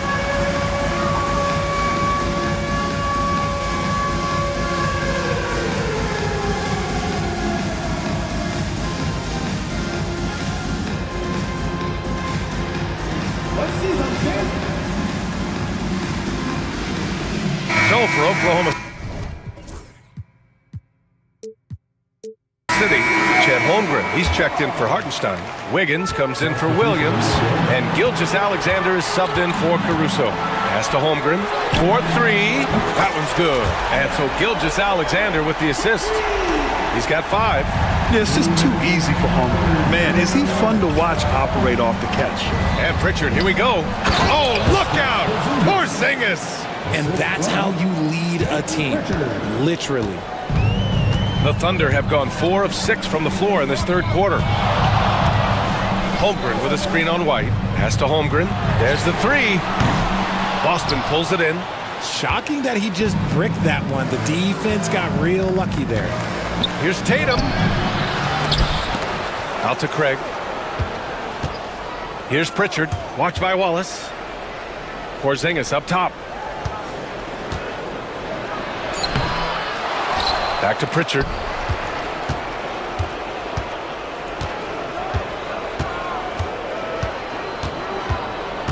Back to Porzingis. Oh, it's Porzingis with the jam. On the offensive end, Porzingis has been so dialed in, making the most of every scoring opportunity he gets. And we've got a timeout called by Mark Daigneault. I think right now he must be looking at some adjustments.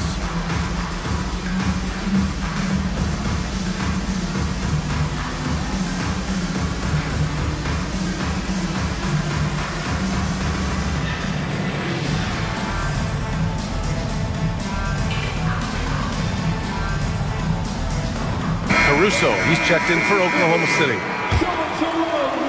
Thunder trail by 3. Here's Gilgeous-Alexander, and slam dunk by Gilgeous-Alexander. All it takes is a sliver of daylight, and Gilgeous-Alexander will exploit it. White, the pass to Craig. He takes it in. Holmgren with the block. And it's going to be out of bounds. Boston will have another go.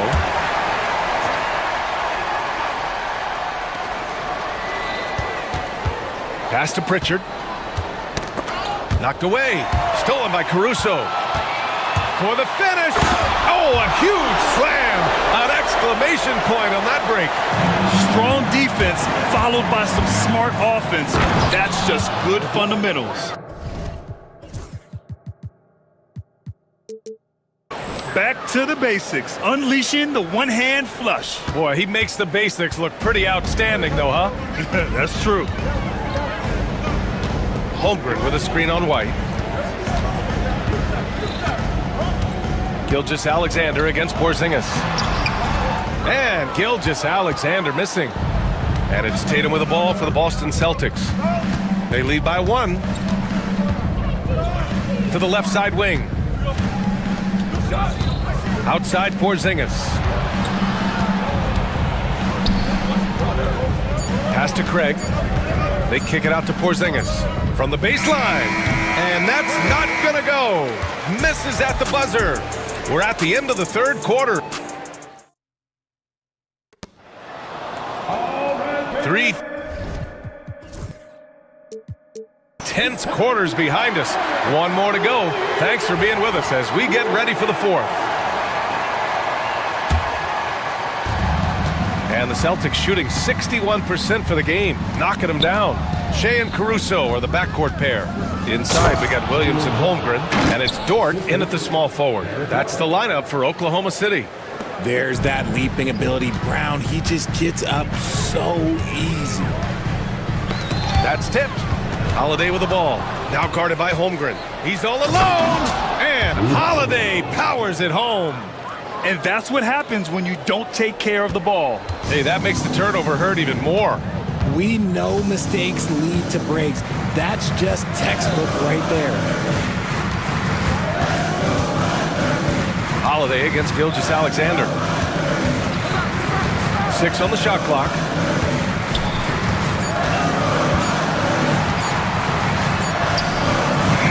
Boston pulls it in. Porzingis has got 4 rebounds in the game.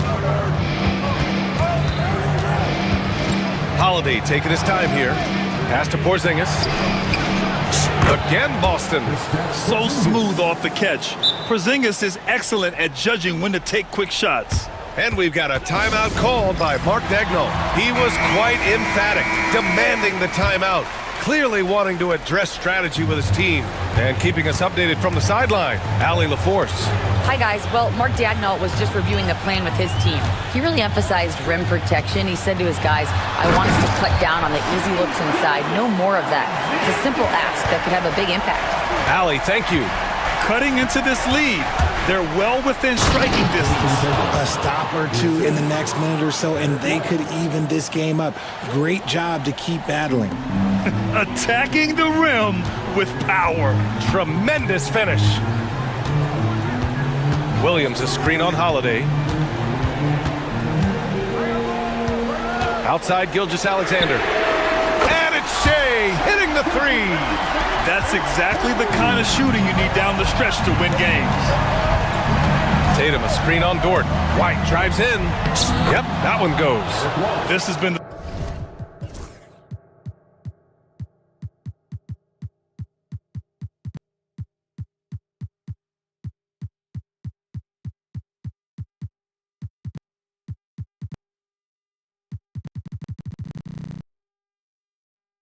the story of the game, a battle fought on offense. Yeah, but I think it's going to come down to who can get the stops down the stretch, because that's who's going to come away with this one. Holmgren with a screen on Holiday. 18 feet out. Gilgeous-Alexander, good. Gilgeous-Alexander's got 7 points here in the quarter. A dynamic score. Gilgeous-Alexander is so good at finding his spots and executing. Ooh, here's White on the drive. Good work defensively by Gilgeous-Alexander.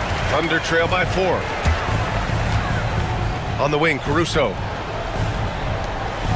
Williams finds Gilgeous-Alexander. Inside. Holmgren, the pass to Gilgeous-Alexander.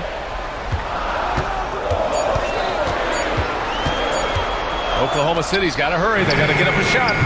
And it's Holmgren missing. Boston leading by 4. Brown with a screen. Porzingis up top. Fires from deep. Wow, Porzingis with the triple.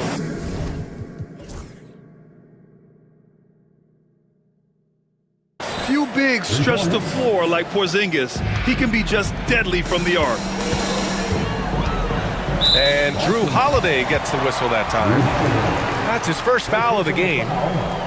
First team foul. On defense, the Celtics.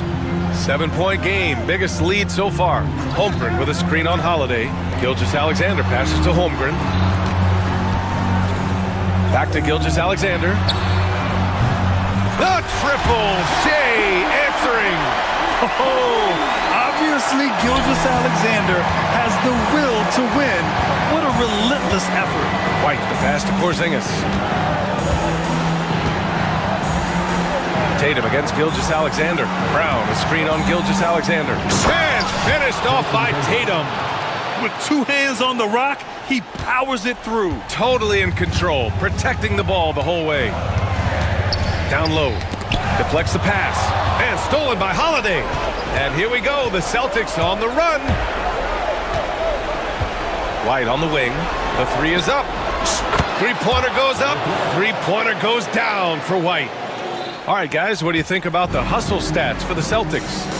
Great heads-up defensive play tonight, creating offensive opportunities for themselves by forcing deflections. And they've also been so active defensively, getting deflections, forcing turnovers, and scoring off of them. Down to 5 on the shot clock. Here's Gilgeous-Alexander, and slam dunk by Gilgeous-Alexander. There's 37 seconds left in the fourth. And the foul on Alex Caruso. That's his first foul of the game. Personal foul. First team foul. We've got 33 seconds left in the fourth quarter. Pass to Brown.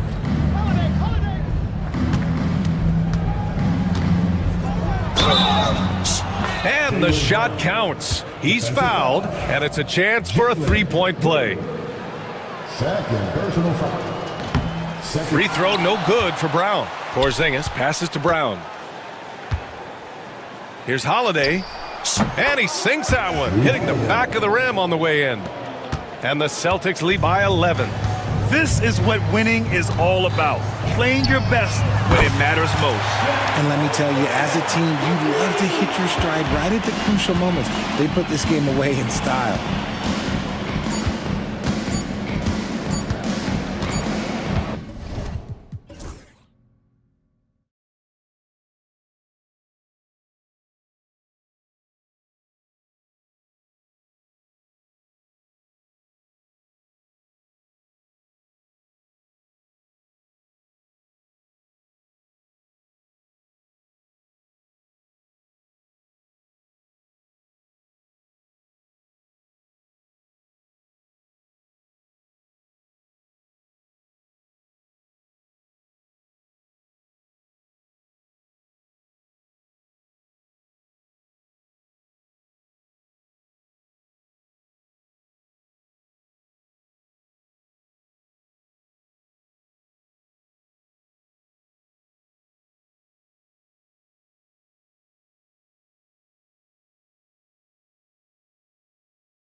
Yeah, and Kevin, the way the game has changed, you know, we don't see these kind of big men matchups much anymore.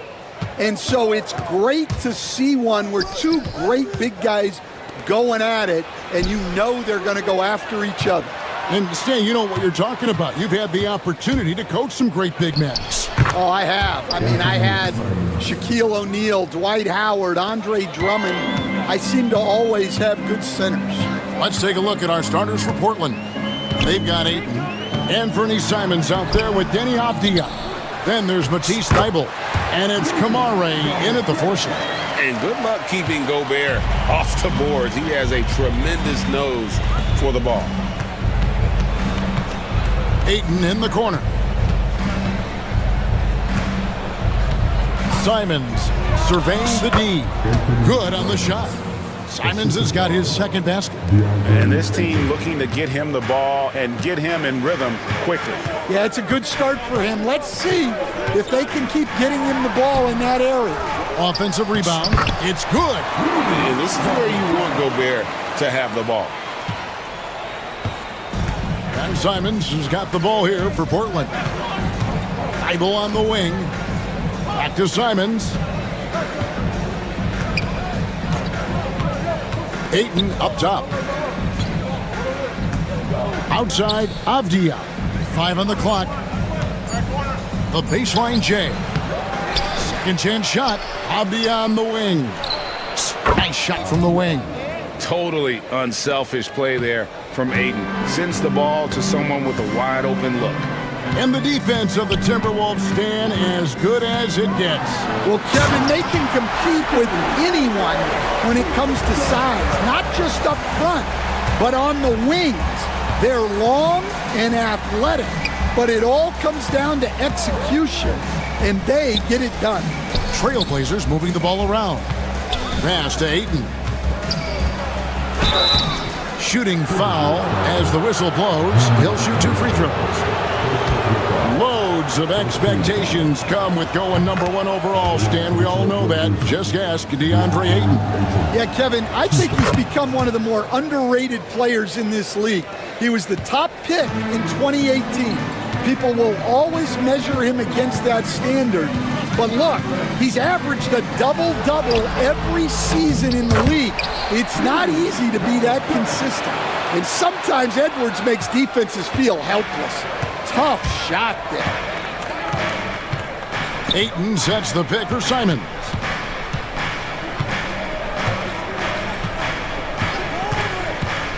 To the wing on the left. Ayton finds Simons. Ayton a screen on Edwards. The shot's good from Simons. Oh, that's a terrific pass. Ayton, with the advanced skill level, he's just going to get better with time. Now here's Edwards. Driving to the baskets. 2 points. That one goes. Just setting the tone with an aggressive move to the rack. And where's the help defensively? Well, when you are the aggressor this early, it is intimidating. And it's Simons missing. Yeah, you expect him to make those. Good look. Just couldn't find the mark. And finished off by Edwards. Yeah, Edwards has some big bounce in his step. Avdia against McDaniel. Ayton a screen. The tray. Gobert pulls it in. Gobert's got 5 rebounds tonight. Things really clicking for him at the offensive end. They're making good decisions, not wasting these opportunities. Well, excellent read there by Edwards. He saw someone had a better shot, and he got them the ball. Now, here's Simons. He's got 6. And the wide-open shot from Avdia. A 3-pointer is right on target. Avdia's got 5 now. And that's exactly what he's looking for, draining the triple. Edwards passes to Gobert. Gobert with a screen for Edwards. And slam dunk by Gobert. Not stopping that. Gobert from there is right around 100%. Edwards against Simons. Pass to Ayton. And he drives in, and Ayton throws it down. Well, you love the unselfishness, makes the next pass, and enables his team to capitalize on the possession. Outside Edwards.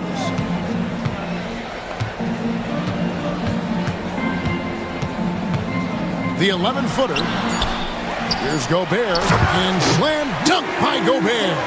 And doing some dirty work on the offensive glass. And then fouls it up, Greg, with heavy-duty jam on his mind with a terrific putback. And so Chauncey Billups calls for the timeout. Looking for a breather, and maybe just one or two things to talk about. Three-pointer, Simon. Rudy Gobert, he's feeling it tonight and has been the driving force for the Minnesota.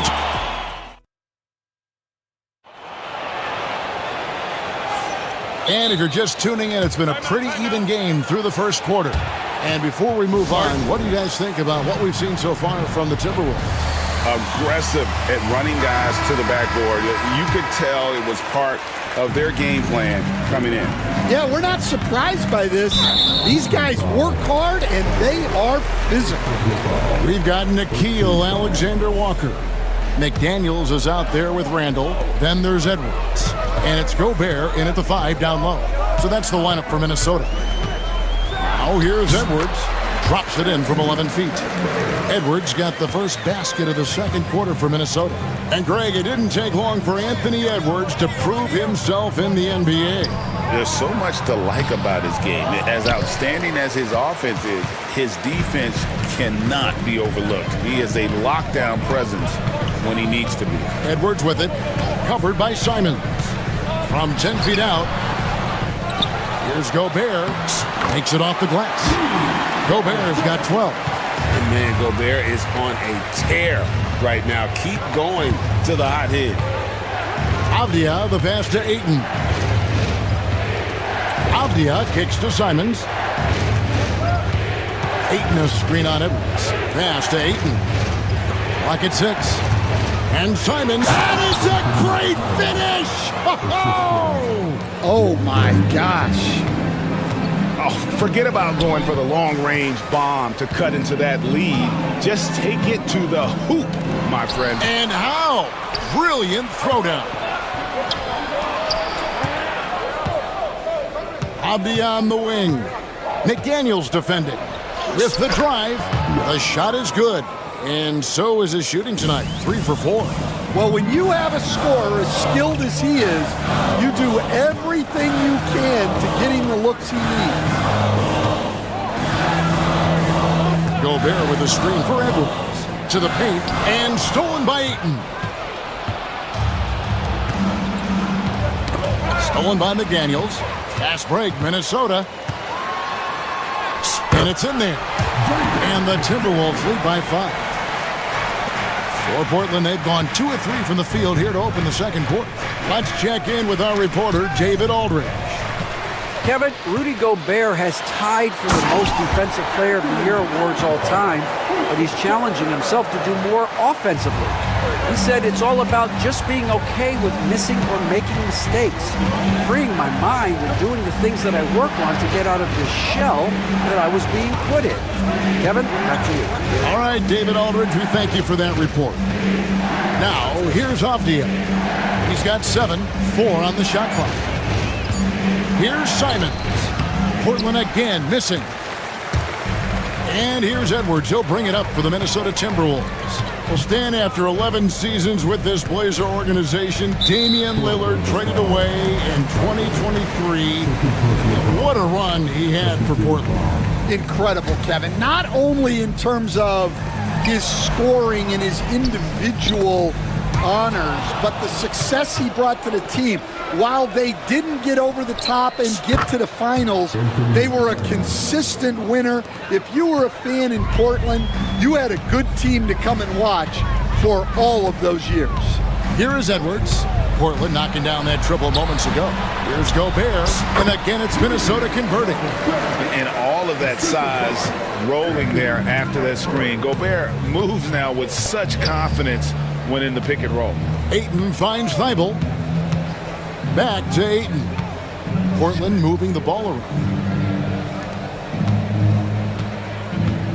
Outside, Avdia. Ayton inside. Defended by Gobert. Out that one in, and the Timberwolves lead is cut down now to just 4 points with the basket from Ayton. Here's Edwards, driving inside, and foul on the shot, so he'll get a chance at the line.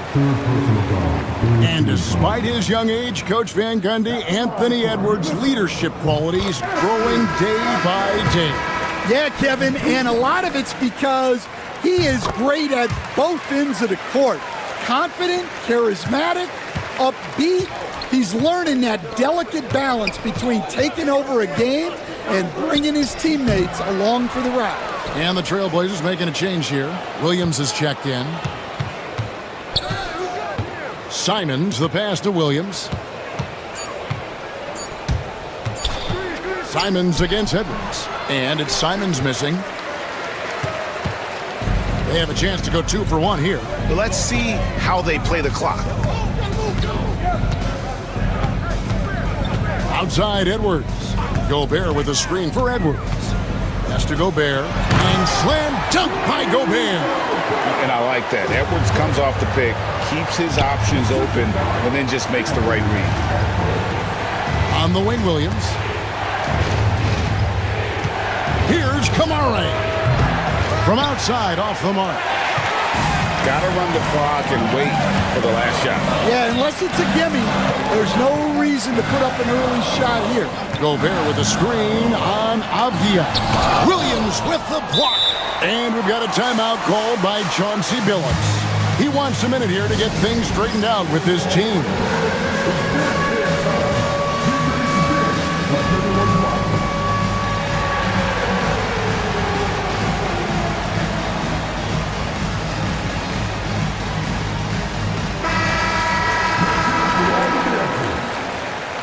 Substitution on the court.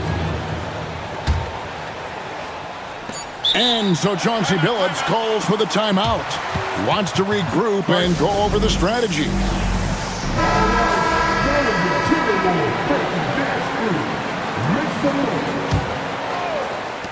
For 3, Henderson, and that would have counted, but his shot was off the mark this time.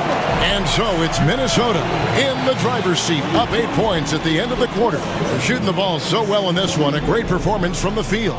We've got more in store for you right after this.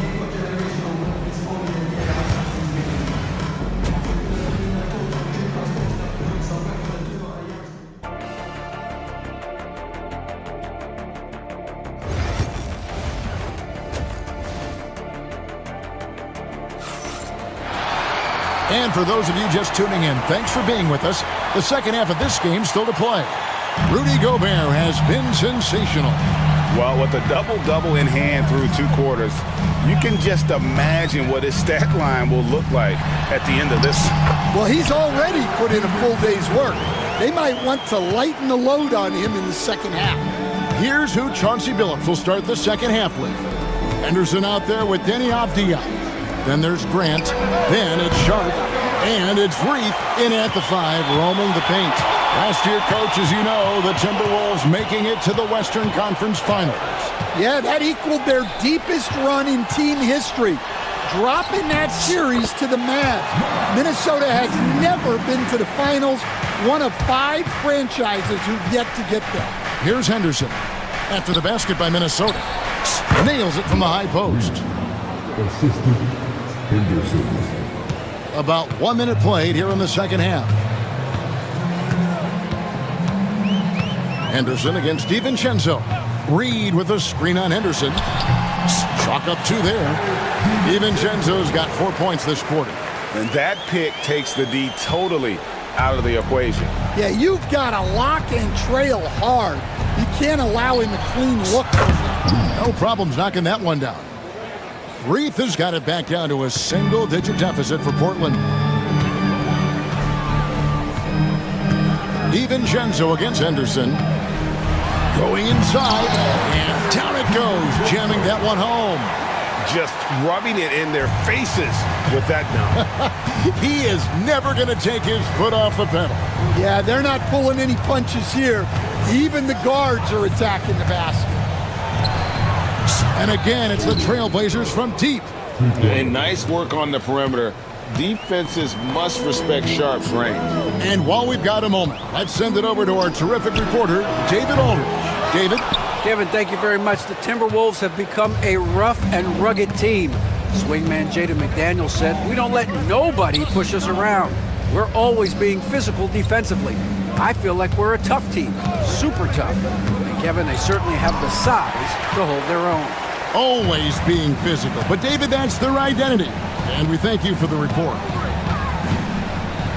Let's a floater go. Here's Reed. Reed with a screen on Avdia. And contact on the shot, so he'll be shooting free throws here. And standing 6'9", Jaden McDaniels, possessing tremendous length for a perimeter defender. Yeah, Kevin, and he can really move his feet, too. Jaden McDaniels is clearly one of the best and most versatile perimeter defenders in the league. Now, here's Avdia. He's got 7. Reef off on the layup. And not allowing the shooter even an inch of breathing room on that one. There's no air space there whatsoever. That's as close as you can get without foul.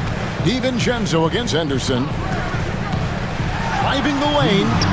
DiVincenzo gets the bucket. Another good play. This is how they built the lead, calling on the right guys at the right time. Yeah, come on. They're just having their way out there and continuing to press the advantage. And here are the Trailblazers now, following the bucket by the Timberwolves. And I was sure that was money on that one, but everyone is afforded an easy miss or two. Yeah, it was a great look. Sometimes they don't fall. You've just got to keep taking great shots. Not surprised at all. He's shooting it well and scoring points in bunches. And so Chauncey Billups calls for the timeout. He wants to talk to his guys.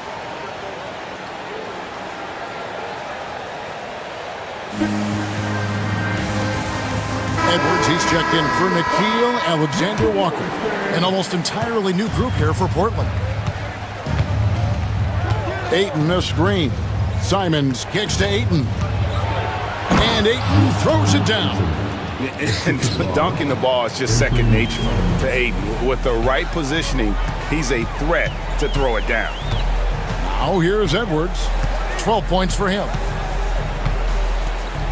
And it's a defensive 3-second violation. The Timberwolves shooting their 5th attempt at the line in the game. Yeah, a year ago, though, Kevin, 78% conversion rate from the free throw line. So that's a nice all-around effort. And no good on the technicals, so unable to pick that one up. Well, we know Edwards has an outstanding skill set, but what makes him truly special is his competitive will and ability to handle high-pressure moments. A nice shot by McDaniel. And watching that defensive effort right there, you wonder how much they want this game. Yeah, I got to agree. Their defensive commitment's got to be a lot better. Oh, what a jam! Simon! Timeout. And Kevin, even though they're down, he's still looking to do the spectacular, and he did. Well, maybe this is the best time to do it. The Timberwolves making a switch here. Gobert's checked in. Avdia's checked in for the Trailblazers. Timberwolves leading by 12. Edwards looking it over. Goes up on the wing. And it's Portland with the rebound. Yeah, loose coverage by the defense, but he just couldn't make them pay. Edwards against Simon. Pass to Avdia. 6 on the shot clock. Simons finds 8. Here's Avdia. And they force the shot clock violation. Great D. That is just a careless turnover. You've got to be smarter in those exchanges. And so Chris Finch calls for the timeout. And coach has decided they need a moment to talk things over. 11 seconds left in the third.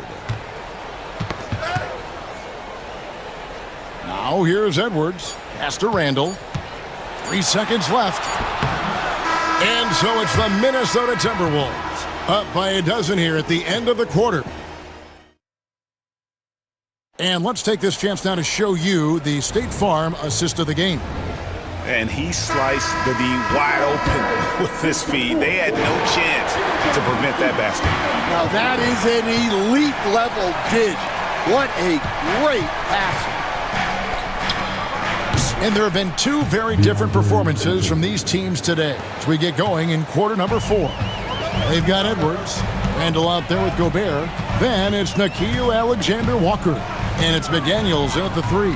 So that's the lineup for Minnesota. Now here's Edwards. The shot that time, not on target. Some solid defense from Ayton.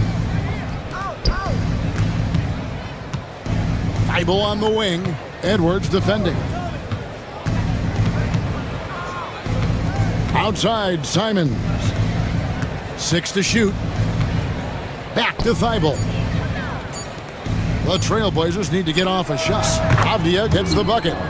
Their ability, again, to stretch the floor, particularly in this second half. Yeah, and where has the defense been? They've been content to let them fire away. They've got to close out to the arc. And Gobert throws it down. And look at the big man get up. When Gobert takes flight, well, you are in for a show. Pass to Simons. They set the pick.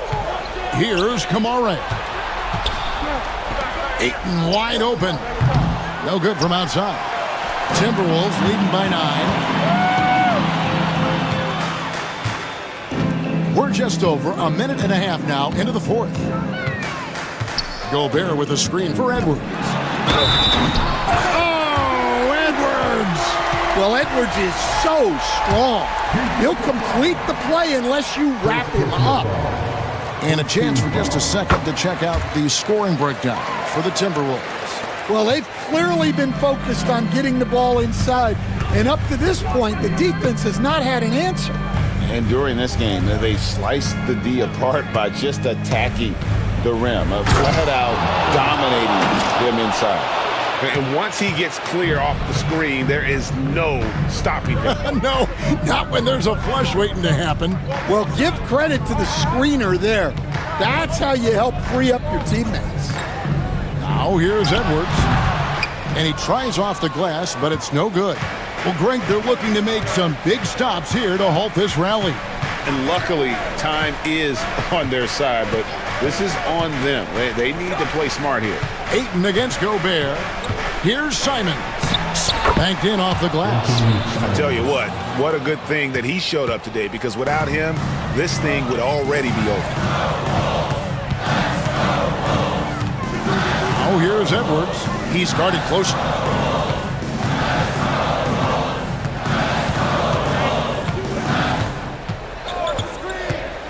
Edwards at full speed. The timely screen gave him a step, and he took it all the way. And it looks like, yep, it's a coach's challenge on the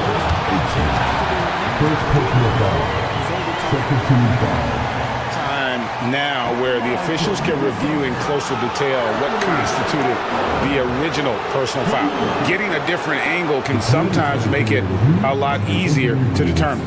Indeed, and the one thing with replay review is that when you see the slow motion replays, you really get a new appreciation for just the immense speed at which these players are moving at, and how fast the action really is, and how hard it can be sometimes, Greg, to make the right call.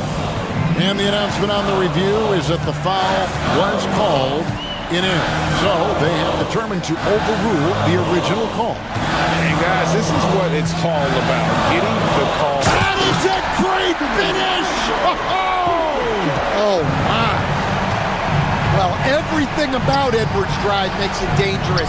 His speed, his agility, and his lack of fear. And that'll be 2 free throws coming up. Officials on the call with the foul. Nice work to get it inside and draw the contact. Free throw good, Edwards. And Greg, you talk about toughness, the compete factor. How does a team create that culture? Call it critical mass. When you have the entire organization and enough players committed to that kind of effort, everyone has to meet that level.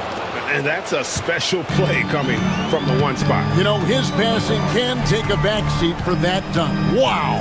Wow, that is an impressive vertical for a point guard. My goodness. Gobert with a screen for Edwards. And the shot falls short this time. That's one he knows he should have drained. Avdia against Gobert. Ayton sets the pick for Simon. Ayton finds Avdia. A three ball. That one is good. He's only missed one shot of his 6 taken on the floor. Here is Edwards.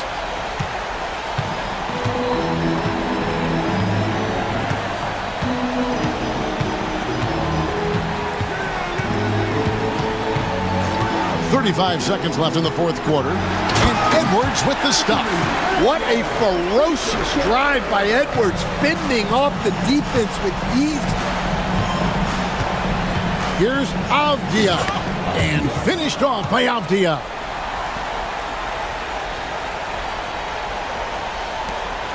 There's 25 seconds left in the fourth quarter. And here's Edwards. He'll bring it up for Minnesota.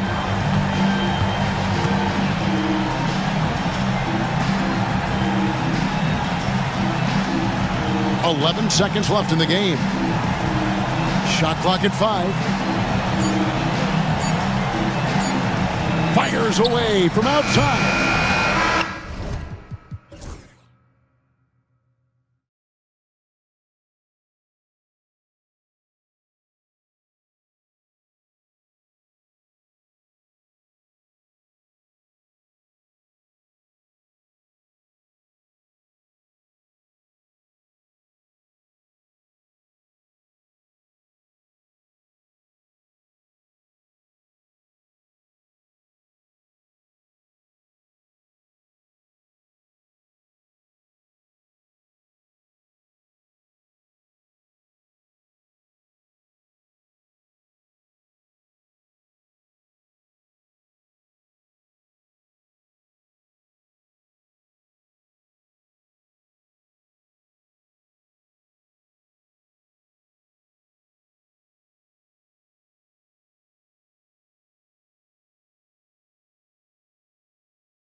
And I think that's where the game's going to ultimately be decided. I mean, we have to see which set of these bigs is going to impose their will, not just offensively, but defensively too. A look at the opening lineup for the Orlando Magic. The backcourt is Suggs and Caldwell-Pope. Isaac and Wagner make up the forwards. And it's Ben Carroll in at the 5. All it takes is a sliver of daylight, and Gilgeous-Alexander will exploit it. Orlando with the ball, following the bucket by the Thunder. Nice move, and it's laid up and in by Williams. Great teamwork on that drive, punctuated by a strong finish. That is the perfect fast break, guys. Getting a hoop before the defense can get set. Now here's Caldwell-Pope. Here's Suggs. Dort grabs the miss. Pushing it up the floor. Here comes Oklahoma City. First quarter, just over a minute played. Holmgren with a screen on Wagner. Fires it from 18. It's hauled in by the Magic. That's the shot they wanted. It just didn't fall. You know what? That's a confidence shaker for him, though. I mean, that's a shot he expects to make every time. Now here's Ben Carroll. Out of bounds. It'll be Oklahoma City's ball.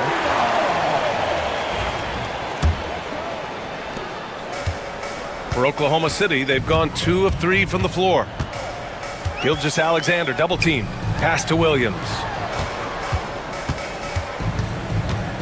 Gilgeous-Alexander passes to Williams. Outside for Gilgeous-Alexander. 6 to shoot.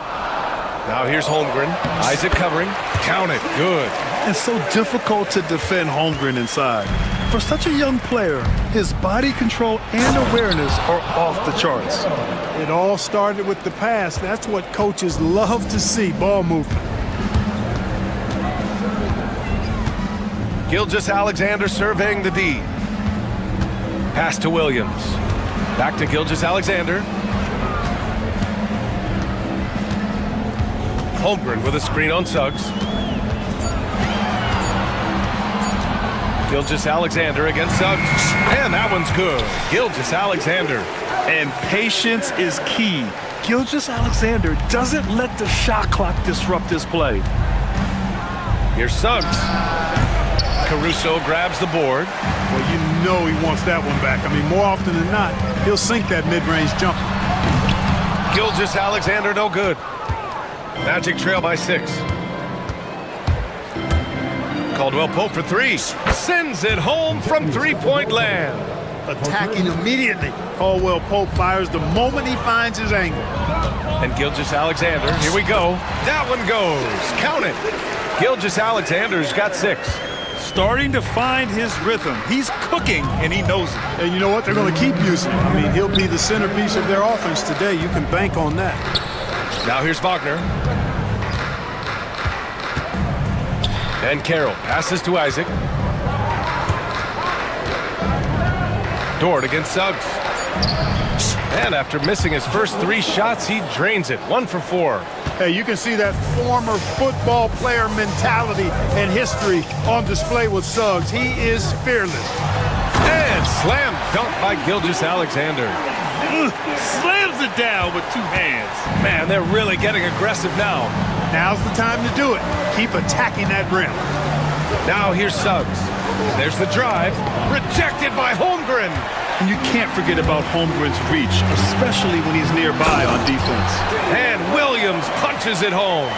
You know, guys, when you push it hard like that on the break, those are the easy buckets that'll be waiting for you.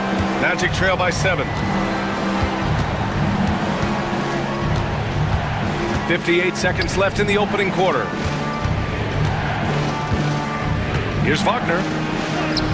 Lays it up and banks it in. Just punishing the defense from the interior. Wagner doesn't mind scoring against physical defense. Here's Gilgeous-Alexander. Ooh, coming through again. Shooting 5 for 7 now. Boy, at the offensive end, his game is so impressive. I mean, he's a threat every time up the floor. Suggs against Dort. Here's Wagner. Into the lane. Rejected by Holmgren. It's a 4-second differential between the shot clock and game clock. Poke loose. And stolen by Suggs. And he makes no mistake. Slam dunk. Hey, the moment Suggs picks their pocket, he's gone. Then he spots his opening in transition and converts. Well done. And here's Gilgeous-Alexander. Pass to Holmgren. Over Isaac. Oh, he got it up in time, but it wouldn't fall for him. What a performance for Shai Gilgeous-Alexander. He has been the story for Oklahoma City. He put together...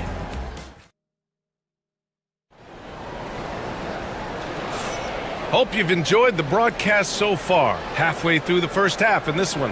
And from what we've seen from Oklahoma City, what's your take so far? Well, their offense is clicking so far, capturing the momentum here early on. Yeah, you know, I agree. No warm-up needed. They came in on fire and have already built a nice lead. So for Orlando right now, the backcourt is Suggs and Caldwell-Pope. Isaac and Wagner make up the forwards. And it's Ben Carroll in at the center position. Yeah, you know, when you give Caldwell-Pope any daylight to get his shot off, he's knocking it down. He's a gifted shooter. Williams a screen on Caldwell-Pope. Here's Gilgeous-Alexander. SGA using that size. That's been the story of their offense so far, getting a number of looks from point-blank range. Suggs against Dort. And Carroll with a screen on Dort. And Carroll outside. Caldwell-Pope for three. And the rebound goes to the Thunder. And we're now about a minute into this second quarter of play. Williams a screen on Suggs. Suggs against Gilgeous-Alexander to the inside. Holmgren. The layup misses. Magic trail by 4. Outside, Caldwell-Pope. Over Williams. Caldwell-Pope's shot is off. For Oklahoma City, they've gone just 1 of 3 to begin the second quarter. Williams misses. Orlando has gone 1 of 2 from deep in the second quarter. And Carroll outside.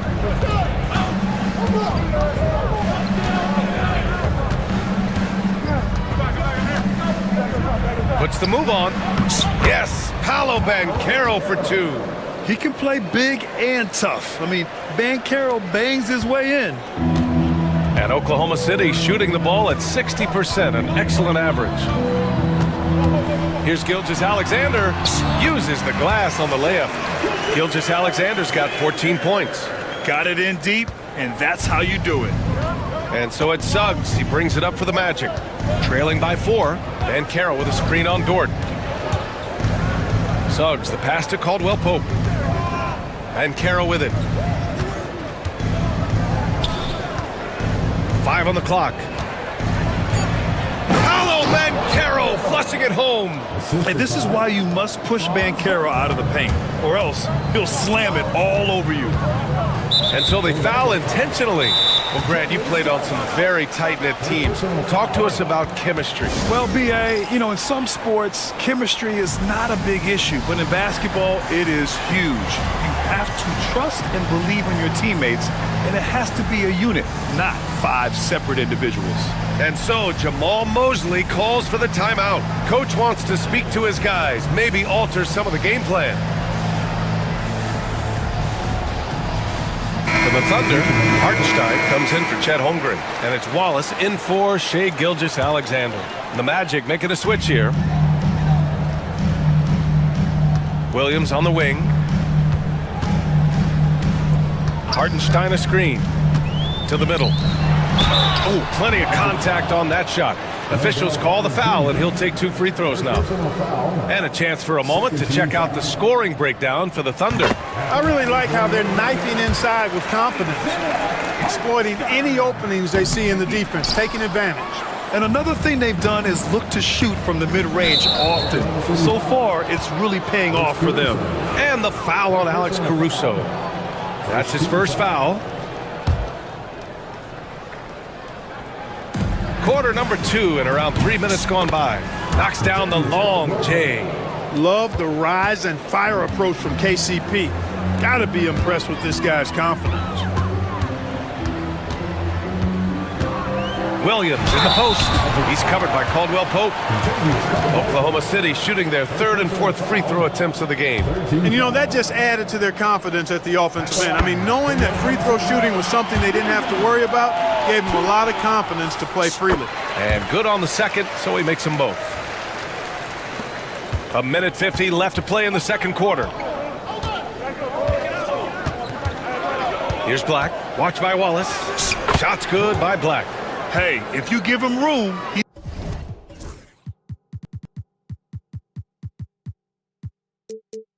he's gonna score the ball.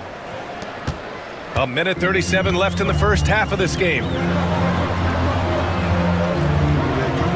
Williams against Caldwell Pope. Williams passes to Hartenstein. Count it. 1-for-1 to start the game.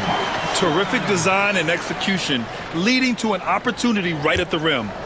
Orlando trailing here. Caldwell Pope with it. 9 points in the game. Drives to the hoop.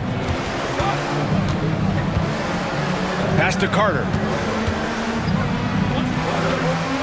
Just 5 to shoot. Houston passes to Carter. Shot from 12. Hits the rim on the way in, and the bucket is good. Carter's got his first points of the game.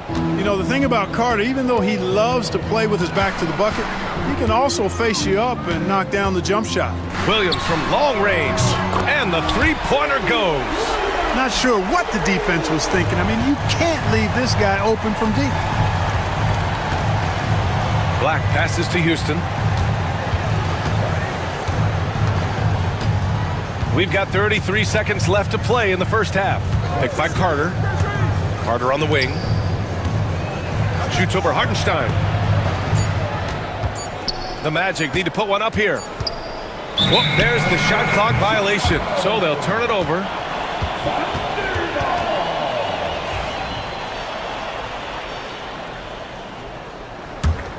Oklahoma City leading by 3.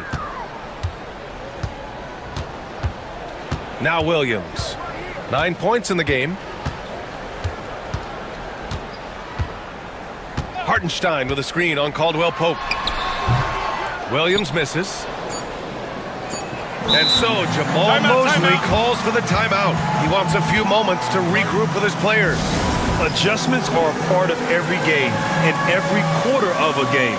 I think Coach sees something here. And you know what? We'll see what changes he makes coming out of this timeout.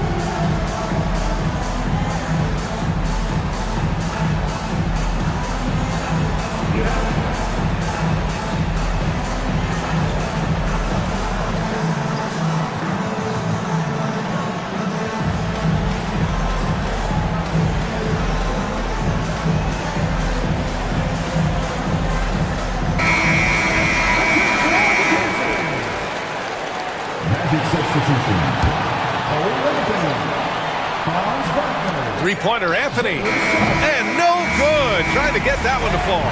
And so a close game as we wrap up the first half of play. Oklahoma City ahead, leading by 3. And we'll see you back here after the break. Third quarter action in just a bit.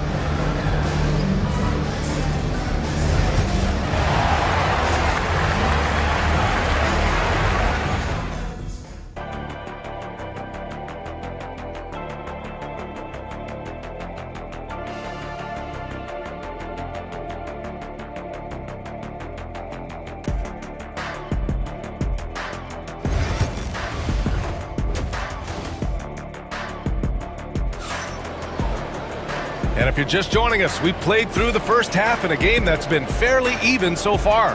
You know, Shai Gilgeous-Alexander has been exceptional here, guys. You just love his patience offensively in the first half. Waited until he got the looks he wanted. Well, you know what, guys? It was all about efficient offense, not rushing things, taking your time, finding the best shot on every possession. Shai and Caruso are the backcourt pair. Inside, we got Williams and Holmgren, and it's Dort in at the 3. That's the group from Mark Daigneault starting the second half. Outside, Gilgeous-Alexander. The wide open shot is on the money. Gilgeous-Alexander's got 16 points. Credit the plays they're calling for him. Getting him right now some good shots. He will muscle his way down the lane. Watch out when Banchero comes tumbling by. SGA takes it himself. Count the basket. You know, you just love to start the second half this way. What a play call. Yeah, they want to get the half off to a quick start, and they know who to go to. He's getting his first free throw attempt of the game here. You know, he really did excel at the stripe. I mean, they couldn't have asked for too much more from him when it came to knocking down free throws. Suggs with the bucket. Boy, that's just the toughness basket by Suggs right there. Remember now, this young man was an all-state football player in high school. Outside, Gilgeous-Alexander. Screen by Holmgren. 13 feet out. And Gilgeous-Alexander missing. That's as high percentage as it gets for him. I mean, the defense really has to be mindful of not giving him that kind of space to operate. Suggs against Dort. Suggs, the pass to Wagner. For the tie. Outside, Caldwell Pope for the lead. Oklahoma City grabs a miss. Boy, I'm absolutely shocked he didn't get that one to go. Usually he's money from deep. Caruso, the pass to Gilgeous-Alexander. Suggs outside. And stolen by Williams.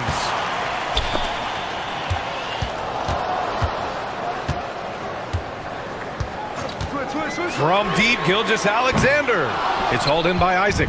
And even after airtight defense like that, you still just expect him to hit those kind of shots. Caldwell Pope with a drive. Yeah, you know, Kentavious Caldwell-Pope is quick. And they're not happy with the call here. Coach has given the signal. He's going to use his challenge. Probably a good idea in such a close contest. And even with the coach's challenge in place, we've seen so many of these personal foul calls still. Previous play is under review. There's going to be a gray area in a lot of these calls. But at least we have the option to take a second look. So the officials can... The ruling on the floor is confirmed. And they've made their decision. The call will stand.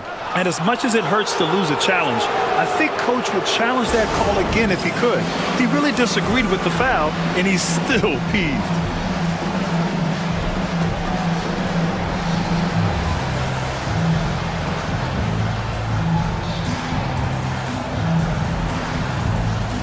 Wagner's checked in for Orlando.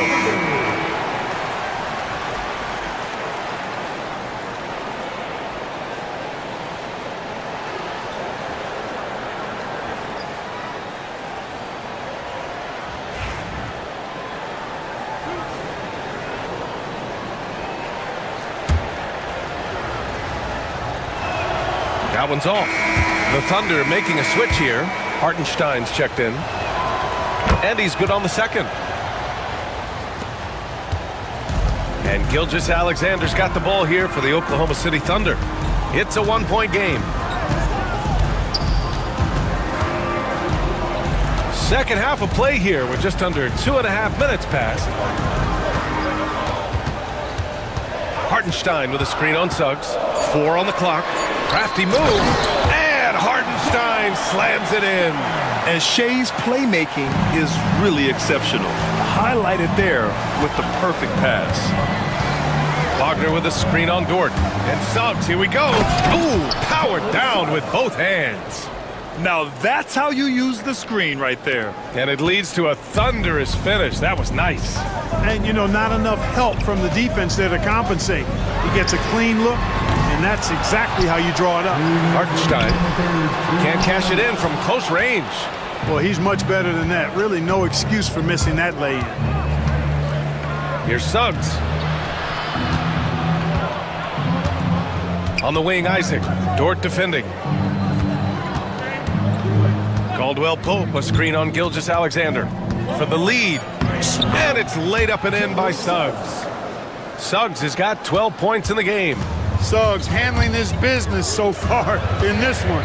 Really putting the work in on the offensive end. Hartenstein with a screen on Suggs. Gilgeous-Alexander passes to Hartenstein. And Hartenstein slams it in. And plays like that one can make the difference in a close game. And it definitely got the bench on their feet, too. Making a statement for sure. I mean, we'll see if they can maintain that aggressive approach, guys. As a big, unless you're a dedicated rim runner, have to be some kind of threat from distance. Oh, rejected by Isaac. You know, he's gifted with incredible length. Isaac is almost a footer. 7 feet, that is, so he should pile up the block shots. Wallace, he's checked in for Gilgeous-Alexander. And Mark Dagnall has called a timeout. He wants to make sure everybody's on the same page.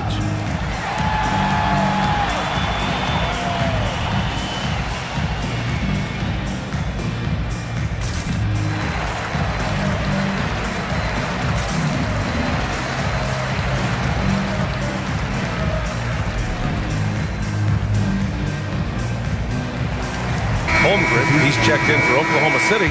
Wiggins comes in for Williams. So Orlando going with an almost entire new group here. Carter, he's checked in for Wagner.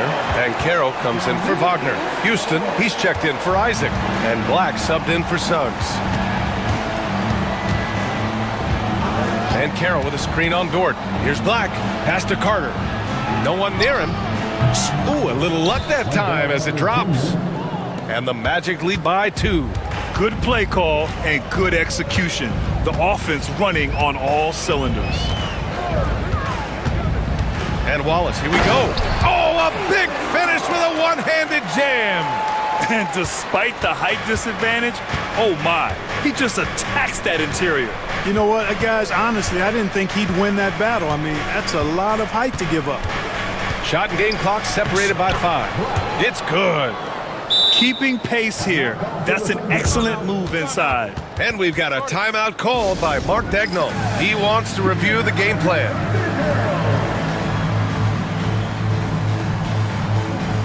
Both teams will make substitutions. And so Jamal Mosley calls for the timeout. He wants to give him a breather and talk things over.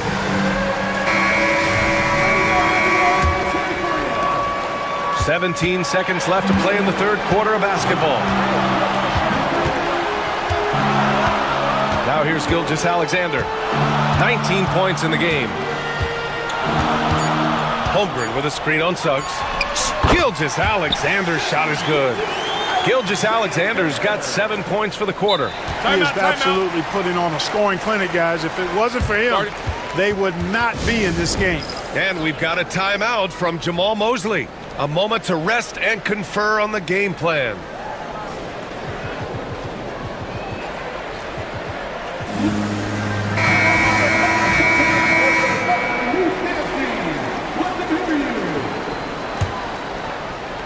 Here's Caldwell Pope.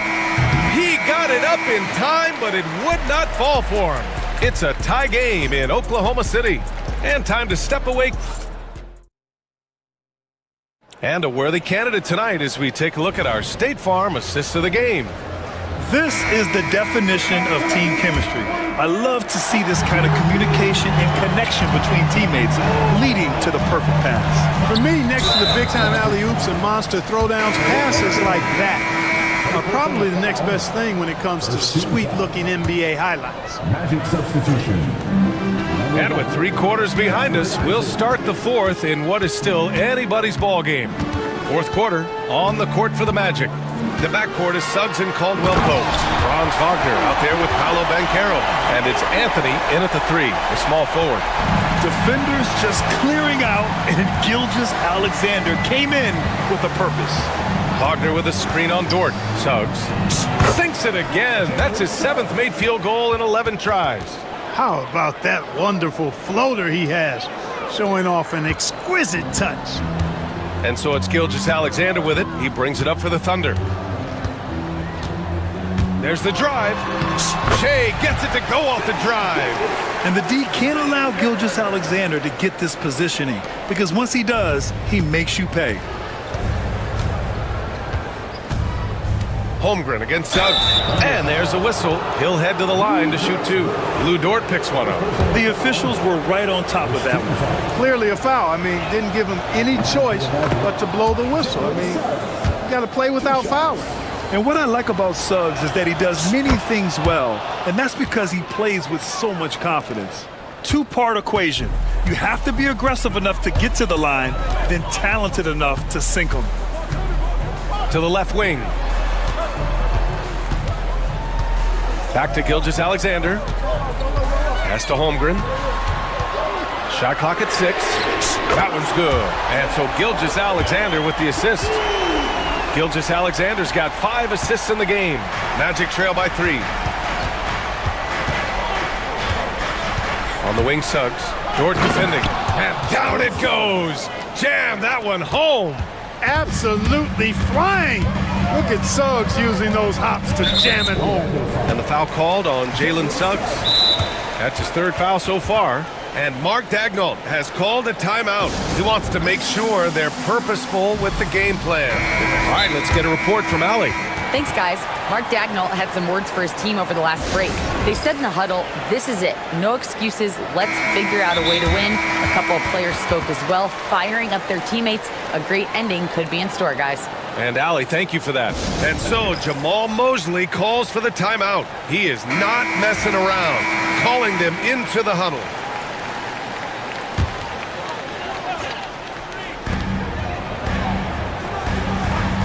Gilgeous-Alexander against Suggs. And stolen by Banchero. And the Magic pushing it up now. Isaac, the pass to Suggs.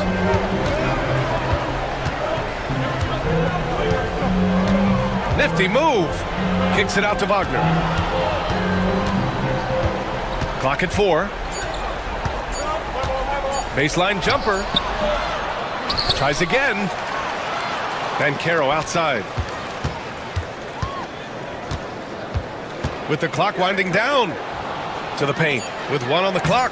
It's kept alive. Ooh, the effort on the offensive glass from Banchero. Oh, what tenacity on the boards. Banchero takes pleasure in capitalizing on the offensive glass. And stolen by Suggs. And he takes that one up and powers it through. Jalen Suggs was known for knocking down big-time hoops in college, and we're already seeing it translate here in the NBA as well. Great confidence from that young man. Thunder trail by 3. Outside Gilgeous-Alexander. And it's blocked by Isaac. And that's out of bounds. It was last touched by Isaac.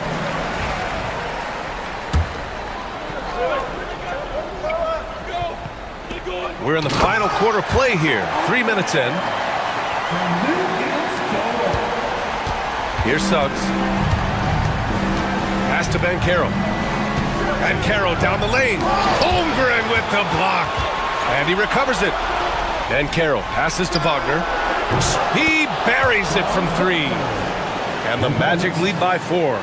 Hunting for that shot. Wagner wants to eat. Suggs against Gilgeous-Alexander. Now Holmgren. Bam! Chet rocking the rim. These moments are important for Holmgren's development. He needs to keep sinking those big-time shots. And there's a whistle. That's going to go on Lou Dort. That'll be a 2nd foul of the game.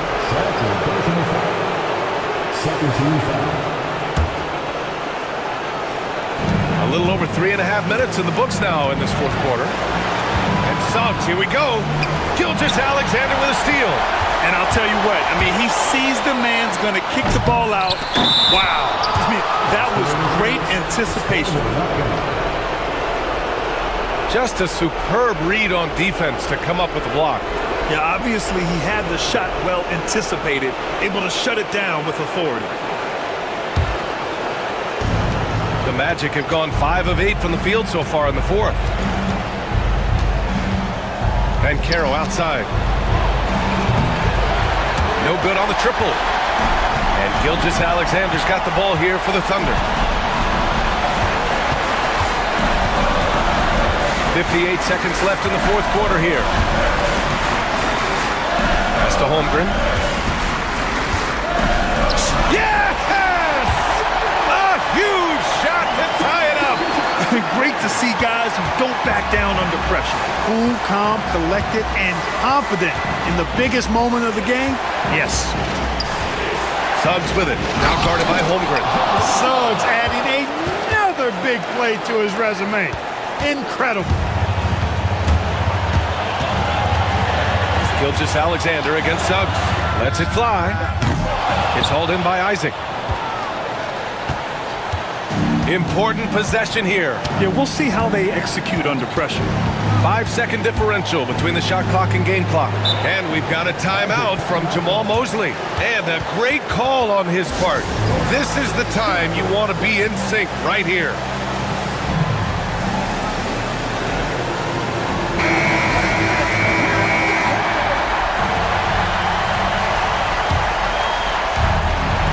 Orlando with the ball. The lead is 2. Clock at 6. It's Suggs with a drive. Man, good whistle there. Yeah, you can hear the smack all the way over here where we are.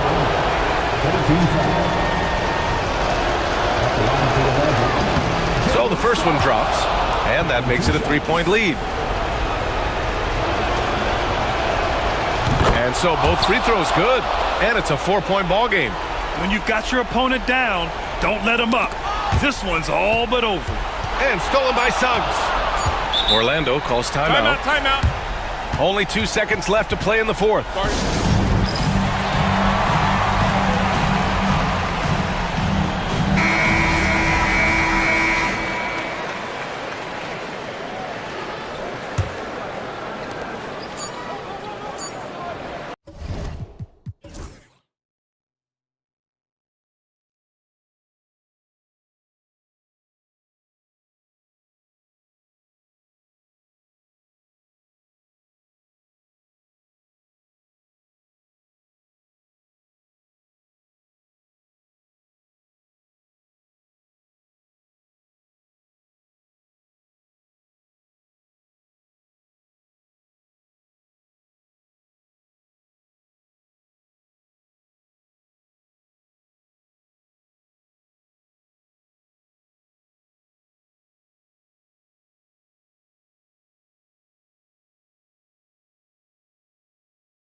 teams are anchored by their big men. I think it's going to be physical and highly intensified.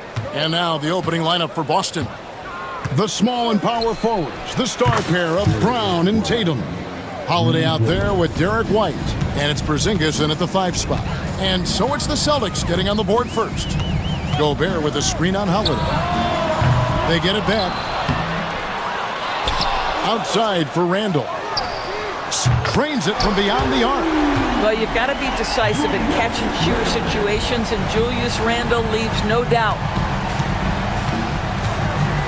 On the wing, Brown. Porzingis with a screen on Randall.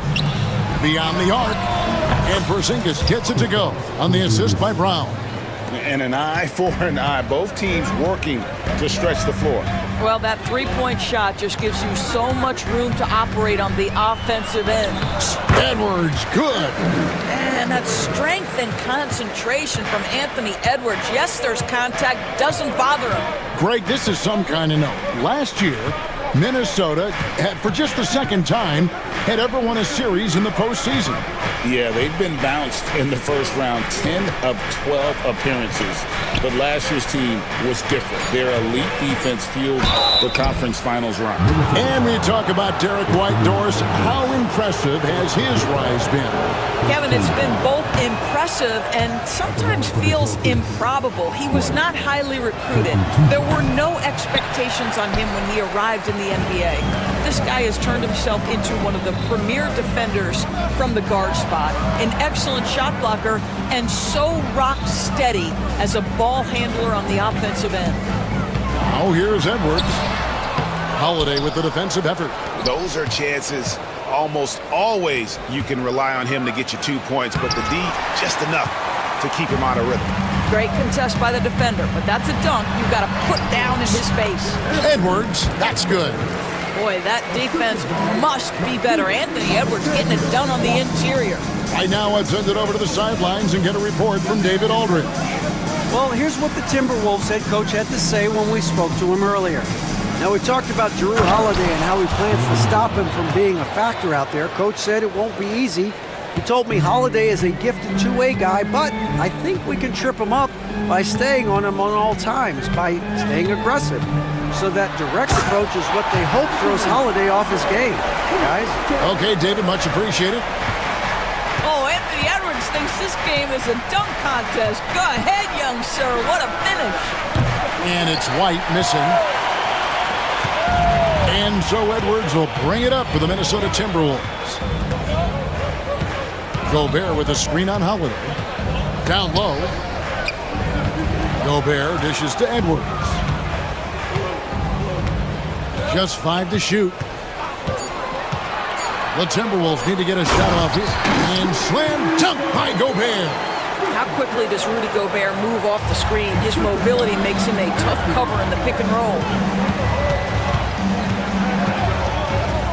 White looking around. Porzingis finds White. Driving in, and he banks in the layup. White's got 5 now. Good way to start this game. You want to get him rolling as early as possible. He's a guy who, if he gets hot, he can carry your offense for long stretches. Connects from three-point range. Well, in pick and roll action, you've got to be aggressive as a scorer. Anthony Edwards with the bucket. Out to Porzingis. We've got 1:13 left here in the first quarter. Here's Tatum, and the dunk by Tatum. You see the level of verticality that Jason Tatum brings to the table. Nice. Randall passes to Alexander Walker. Holiday against Edwards. Over Holiday. Here's Gobert. Nice D from Porzingis. I'll tell you, most of the time this guy's going to finish that, but that was tremendous defense that prohibits him from completing the play. White, wide open, he fires. That doesn't go in. Had a chance, though, to take the lead. 8-second difference between the shot clock and the game clock. Gobert with a screen on Holiday. Edwards drives in. And there's Gobert putting it right back in.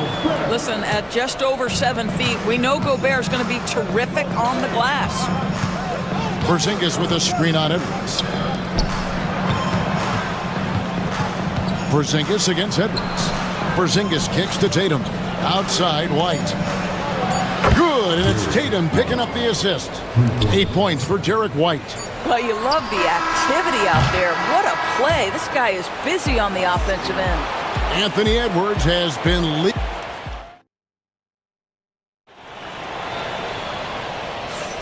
some good action already in this one, but a fairly even matchup after the first quarter of play. Now let's take a moment to get your guys' take on the scoring so far for Minnesota. And guys, they've done a great job feeding their bigs inside. They are just punishing the opposition in the paint. And their assist total, also impressive early, creating with the pass and playing for teammates. Randall out there with Gobert. Then it's Nickeil Alexander-Walker. Then it's Jaden McDaniels. And it's Edwards in at the point. That's the 5 to begin the second quarter for the Timberwolves. Here's White. Rudy Gobert picking up that last basket. And there's the call on Rudy Gobert. That is his first foul of the game. First team foul.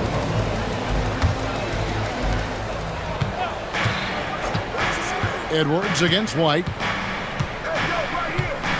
Shot clock at 6. Pass to Tatum.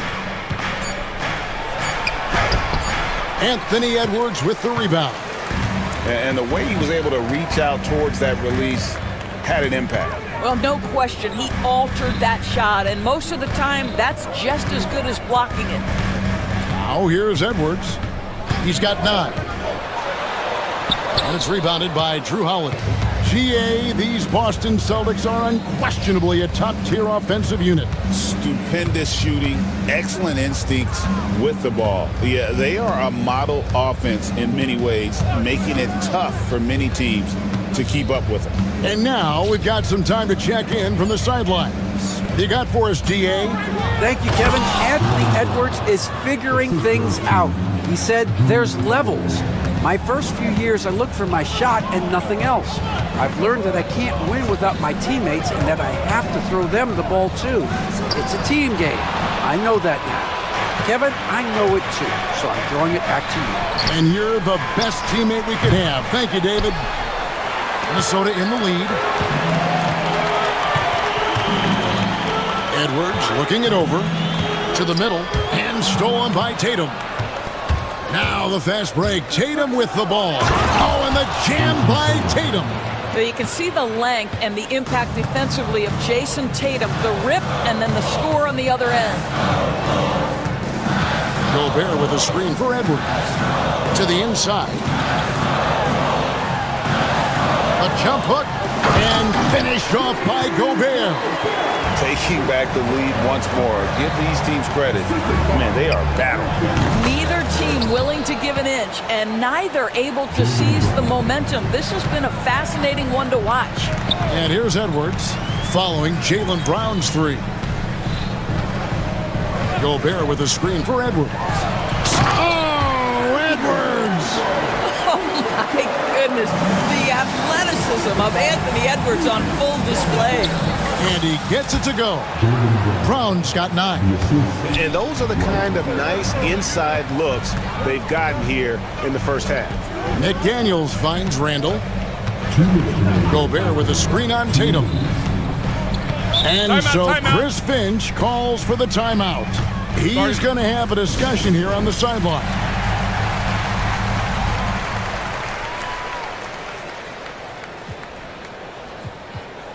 Naz Reid, he's checked in for the Timberwolves. And we see, as in baseball doors, the introduction of the pitch timer to increase the pace of play. Do you think the NBA is taking notice of that? What I know, Kevin, unequivocally is the NBA is in a constant state of monitoring its product and how can it make it more fan-friendly.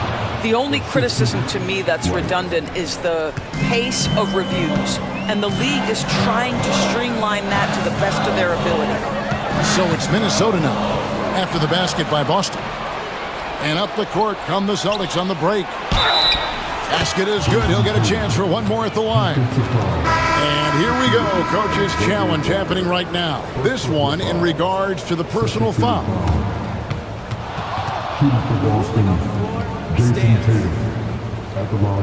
Personal fouls can be tough. The action is so fast that it's really tough to catch everything in real time. The wonders of technology. We've seen replay reviews so effectively, and involving the coaches by being able now to challenge like this is something a lot of people have been hoping for.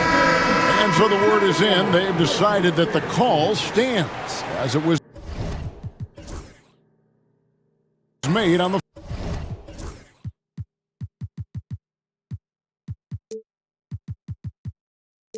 floor.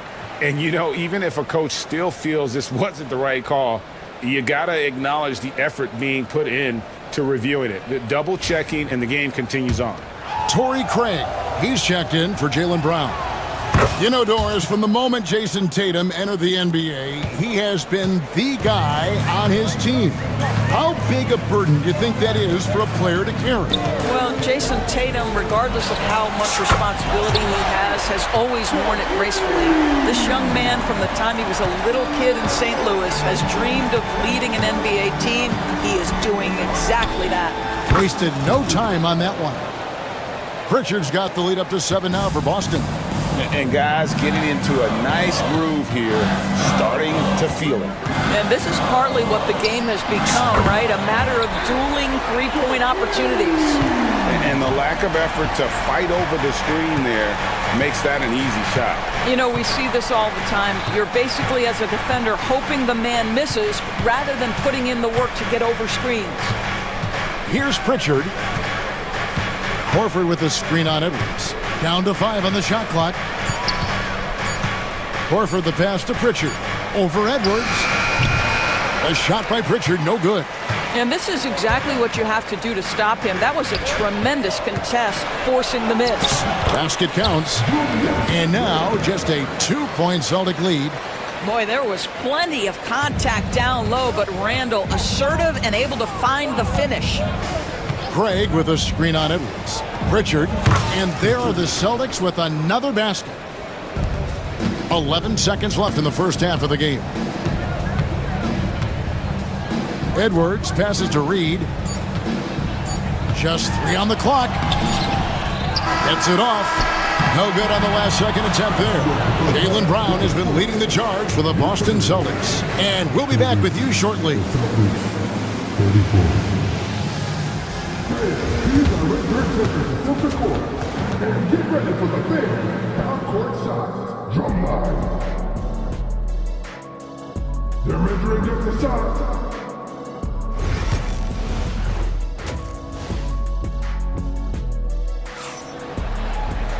And we've got second half action for you. Thus far, a pretty evenly contested game. You know, Anthony Edwards has been exceptional here, guys. And if he can keep shooting from deep like he did in the first half, he's going to be more than a handful. What I love is they've continued to feed this guy, ride the hot hand until the defense does something about it.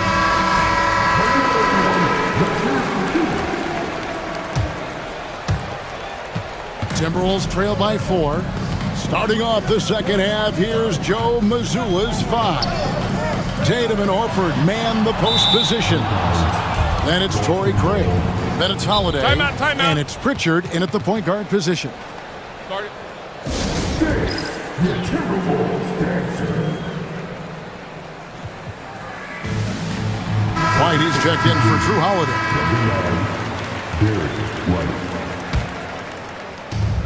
Boston leading by 4. And here's White. And there's the drive. Uses the glass to finish the layup. White's got 10 points in the game. Well, Derek White showing you I can put it on the deck and finish off a pretty drive. Nicely done, Derek. DiVincenzo against White. Here's Reed. Back to DiVincenzo. It's stolen by White. And here comes White, leading the fast break. Offensive rebound.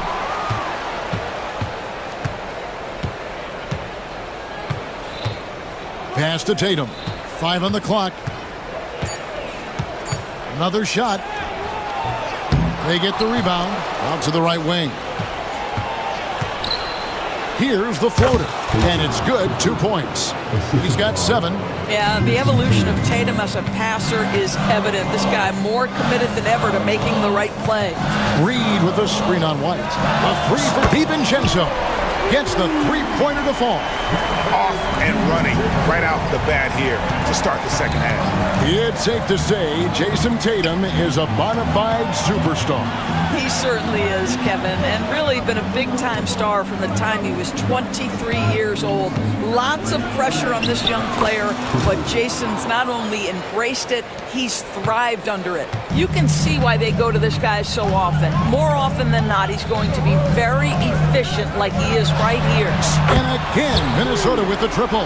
Wow, you don't see him left alone very often, and of course, he makes good use of it. And an intentional foul right there. Yeah, not sure what that was about. I mean, talk about a brain cramp. Into the third we go. 2 minutes in now. DiVincenzo against White. Pass to Craig. Outside Tatum. Shot clock violation. Couldn't get the shot off in time.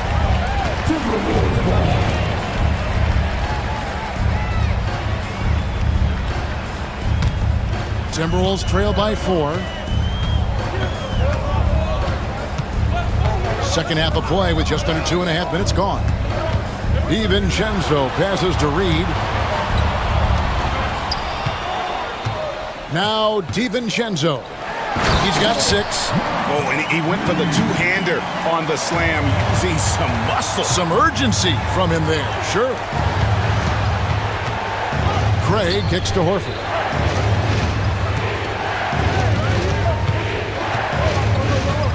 Back to White. Pass to Tatum. Clock at 4. Rebounded by the Timberwolves. If you try something like that, you better be sure to complete it.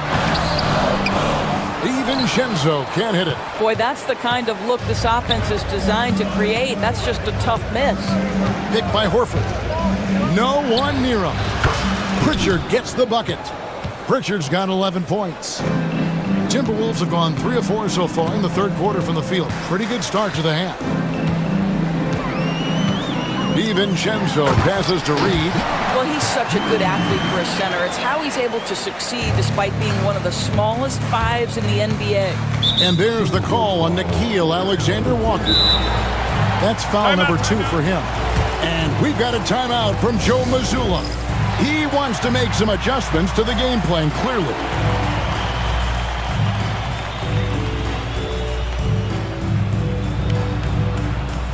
And some changes here for the Timberwolves. Gobert, he's checked in for Julius Randle. And Edwards in for McDaniels. And then for Boston, Porzingis is checked in for Horford. Jaylen Brown comes in for Tatum. And it's Drew Holiday in for Derek White. Craig, good. And they've got to talk to each other on D there. Miscommunication, and now he's able to make them pay. Outside Edwards. Off target from outside. Not quite enough defense that time around. Just lucky he was off. Pritchard passes to Holiday.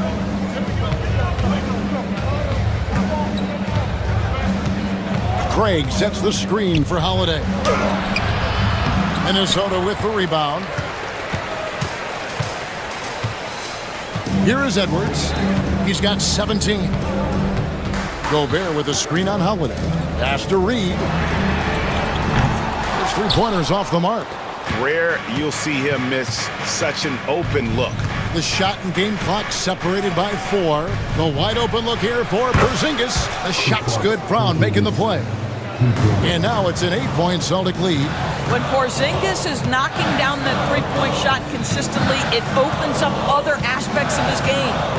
No one near Edwards as he lets it fly. Pass to Alexander Walker. Off the mark there with the three-point shot.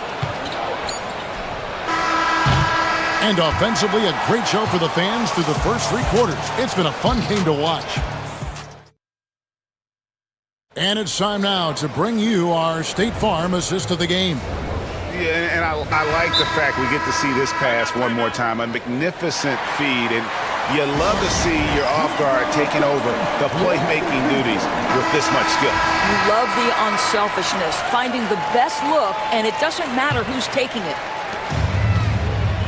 The fourth quarter has arrived. So good to have you with us. Right now, let's send it over to the sidelines and get a report from David Aldridge. Hey, Kevin, able to listen in on what Joe Mazzulla was going over with his team. Now he wants his team to stop playing it safe. He said, we've got this lead by doing what we do, and we can keep it if we don't get too cautious.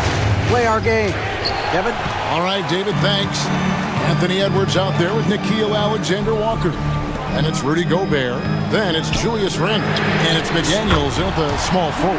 So that's the lineup for Minnesota. Well, unselfish play by Anthony Edwards. Teammate is wide open. He puts it right where it needs to be. White tried to come right back with the three of his own. But it's no good. Timberwolves trail by 5. Gobert the pass to Edwards. Gobert with a screen for Edwards. The bucket is good. He'll have a chance for one more. That one on White. How about the body control from Anthony Edwards? Just so good at using that frame to get through the teeth of the defense. You hear, Doris, people now calling Anthony Edwards one of the faces of the NBA. I'm assuming you'd agree. 100% agree, because the skills are extraordinary. The development in his decision-making has gone leaps and bounds from where it was. Beyond that, Kevin, he's a lot... Whoa, a little extra right there from Edwards.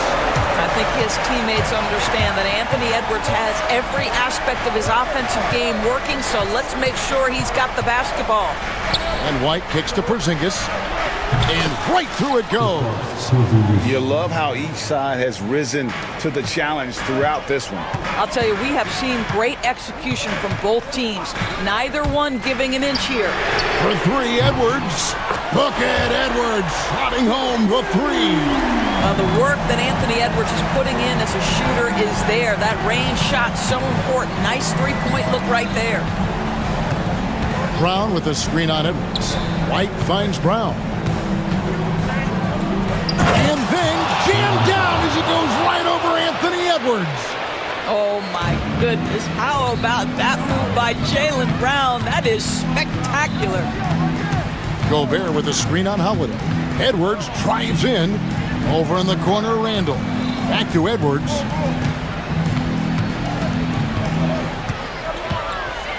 Inside. Taken away by Holiday. And here comes White, leading the fast break. And over 2.5 minutes in the books here in the fourth. Zingas high post. Outside Holiday. 6 on the shot clock. Over Edwards. The shot by Holiday, no good.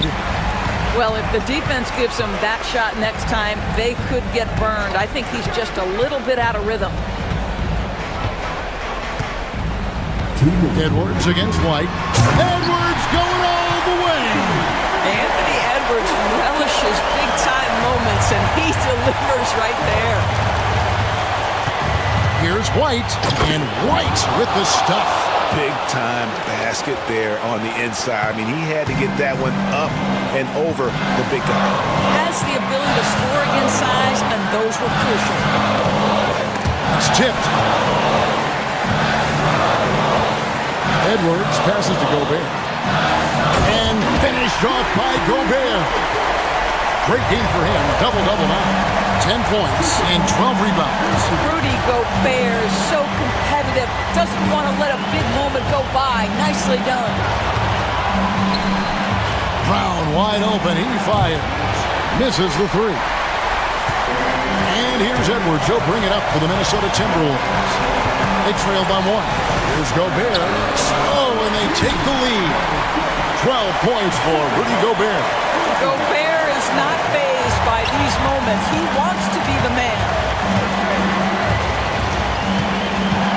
White down low. Edwards defending. Brown sets a screen for Tatum. Back to White. Brown outside. Good! And you can't get a bigger bucket than that. I'll tell you, it takes confidence to pull the trigger in that situation. You love guys who relish the moment. Gobert with a screen for Edwards. To the paint.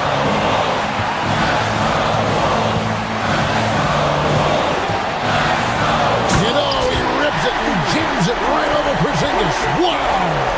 We know this about Anthony Edwards. He is fearless in these moments. That's a big-time clutch delivery. Up top, Brown. Back to White. At the elbow, it's Brown. Celtics passing it around. And White kicks to Porzingis. Driving to the basket. Randall grabs the board. And there's the foul. It's on Jaylen Brown. That is his first foul of the game. Had to foul him on that occasion to stop the clock. That's the enemy in this situation. We've got 13 seconds left in the fourth quarter.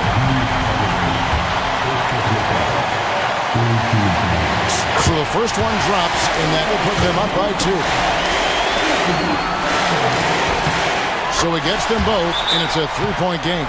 Well, it doesn't get much bigger than that. A perfect trip to the line to give them the critical 3-point cushion. What poise. And we've got a timeout from Joe Mazzulla. This is a huge moment, folks, in this game. And he wants to be prepared. And wants their best move at this point. And it's do or die time. They need a bucket here to stay alive. And it's either got to be a three-pointer or a score quickly and take the foul. I tell you, he's making everything he looks at tonight. He should be their #1 option on every possession. And so Chris Finch calls for the timeout. Coach clearly feeling the necessity to regroup with so much at stake here. 9 seconds left to play here in the fourth. To the middle, here's McDaniels. Oh, missed it. And that one goes out of bounds. Nice touch by Tatum.